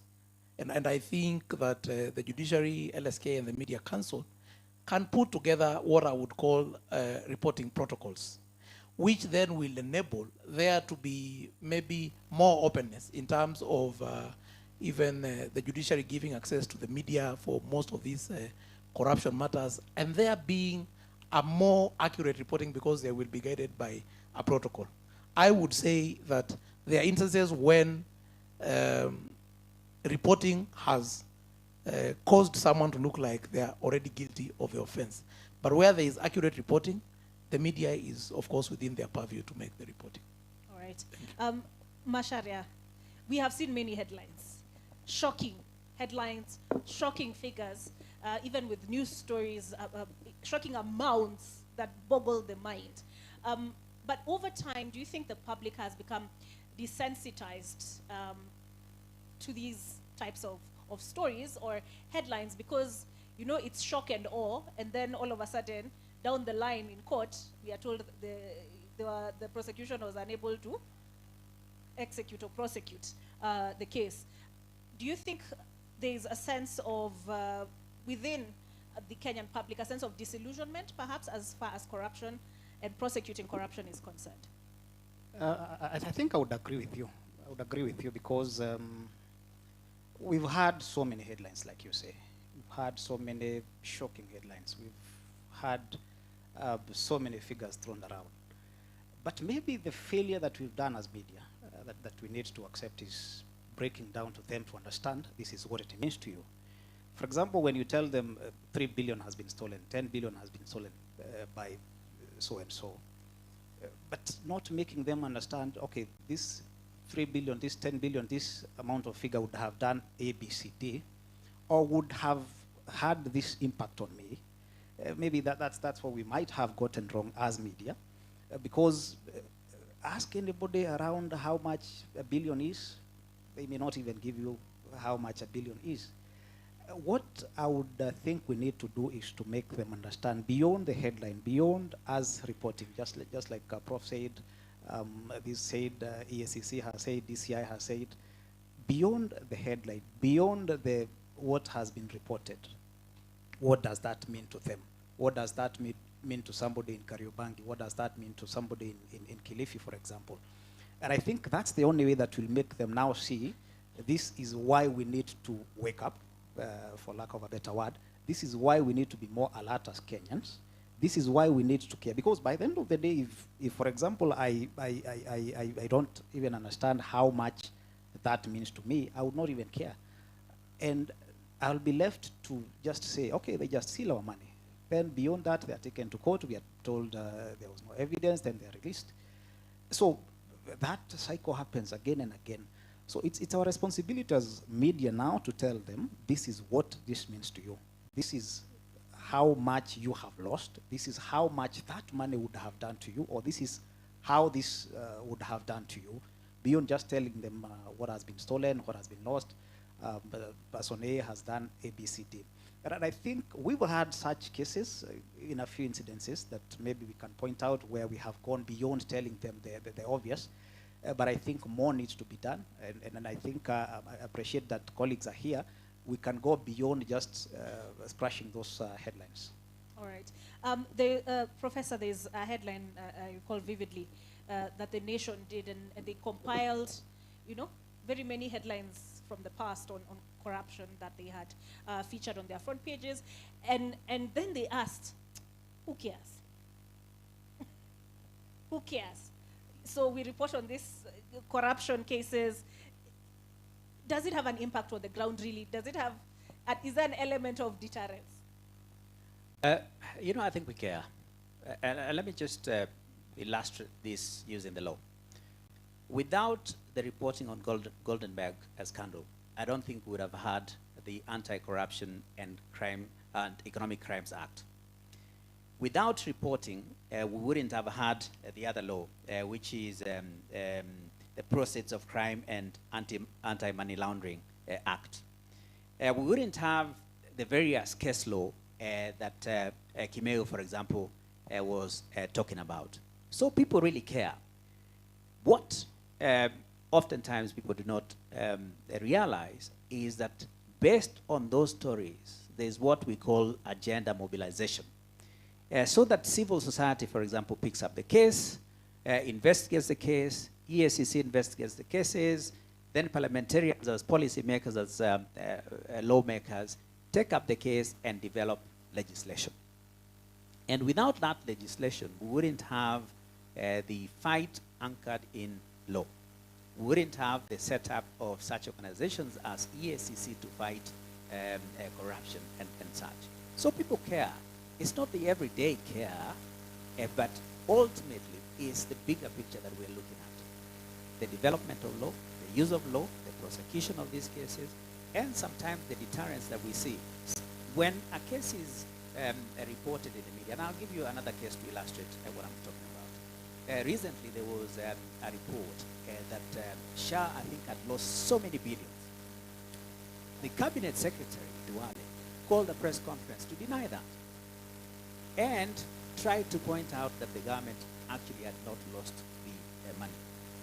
And sometimes is lack of deeper understanding of what perhaps SHA, not trying to defend what the Ministry of Health does, but it's lack of deeper understanding, deeper analysis of the issues that SHA deals with, that sometimes we are so obsessed with these sensational headlines because we think that will sell papers, that will enhance media ratings, because ratings are going down. News avoidance is a serious thing. We've done research, for example, in the recent past, that many people now, as you indicated, are avoiding news because they think that it's full of negativity. Yeah? And that then means that maybe people are not listening, and ultimately that people may not care. But if you go down to the ground, if you look at legislation, if you look at the bigger picture, reforms and everything like that, and even from a global perspective, where we have those ratings that will affect direct foreign investment, people care at that level, because with the amounts of corruption, if it's reported that there's a lot of corruption in this country, people will not invest here because they will think that they need perhaps to pay bribes for them to get licenses. They need to see people for influence and things like those. So it may, as I indicated, may look that people not really care, but if you look at it from a critical perspective, various actors in this society really care. EACC cares to some extent. I'm sure if there's a headline today about EACC not performing, and I should say that I worked at EACC sometime in charge of communication, would care. There would be some sort of crisis communication team to communicate, that EACC really cares and try to respond to those issues. Ultimately, of course, we want proactive communication, and I think EACC used to have, and I think it still does, the education department that would educate people on what it is that it was doing. And this was a direct response from society, from some media reports, that there was need for education, there was need of awareness, so that Kenyans would understand what it is that EACC was doing with its money. And let me just, again, maybe you cite a case to, again, maybe illustrate what I'm talking about. Not long ago, I think about 2 weeks ago, Fred Ogola, he used to teach at Strathmore.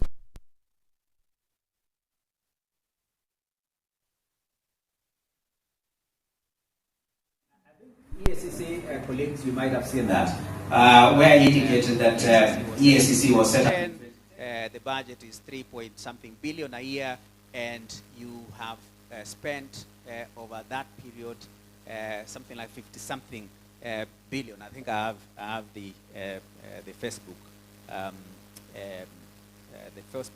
post here. EACC was set up in 2010 and has operated for 15 years. Its annual budget is 3.9, totaling 58.5 billion over that period. It has recovered only 28 billion in 15 years. And if you look at that, it's sensational. That's what Kenyans like. We want to put figures and say, what does 58 billion look like? And why should we spend more money to get less? And I think that was a question that was asked by a colleague here earlier. Without a deeper understanding of what deterrence means, maybe that deterrence, based on what EACC does, has saved us trillions that is not quantified, that may not always be communicated, that may not always come out clearly because people now are, scared. But let me not use scared, because sometimes if you use scared, then it goes underground. But people know that corruption is a serious crime, is a serious or a serious impact on Kenya's development, on Kenya's lives, that they would not pay a bribe.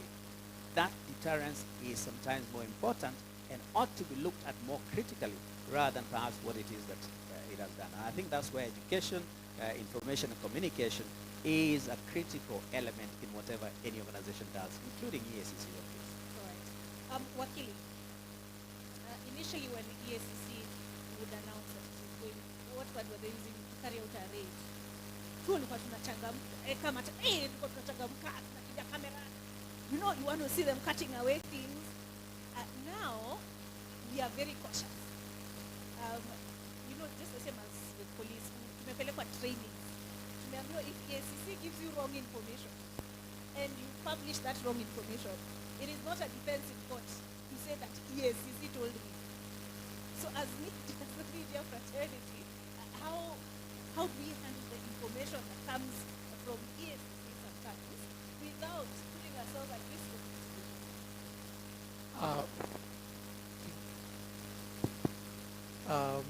that is a very good question. And in fact, I had just thought about it as we were sitting here on how best do we strike that particular balance. But I think it starts with just that basic understanding of some of the obvious things. Of course, we all understand what defamation is, and it is the publication of false information about someone's reputation that tends to diminish their standing in society. So once you have established what defamation is, I believe you can now then put safeguards. But I want to also address maybe reporting, especially on matters that are related to either criminal charges or a court proceeding.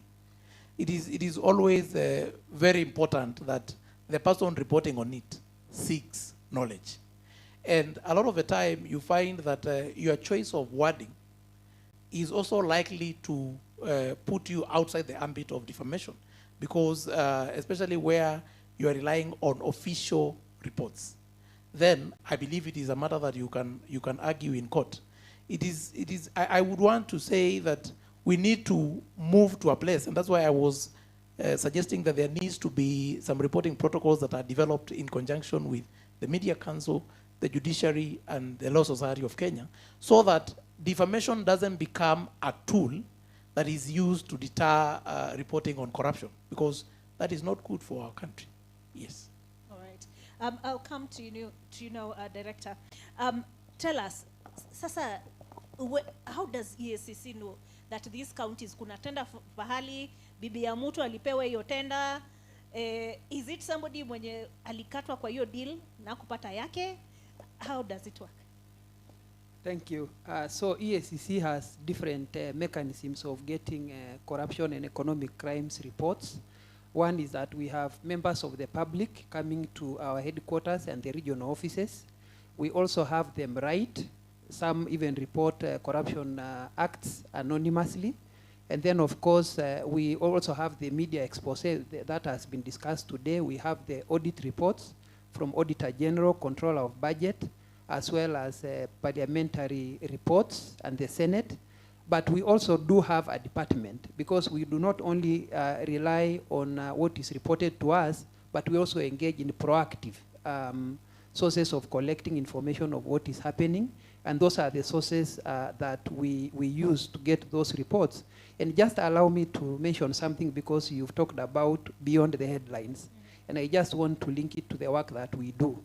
That beyond the headlines, because I want to submit to all of us, regardless of the screaming headlines that these amounts have been, stolen, you cannot take a newspaper headline or a report even from the Auditor General to court. Of course, it can be a basis, but beyond those headlines is the fact that as law enforcement agencies, and EACC specifically, you have to collect the evidence in accordance with the law. And that means that evidence has to be admissible in a court of law, and you have to, for example, even if it was being said that 300 million was stolen in a certain county, we have what we call investigation questions. We asked what happened, when did it happen, where did it happen, who is involved, and how did it happen? So those are the questions that we ask ourselves, and what we do is that we now collect the documentary evidence, if it is the payment vouchers, if it's the invoices, if it's the contracts. We invite witnesses to come and comment on those documents, and then we do the analysis. We determine whether there are any violations of the law, because we operate within the law. So if it was said that it's a procurement offense, we have to look at what evidence is available and who is involved, who can be, cited. And then after that, we compile our files and send them to the DPP for independent review. And it's only after we've gotten consent that we arraign the suspects in court. Now, again, that is another beginning, because for any one of you who has gone to court, you will actually get surprised what happened, because you will have to call each and every witness to come and talk about a certain document. That I work in this county, I processed this payment voucher, it was for this supplier, I sat in this, inspection evaluation committee meeting, or, I prepared this payment voucher and this is what happened. And once the prosecutor leads that witness to give that evidence, then you have the defense lawyer who is now out there to destroy that evidence. So basically that is why, for example, beyond the headlines, you have a lot of work that needs to be done, evidence to be collected in accordance with the law. We recently had cases of fake certificates, and some people are wondering, if National Examination Council has said these certificates are fake, what else do you need? What you need is that you cannot take that report to court. You have to bring somebody from Kenya National Examination Council to come and say, we actually received this letter from EACC asking us to confirm these credentials, and this is what we have found out. You go to the employer for them to come and say, yes, indeed, this person is working in our organization, and these are the documents that he used to apply for this job. So it's a very, very lengthy process beyond the headlines. But I want to submit that we care as EACC, and everybody else should care. Thank you. All right. I'm curious, how do you navigate the politicization of corruption? Ukisikia governor ameitwa, we like using the term grilled. The governor is being grilled now at EACC headquarters. Na yeye anakuja na squad yake, wako hapo, mtu wetu, this is the political detractor, they're trying to finish our person. How do you navigate that? Indeed, that is the tragedy of the fight against corruption, because the people whom investigations or prosecution or adjudication are being done for their benefit, sometimes you really wonder whether they have been brainwashed or there is lack of civic education, because they will come and dance outside there saying that we are being finished, and actually the people finishing them are the people we have called, because they are the ones who are plundering the resources. So what we do is we ensure that we undertake our work professionally, objectively, because at the end of the day, what matters when you take your files to the DPP or even to the court, it's not about the status of somebody, but the evidence that you have collected, how sufficient it is, and whether it has been collected in accordance with the law. But of course, it does affect, because they come making noises that you are targeting our people, but some other day, they are the ones who will be saying that EACC is a toothless dog. Toothless, yeah. Okay. Macharia, there's a time, in terms of the public confidence and trust in media, right? So there was a time during Uhuru Kenyatta's second term and the accusations from the Ruto side that these corruption cases or whatever charges that are being preferred are politically motivated. And so there was, there were some mamas that the headlines zilikuwa zinatoka wapi? State House. And I remember DCI Keynote really is among those who were called out on the same. How much damage do these reports do to the credibility of media? To be very honest, when you see these ones who are told wamefanya hii na wamefanya hii na wamefanya hii, then kidogo kidogo a new regime comes in, DPP anasema hata hakukuwa na kesi hapa.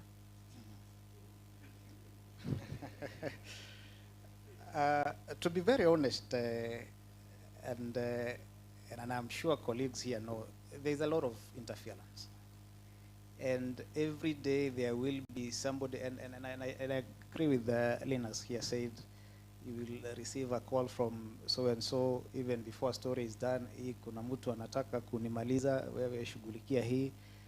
Hii headline imeambiwa mnafanya hivi. And unfortunately, some of them even come from within your own newsroom because somebody knows you are investigating this or you're doing a story on this.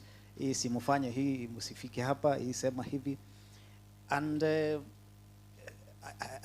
wouldn't say it's because we don't care for the country. We do.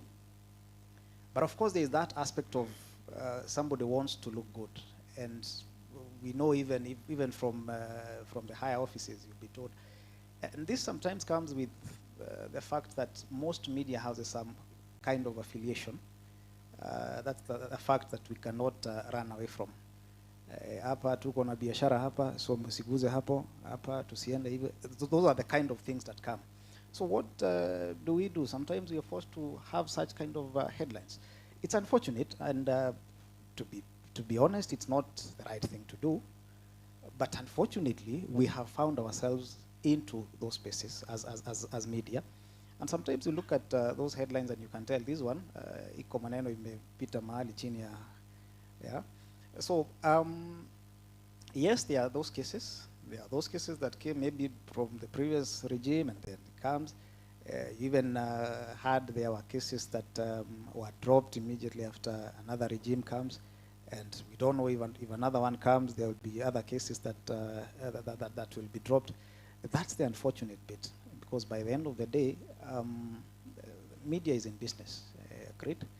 And you will have those quote-unquote claims of hapa musifike, hapa kuna biashara, usiguze huyu, some very high calls that will even come, there's a story you're doing, please don't go that direction.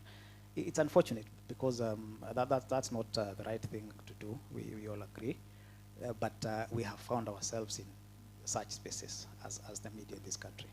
All right, I want to open up to questions, open the floor. As I do so, Wakili, there's been a lot said today about mandating EACC to prosecute, right? What would that involve? Of course, if we were then to give the mandate to EACC to prosecute corruption cases, there has to be a change in law. And maybe one of the things that I can speak to, especially on the role of the media, as that is agenda setting. I think we need to come to the realization that maybe the reason corruption has become what it has become in this country is how we have fashioned corruption. It looks so sophisticated, it looks so complex, so that even those who are in corruption, they look like they are sophisticated individuals. I don't know whether we can call it stealing, simply, and maybe coin a term as a media and call these people, these are public resources thieves. That way, you bring them down to the level of the mwananchi appreciating huyu ni mwizi. What that will do when you set that particular agenda, it will enrich the country enough for the conversation now to begin on can we maybe accord EACC more powers. And that is now what will drive change in legislation, so that now we either get to the point of where we even interrogate the evidentiary burden when it comes to matters of corruption, especially because of what they do to the country. The whole criminal standard, which is what is existing beyond reasonable doubt, while it is unattainable, it is attainable, it seems like it has been used to frustrate. So then, because this is our country and we know what corruption has done to us, I want to instigate the conversation that maybe we need now to think about interrogating the standard of proof on corruption matters. And I like the fact that the judiciary has had the dual approach, which is asset recovery. The asset recovery path has possibly achieved much more than the criminal prosecution path.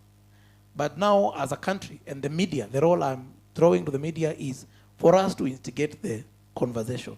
And for us to instigate that conversation, we must call the people who steal public resources thieves and not make them demigods by giving them these, fun names, corrupt and what have you. I also think that where there is follow-through, especially because a lot of the people accused of corruption are the governors of the future. So before some of these people are cleared by IEBC, can we have the media covering and pointing a spotlight and saying, this is the man accused of stealing from SHA. This is the man accused of stealing from XY. It will maybe also make the people who are giving these clearance certificates interrogate themselves and maybe think the pressure will be too much from the public. Basically what I'm saying is, I remember you asked the question of who cares? We need to get to the point where we all show care, and we need to get to the point where we love the country more. And I also think that because of what has been discussed earlier on the issue of news avoidance, maybe in that very agenda setting role as a media, is there a possibility for us now to start some hope-giving news about our country? Maybe that will instigate love for country, and when there is love for country, then the people plundering the country will become thieves in our eyes and not just corrupt people. Thank you. All right, so we will take questions now. Do you have anything you'd like to add to what has already been said?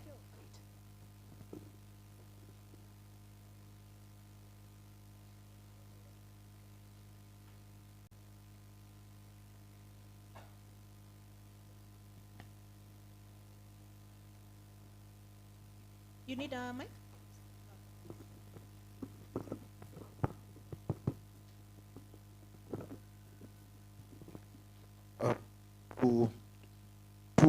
Two keywords from this conversation is evolution and ethics. Sorry, this is Brian. Sorry. Brian Wasuna. Yeah. From Nation. Yeah. So evolution in the sense of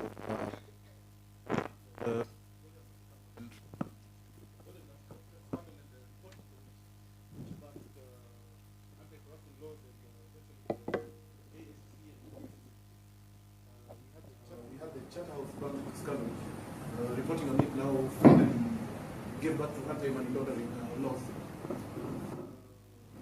So legislation has clearly evolved. The media itself. Become a signal, I think,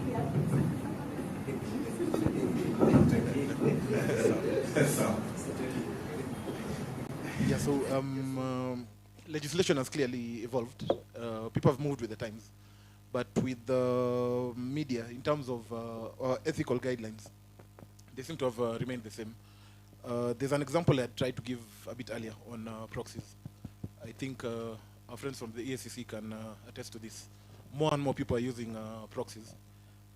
Personally, I can point to at least 5 very senior politicians who use the same pool of proxies. Every few years, they just shuffle the cards. At the same time, we have a growing number of people who now enlist their children, forget even wives, their children, I think we had a case a few years ago, someone from City Hall. I think he owns a club. Is it 1824, I think?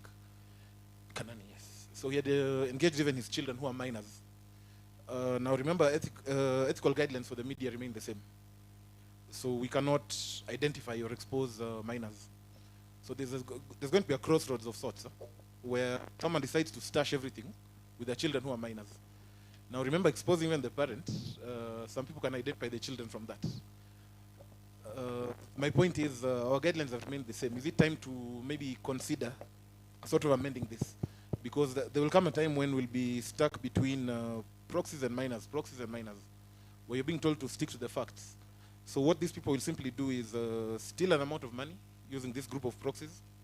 Proxy gets caught, whatever happens, happens. Get another set of proxies, just continue. So in short, we've not solved the issue. We're just being reactive, but not actually solving the core thing. So is there a point where maybe as media we need to sit down and reevaluate our guidelines, especially on reporting corruption? All right. Are you targeting that at the professor or the director? On, if possible, maybe Prof and Mr. Kivuva. Okay. All right. There was the lady in the glasses right there. It's basically along the same lines in interrogating our practices as media. It's to Prof. Do you mind introducing yourself? Sorry. Oh, I am Nelly Mora. I'm an independent editor. I am here courtesy of Kenya Editors Guild. I am coming just along the same lines because when we listen to you saying we have reached a point where we're asking who cares, perhaps it's because of how we have covered this issue of corruption. It's episodic.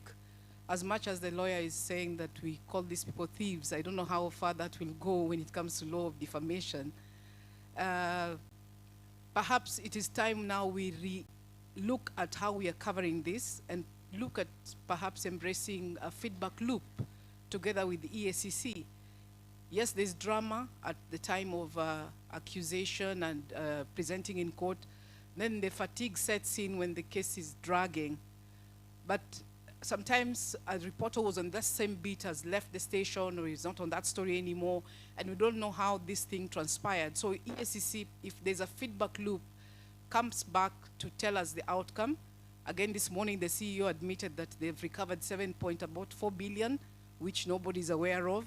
Even have a dashboard which shows the recovery and where's this money being re-injected to. Perhaps then we'll restore trust in the Kenyan populace who have given up on issues corruption, and now they'll start caring. Thank you. All right. Thank you for that. Two more. Oh.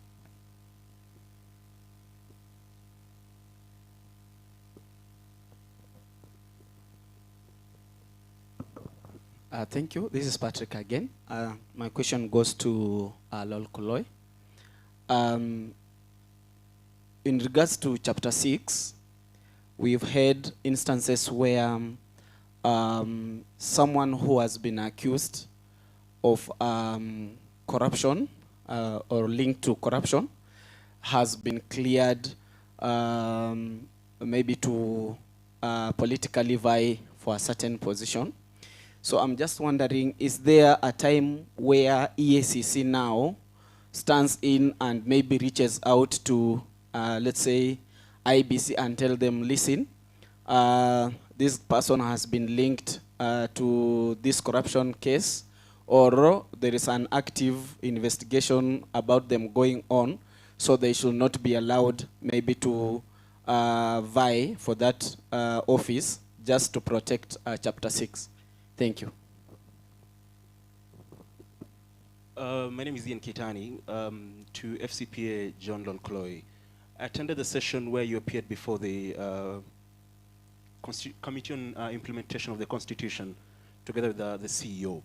And you spoke about this issue of prosecutorial powers. But as a parliamentary affairs reporter, I was engaging a few legislators in Parliament some time back. And I inquired from them what they think about it. And one of the concerns was that it would amount to too much power being concentrated in one institution. How do you respond to that? All right, let's take those.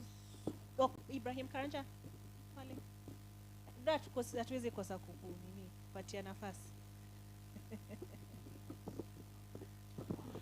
Mine is tied to the question by Patrick, and you were thinking this aloud over lunch about clearance of candidates, and this to invite your thoughts. We have cases where people were actually convicted and sentenced. Case in point, John Waluke. Then they appeal that particular conviction, and the question is, are you still innocent until proven guilty after an appeal? Because previously I had the Chief Justice speak on Spice FM, and this was about impeachment. If you're impeached, you're impeached, even if you're still trying to get remedies. But in this case, someone who was already convicted, they moved to appeal. The appeal has not been determined, but they are still cleared by whatever authorities to still hold office. Why are they still serving? All right, Salimia Mudhoka hapo. Anybody else? I hope we've not locked. Okay.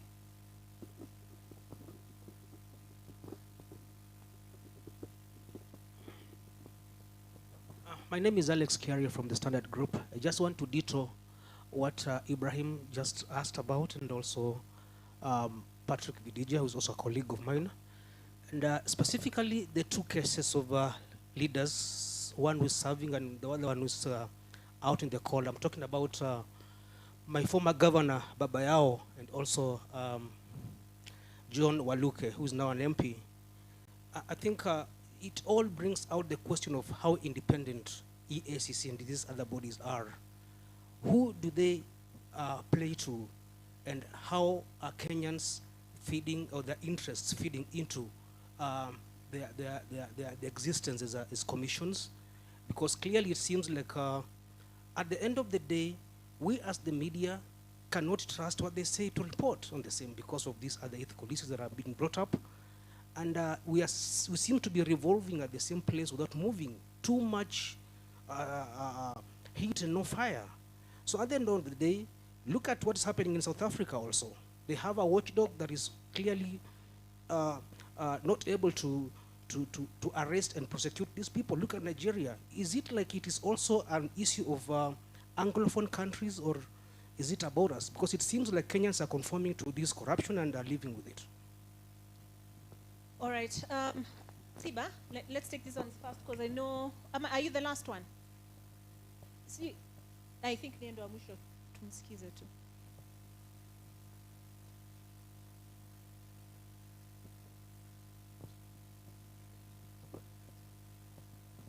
Yeah, thank you. My name is Sever Siba from Royal Media Services. Mine is just to echo what has been said by a colleague from Standard on this of Waluke. I heard that, was it last week? I think he was in an event where he was heard publicly saying, Uhuru alitaka kunifunga maisha, lakini akanihurumia, akanipa 76 years. Kwani mimi ndiye mwizi wa kwanza? To the public mindset, do you think as EACC, are you making a progress? People out there, including its free media, tutasema okay, ni Uhuru ndiye alikuwa amekufunga, lakini Ruto amekuja amekufungua. What do you think about that? Such statements from the leaders who are especially in government. All right, good question. So we'll begin with the one from Brian on proxies, right? Children, minors, and yeah, and the like. So he asked if Prof and Wakili could respond to that. We'll start with you, Prof. All right, thanks, Brian. The first thing that I wanted to say is that there are various issues that we ought to look at. First is the issue of beneficial ownership. And I don't know whether you remember the case of KEMSA, where this lawyer appeared before the, I think, was it a Senate committee? And they were unable to say who the owner of the company was. And afterwards, I think there was a public pronouncement that we should identify beneficial owners of companies, because you're then able to trace who the real owners are behind such companies. And I thought that it was important for the media to have gone beyond the proceedings at the Senate to try and investigate who the owners of that company was, who the owner of that company was, and who benefited from the scam at KEMSA. But I don't think there was that investigation. There is the issue of aiding and abetting. And this is the penal code, and perhaps Eric will talk about it. And I thought when we're talking about proxies, there's a crime of aiding and abetting. If you're aiding and abetting economic crimes, you're also guilty of an offense. Thirdly is the issue of asset tracing. In money laundering, and the Act perhaps states that you can trace actually the proceeds of that crime to whoever it is that whoever benefits that, and demand that they get those assets back. Okay? So there are various instruments actually that can be used to determine how guilty or not guilty some of these proxies are, especially if they are aiding and abetting corruption, economic crimes, who the beneficial owners are, so that you're able to identify who it is and get that money back. So let me say that I think the onus is on the media to actually do a lot more and not to pander to public pronouncements. For instance, I'll tie my question to what, or relate what I've said at what Ian has just asked, which is, was it Ian or the last speaker? Public pronouncements versus the actual evidence. And the EACC will tell you that we deal with real evidence, not what people have said in public. Because in public places, politicians will say almost anything. But is there concrete evidence that will be taken to court? Because courts rely on evidence, not public pronouncements. Okay, so DCI will go out and investigate, EACC will go out and investigate, and if there's evidence, then they'll charge. Otherwise, that case will actually collapse. That's another thing. The other thing that I wanted to ask is whether journalists deeply understand some of the legislation. For example, the legislation that we talked about, the provisions of those legislation. The Economic Crimes Act, the Anti-Money Laundering Act, the various cases, for example, that Kimeo was talking about earlier, because all those have a bearing on court decisions. So unless journalists deeply understand the provisions of those acts, legislation, then it will be very difficult for you to say authoritatively that this person ought to have been jailed. So sometimes we may confuse public discourse and public sentiments to actual, perhaps conviction that this person is corrupt, this person is a thief. And I remember when Eric was saying that we should call out people and call them thieves. Let me tell you, defamation is a serious thing in the media right now because of media sustainability. If you're sued for defamation and the damages are 10 million or 20 million, some media houses will collapse. Yeah? So that is why the media sometimes is, not brave enough to call someone a thief unless the court has pronounced this person to have been a thief. So there is, the popular discourses versus, the evidence that is necessary to support some of the stories. And sometimes you've seen headlines that are big on sensational, but when you read the substance, you wonder, where is the story? Yeah, where is the story? And I think, as I said earlier, these sensational headlines ought to be supported by evidence. And as Judge Kiage said, if you've got the evidence, you can advance the truth. You can advance justification as a defense if you're sued for a defamation. Otherwise, if you don't have truth and if you don't have justification, even with the absolute privilege that is offered to journalists as a because of court reporting or parliamentary proceedings, even without the evidence, it becomes very difficult for the media to support some of the claims that they make. So I think what I'm trying to say is that journalists ought to move beyond what is publicly pronounced, to move beyond what is popular, to try and find the evidence to support some of the stories. And that, I think, will enhance the public trust that the media ought to crave and, of course, maybe get as part of their reporting. Masharia, lakini tuko na deadline. Tuko na bulletin ya 7 inahitaji story, bulletin ya 9 inahitaji story. Do we have time to go really, how in-depth can we really go when a story breaks? But we'll come back to that. Wakili, first, if you can respond to the two questions from Brian and Nelly. Very well. I think I need to give a clarification that when I spoke about thieving and stealing, I was just advocating for a change in terminology so that maybe now corruption needs to be seen for what it is. But obviously, there are many convictions that have happened, and where thing without the intention of returning it, Waluke stole whatever monies. So it is a matter on which you can defend yourself in court. But that said, I think in answering Brian's question, I want to also just convey the message from my president, Mr. Charles Kanjama, Senior Counsel. He sent me the message that the Law Society of Kenya is committed to fighting impunity and corruption. And we will collaborate with the media to ensure that we remain on the forefront, and where possible, we get somewhere on this war on corruption. And so I would want to maybe just build on what Prof has spoken to on the issue of knowledge development on the side of the media. And I know there's usually the pressure for the deadlines and what have you, but there needs to be a level of knowledge. And this is where now I say that the Law Society of Kenya would be more than willing to collaborate with the Media Council of Kenya. I do not remember whether journalists have what we call the continuous learning processes, but for such maybe continuous learning processes, the Law Society can be invited maybe to speak on some of the technical aspects, especially on the issue of burden of proof, the issue of evidence, and what then can be reported safely, of course, guarding against defamation. There was the question on whether there needs to be a review of the ethics.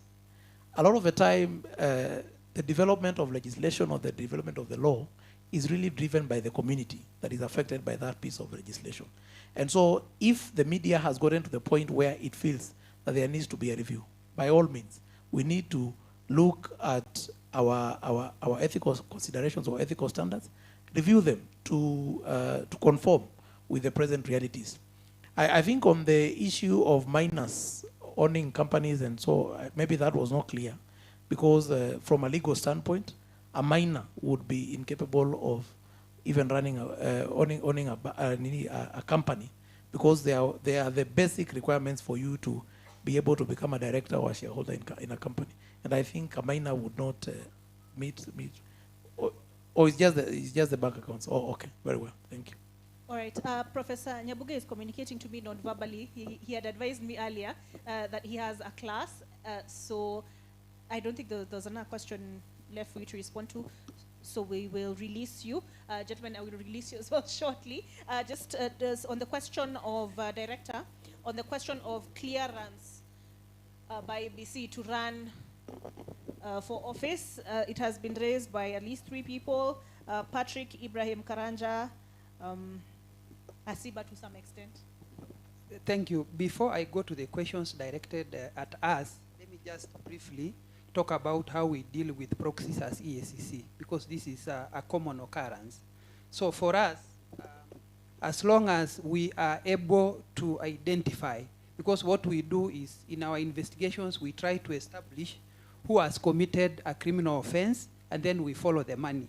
So if the money leads us to a proxy or to a public officer, to their spouse, their children, or even parents, we will follow that money so that it can be recovered, as long as we can link it to public institutions.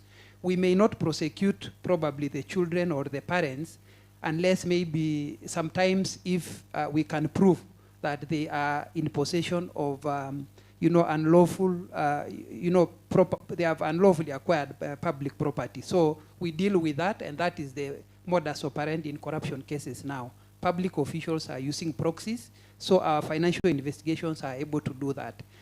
To the question on Chapter 6, where it was indicated that EACC will clear persons to run for office. I want to state that in the last general election, we were able to flag 241 candidates who had issues according to our records. Some of them, investigations were ongoing, and the investigation had established they were adversely mentioned. Some of them had been charged in court. Some of them have actually had been convicted but had appealed the conviction. And so the question was, do we reach out to IEBC? Indeed, it's IEBC. They give us those reports of all the candidates. We run through our systems, and we gave them that report. And the question is, why should they be allowed to run? I want to refer all of us to Article 99 of the Constitution and Article 193. Article 99 talks about qualification for election to Parliament, and then 193 to county assemblies. And two of the most critical disqualifications, one is that you should not have abused public office or in any way violated Chapter 6. But just below, I think it's 99.2 or 3, both for 99 and 193, it says that somebody will not be barred unless they have exhausted all the appeal procedures. And that is the Constitution. And that has been the biggest, threat to implementation of Chapter 6. So we do reach out and we give information according to the law. But again, now in our conversations with IEBC, they say we can't bar these candidates because they will go to court. The Constitution is the supreme law of the land. There was a question on Committee of Parliament where it was indicated that we did present a case for us to be given prosecutorial powers, and that some MPs were saying that it will amount to too much power in one institution. Again, I want to refer us to Article 73 of the Constitution. There are two things that are mentioned in Article 73. It says that power, when you are in a state or public office, it's a position of trust, and it's also a responsibility to serve. I know in our country now, this word power has acquired another meaning. But in terms of the Constitution, I want to submit that what we are asking for is not power, but responsibility to work with the DPP to prosecute the cases that we have investigated and which we think that we have the expertise and capacity, and this is being done for the benefit of Kenyans, not for the benefit of EACC or the DPP. So there was the issue of are you innocent until proven guilty? As it stands, the Constitution says you have to exhaust all the appeal procedures. I think the case of how independent EACC is independent. We are created under the Constitution to execute a certain mandate. We are the ones who carry out investigation, and we hand over the files. Now, there is I don't know whether to call it a sensational one, on Waluke, that Uhuru alinifunga. As far as I know, there is no time that the former president sat as a judge in any of the cases, or as an investigator, or even as a prosecutor. So I want to submit that those are political statements, and politicians can say what they may want to say. But in conclusion, I think what I want to say is that, because it's the question, are we making progress as EACC? I think we did demonstrate, the CEO demonstrated the cases that we have investigated, the properties that we have recovered, the loss that we have averted, and the fact that we all need to work together. And this is the war that we have to all work together to win. We cannot afford to lose. Thank you. All right, last word, Wakili and Mashari. I think we've covered pretty much all the questions. Wakili, quick follow-up. The question of exhausting all appeal mechanisms, right? Is it constitutional, or was it a Supreme Court decision? Is there a provision of the Constitution, or it was the Supreme Court which interpreted the law as such? Indeed, I must say that there has been the complaint from a lot of people, and especially people who are really within the integrity space, that through litigation, Chapter 6 was shredded into pieces. So that now Chapter 6 has remained as just a feel-good chapter in our Constitution. Because if Chapter 6 was being adhered to in the strict sense of it, then we would not have a lot of these people cleared to vie for positions. But I must confirm that indeed it is true there is a provision in the Constitution that speaks to the issue of exhausting all the appeal mechanisms. All right, yes. All right. Macharia, last word. There was a lot of talk about going further than, just surface, go deeper, find out who are the owners of these companies, blah, blah. How practical is that? Or would you have a daily news cycle to feed? Sometimes it's not practical, because by the end of the day you have a deadline. You have a 7 p.m., you have a 9 p.m., and some of these stories require a lot of resources. You'll agree with me, when you want to dig into a story, you will require a lot of resources. And we all admit, we all agree media is struggling. So sometimes it may not be very practical, but we have the responsibility of trying where we can. But based on resources available, based on even human capacity, based on even sometimes even time, becomes a bit hard. But what I would want to appeal even to colleagues, verify before you publish, so that we don't get ourselves into situations where we're trying to fight in courts and all that. Verify. All right. Okay, Wakili, best protection, get both sides of the story or what? I think for me, I would still urge that we must know as much as we can as a media practitioners, especially when you are reporting on matters where there are some technical aspects.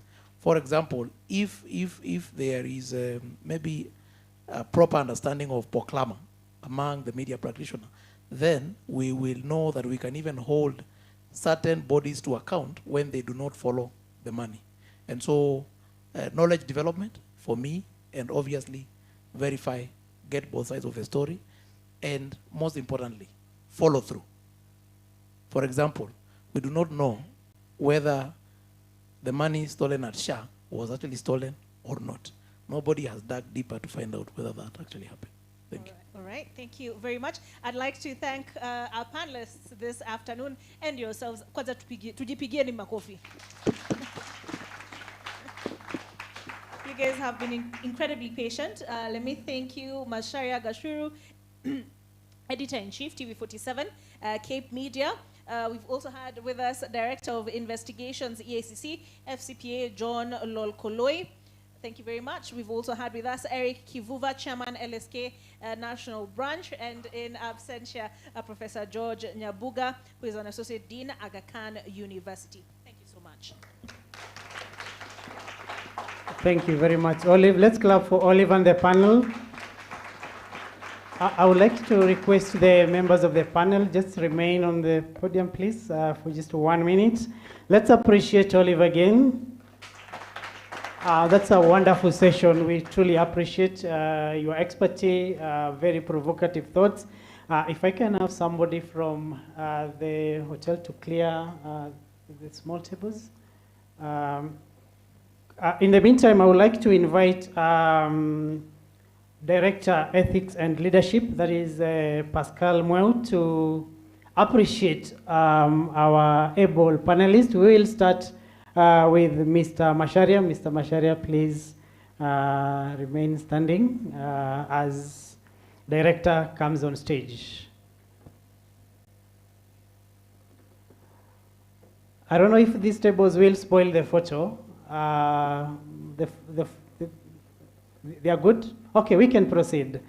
Yeah, thank you very much. Maybe he's just passing them aside a bit so that we can have good space. We have heard about beyond arrest, very rich discussion beyond arrest. We have heard about role of media in holding leaders to account, need for ethical media. We have heard about need for in-depth reporting. We have heard about need for deliberation so that defamation does not block investigations, investigative journalism. And more important, we have also heard about the need to collect evidence in accordance with the law. Once again, we do appreciate members of our panel. Karibu sana. It's time to appreciate you through a small token. Thank you very much. Let's appreciate by clapping. Thank you very much. Then next will be Mr. Eric Kivuva. And once Eric is gifted, I will be inviting Director Joel to come on stage. Thank you very much. Thank you. Director, you can take your seat now.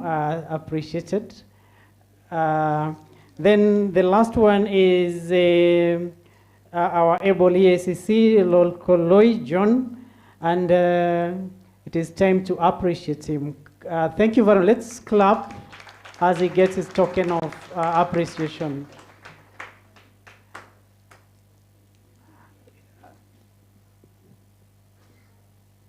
And lastly, none other than Olive Barrows. Let's clap for Olive as she comes on stage.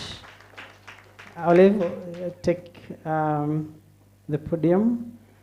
Let's clap again for Oliver. She has done a wonderful job asking very tough questions.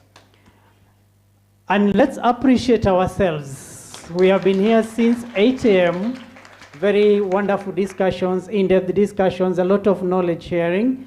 And on that note, we are almost coming to the end of this session.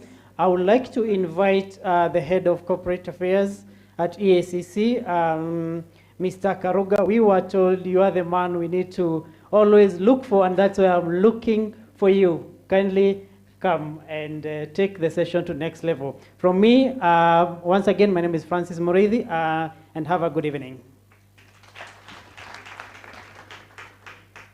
Kindly let's appreciate Francis Moretti once more. Thank you very much for being patient with us. And as we come to the close of this workshop, allow me to invite our Chief Executive Officer, Mr. Abdi Mohamud, to make his final remark and close the workshop. Karibu CEO.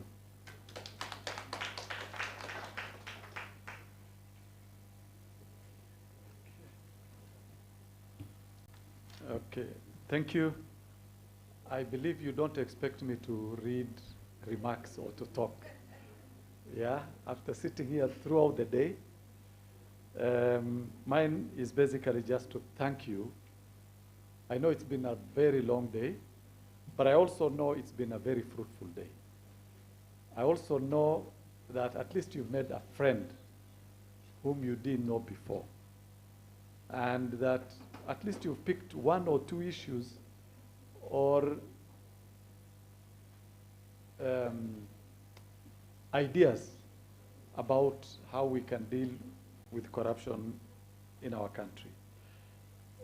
Just to say that from morning, we've discussed many, many issues, and our people have come up with about 6 strategic issues which we can implement from this particular meeting. The first one, which I just want to read quickly, is to continuously engage actors in the anti-corruption justice chain to strengthen investigation, prosecution, and adjudication. That is one. Number 2 is a capacity building for media practitioners on forensic investigation to enable them to follow investigations and report appropriately through our academy. We have an academy where we train people. 3, strengthen the capacity of journalists and media houses to undertake investigative journalism to disrupt corruption networks through the academy. Number 4, continue to pursue the engagement of whistleblower protection law and a framework for protection of investigative journalism. Number 5, enhance mechanism for continuous engagement with the media to advance the fight against corruption. And finally, is the recognition of journalism excellence in anti-corruption reporting. I think this proposal came from the Crime Journalists Association, and we will endeavor to start that immediately. So there is a lot to partner on.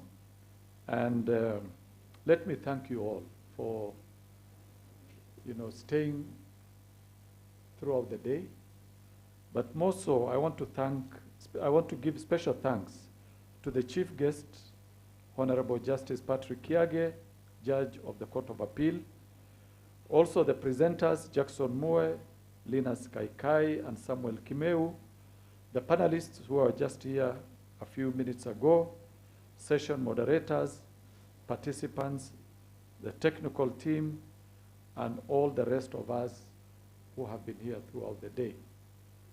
With those many, many remarks, I now want to declare this workshop officially closed. Thank you very much.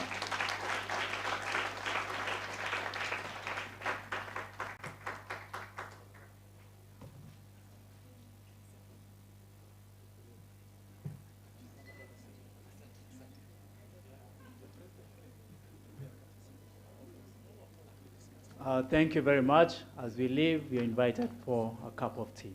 Asanteni sana.